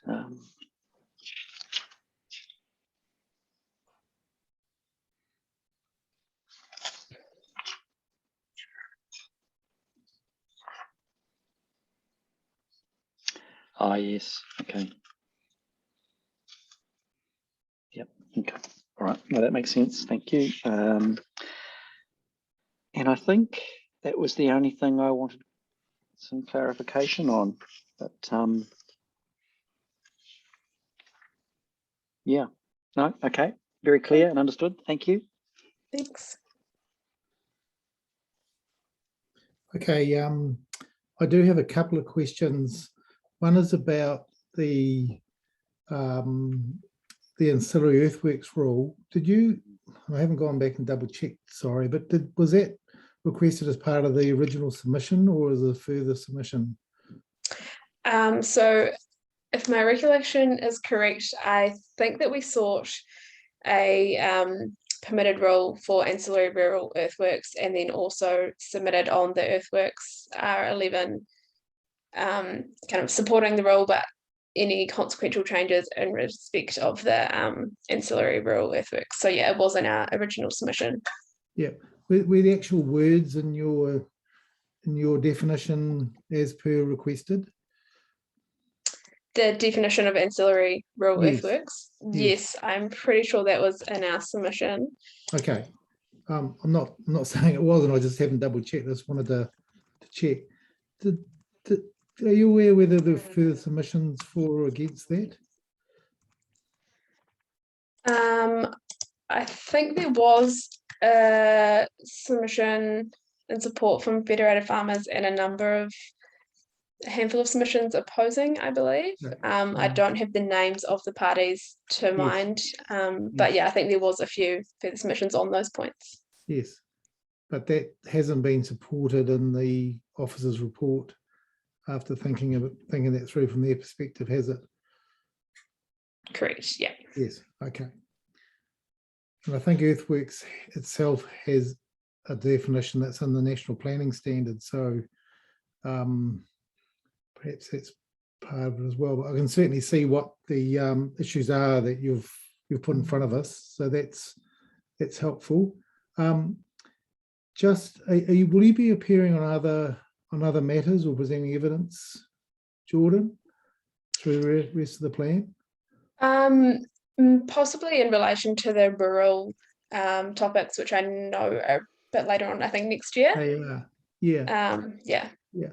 So when we issued a minute at this reasonably near the start about tracking in changes over the top of the recommendations from the 42A officers. So perhaps what you've done, there wasn't any. Oh, have you noted the changes in?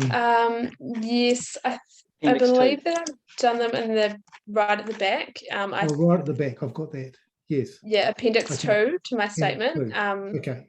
Yes. And I think I've just pulled out the provisions of relevance to what I was talking about, and I don't think there were any. Oh yeah, sorry. There's one change from the section 42, which is just in the black highlighting. Yeah, I can see that there now. No, that's great. Thank you for doing that. One last question, Jordan, about the Biosecurity Act. Does that deal with both plants and animals, or is that just a plant-based? I'm thinking, does this relate to stock that might be in a biosecurity problem, or is it just the plant issues? That's a good question. I guess being horticulture, I only really have thought about it in the plant aspect. But I think that the Biosecurity Act is so broad as to cover animals as well, but I would have to confirm that. But I'm not familiar with a different act that covers them, so I assume it's in. Yeah. Yes. So this is normally in the, we've got some state of some problem, emergency, there's been an outbreak of something, and material needs to be buried as part of the response. That's the general premise. Yes, yeah, and I think the most kind of prominent example, which kind of brought this to front of mind in terms of Port NZ's policy work, was the PSA outbreak, which affected kiwifruit. And in that situation, kind of the recommended approach was to either, for the removed material, bury it on site or burn it. So that's kind of where this the need for these provisions came from our perspective. So it seems quite a practical element. I certainly understand that. So yes, so thank you very much, and thank you for joining us. We have no further questions. Cool. Thank you very much. Thank you.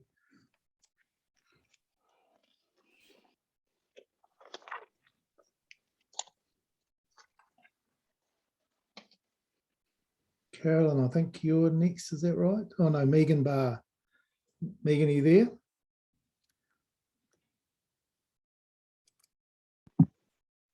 Yes, I am. Sorry. All right. There we go. Good afternoon, Commissioners. Thank you for the opportunity to answer questions. I submitted a hearing statement with evidence and would be happy to talk through anything that you have questions on. Yes, okay, I'll just find your statement, just hold there.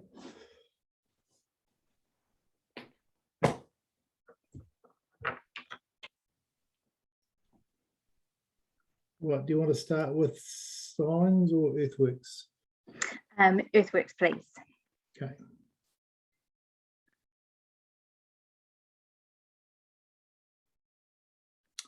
I'll get the earthworks one.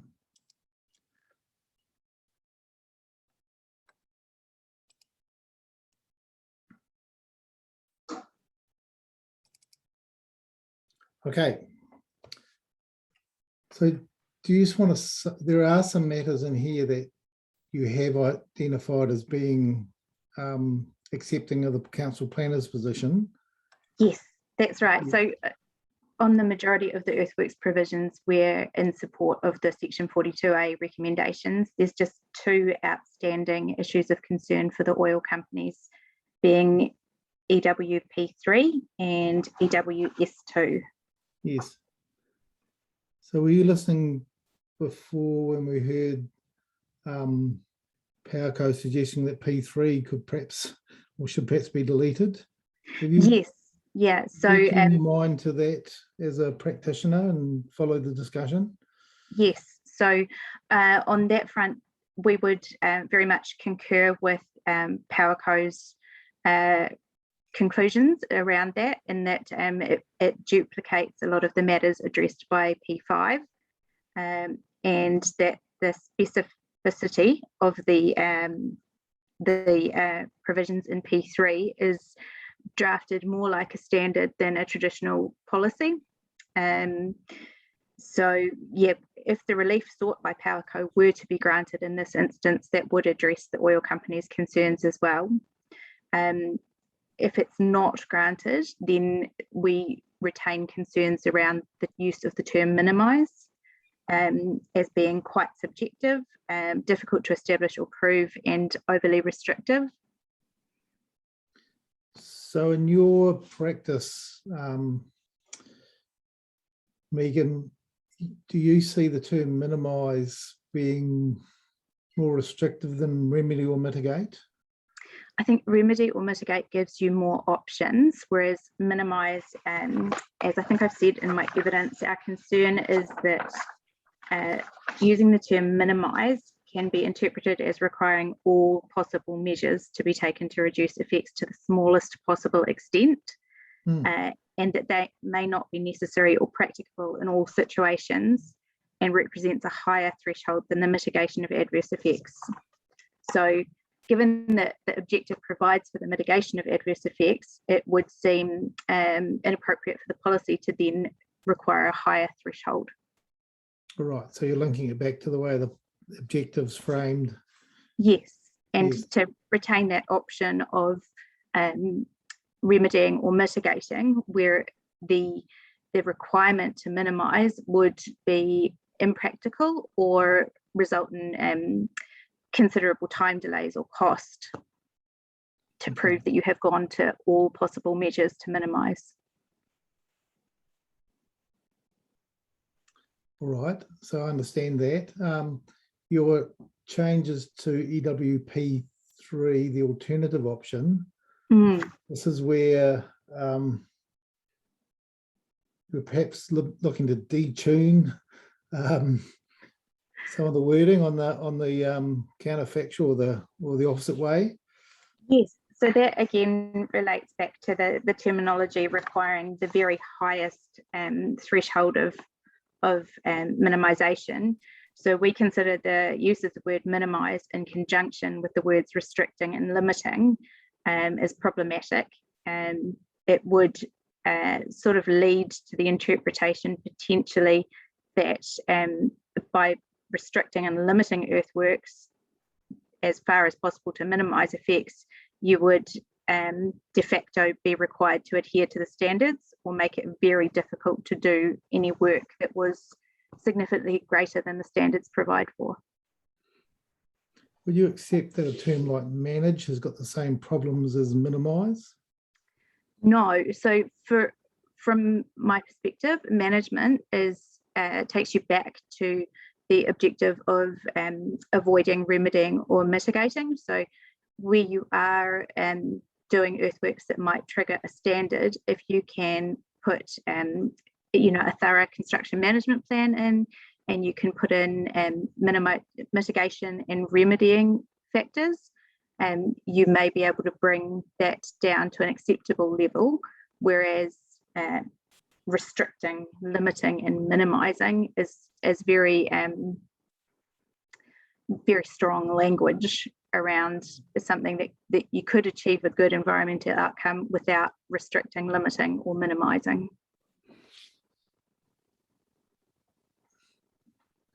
But the plan does have rules and standards that are restricting and limiting cut depth and fill to the maximum volumes, isn't it? So these... Yes, that's right. So again, it's because there is the presence of those standards, it's the need for this policy to be sort of duplicating the standards or being more like a standard in itself than a policy. Right. Okay. Thank you. And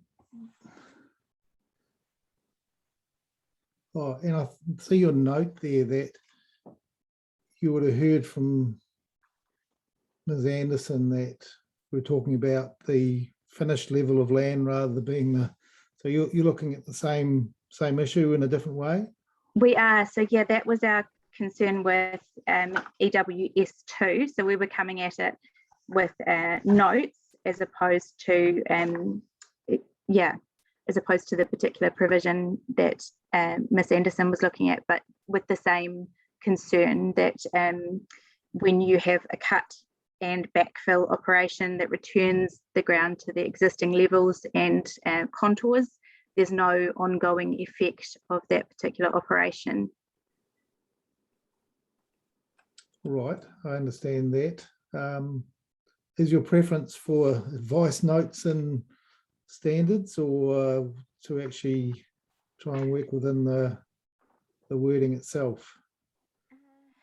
So there was, we gave two alternative options. Our original suggestion from our submission was that the note be added to EWS2, but we were equally happy for the exclusion to be added to EWR1.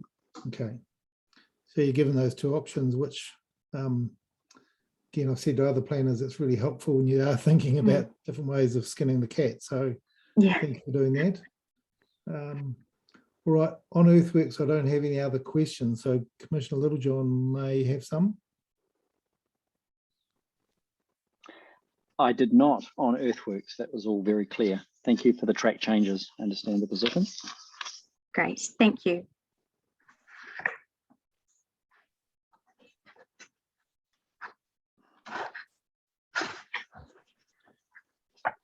So then, did you have any thing you want to talk about with signs, Stephen, or did I miss the signs? No, okay. I'm still trying to get my head around the change you're seeking there. Can you take me to the place where that is most easily identified? Let's see. So probably in attachment 1.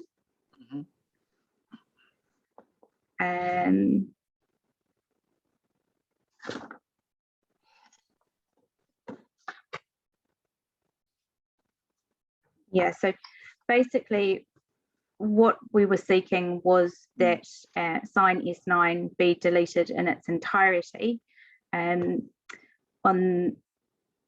a number of grounds, which I talked through in my evidence, but basically it is accepted that it is within Waka Kotahi's guidance. However, we don't see bringing it into statutory regulation as being necessary or practical, certainly not in terms of the restrictions it would place on signage within town centres and and even neighbourhood areas where you have existing petrol stations. Quite often the 50-metre separation distance is going to encompass potentially 3 or 4 properties in terms of frontage, and that could be a serious hindrance, not just to replacing existing signs, but to new tenants of properties looking at putting up signage. Okay. I'm still trying to find, I understand your preferred option is get rid of it. In terms of your alternative option, how is that different from councils? Maybe am I missing something? So I think we have added in the all zones, we've added more exclusions. So if you see the underlined in under sign Local centre, S9, large format retail, mixed use, town centre, city centre, and general industrial. yes. So the places that you would typically find petrol stations. They're the same though. They're the same as the council's list. As the council's That's all. version. I think that they may not have been the same as the councils. They certainly do look at their. Okay, I'll just go back to the original version, which it's sign R. Sign S9. Sign S9. Sign S9.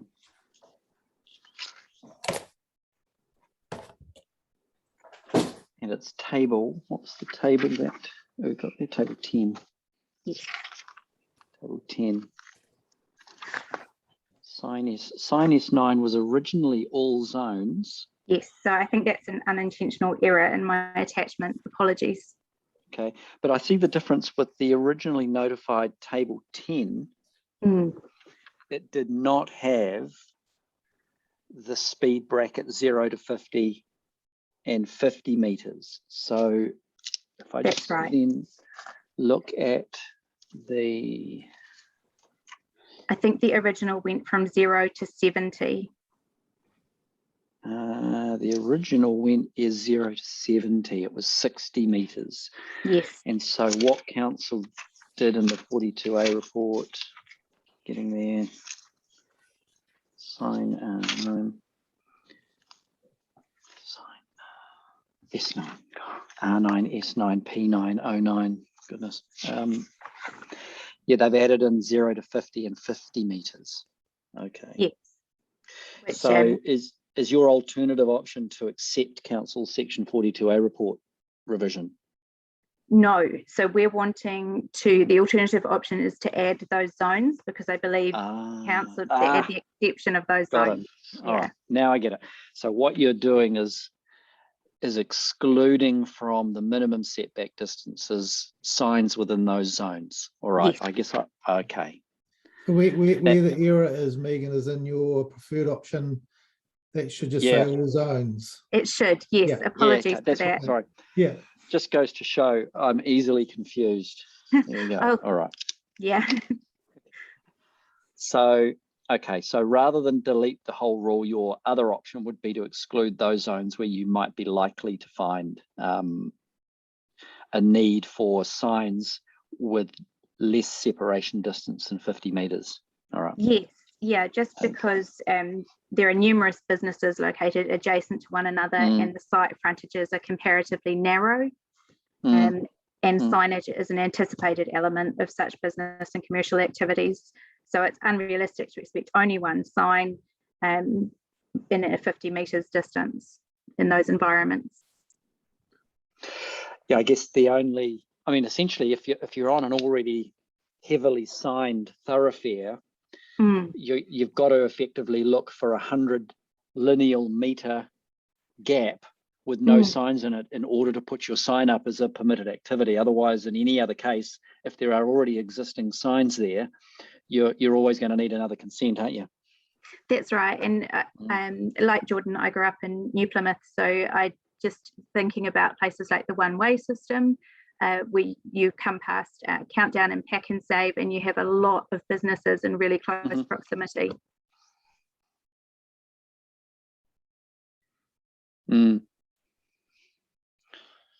Okay. No, thank you. That makes sense now. Understood. Thank you for that. It's similar. It's a similar issue that what Mr. Ellerton raised as well, wasn't it? Anecdote, yeah. In town centres where you've got separation of 50 metres between signs, and you might have a building with lots of different tenants in it that want to hang a sign. So it's a similar principle, I think. So that's right. Yeah. It's just practicality and whether it's a sort of unintended consequence of this that you might end up with a lot of resource consents being required for things that aren't actually having huge environmental effects that need to be managed via a resource consent. All right. So thank you for that clarification. And thank you again for joining us. We may see you again through the process. Yes. Thank you so much for your time. Thank you.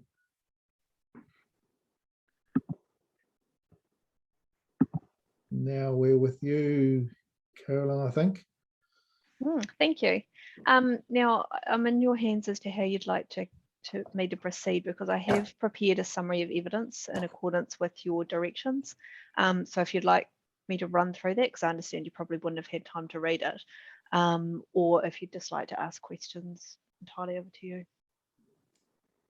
Why don't you just give us a quick run through? Did you send that through to Julia this morning, or? Yeah, but I'm happy to screen share if that makes life easier. Yeah, why don't you do that? That'd be good. Sure, no problem at all.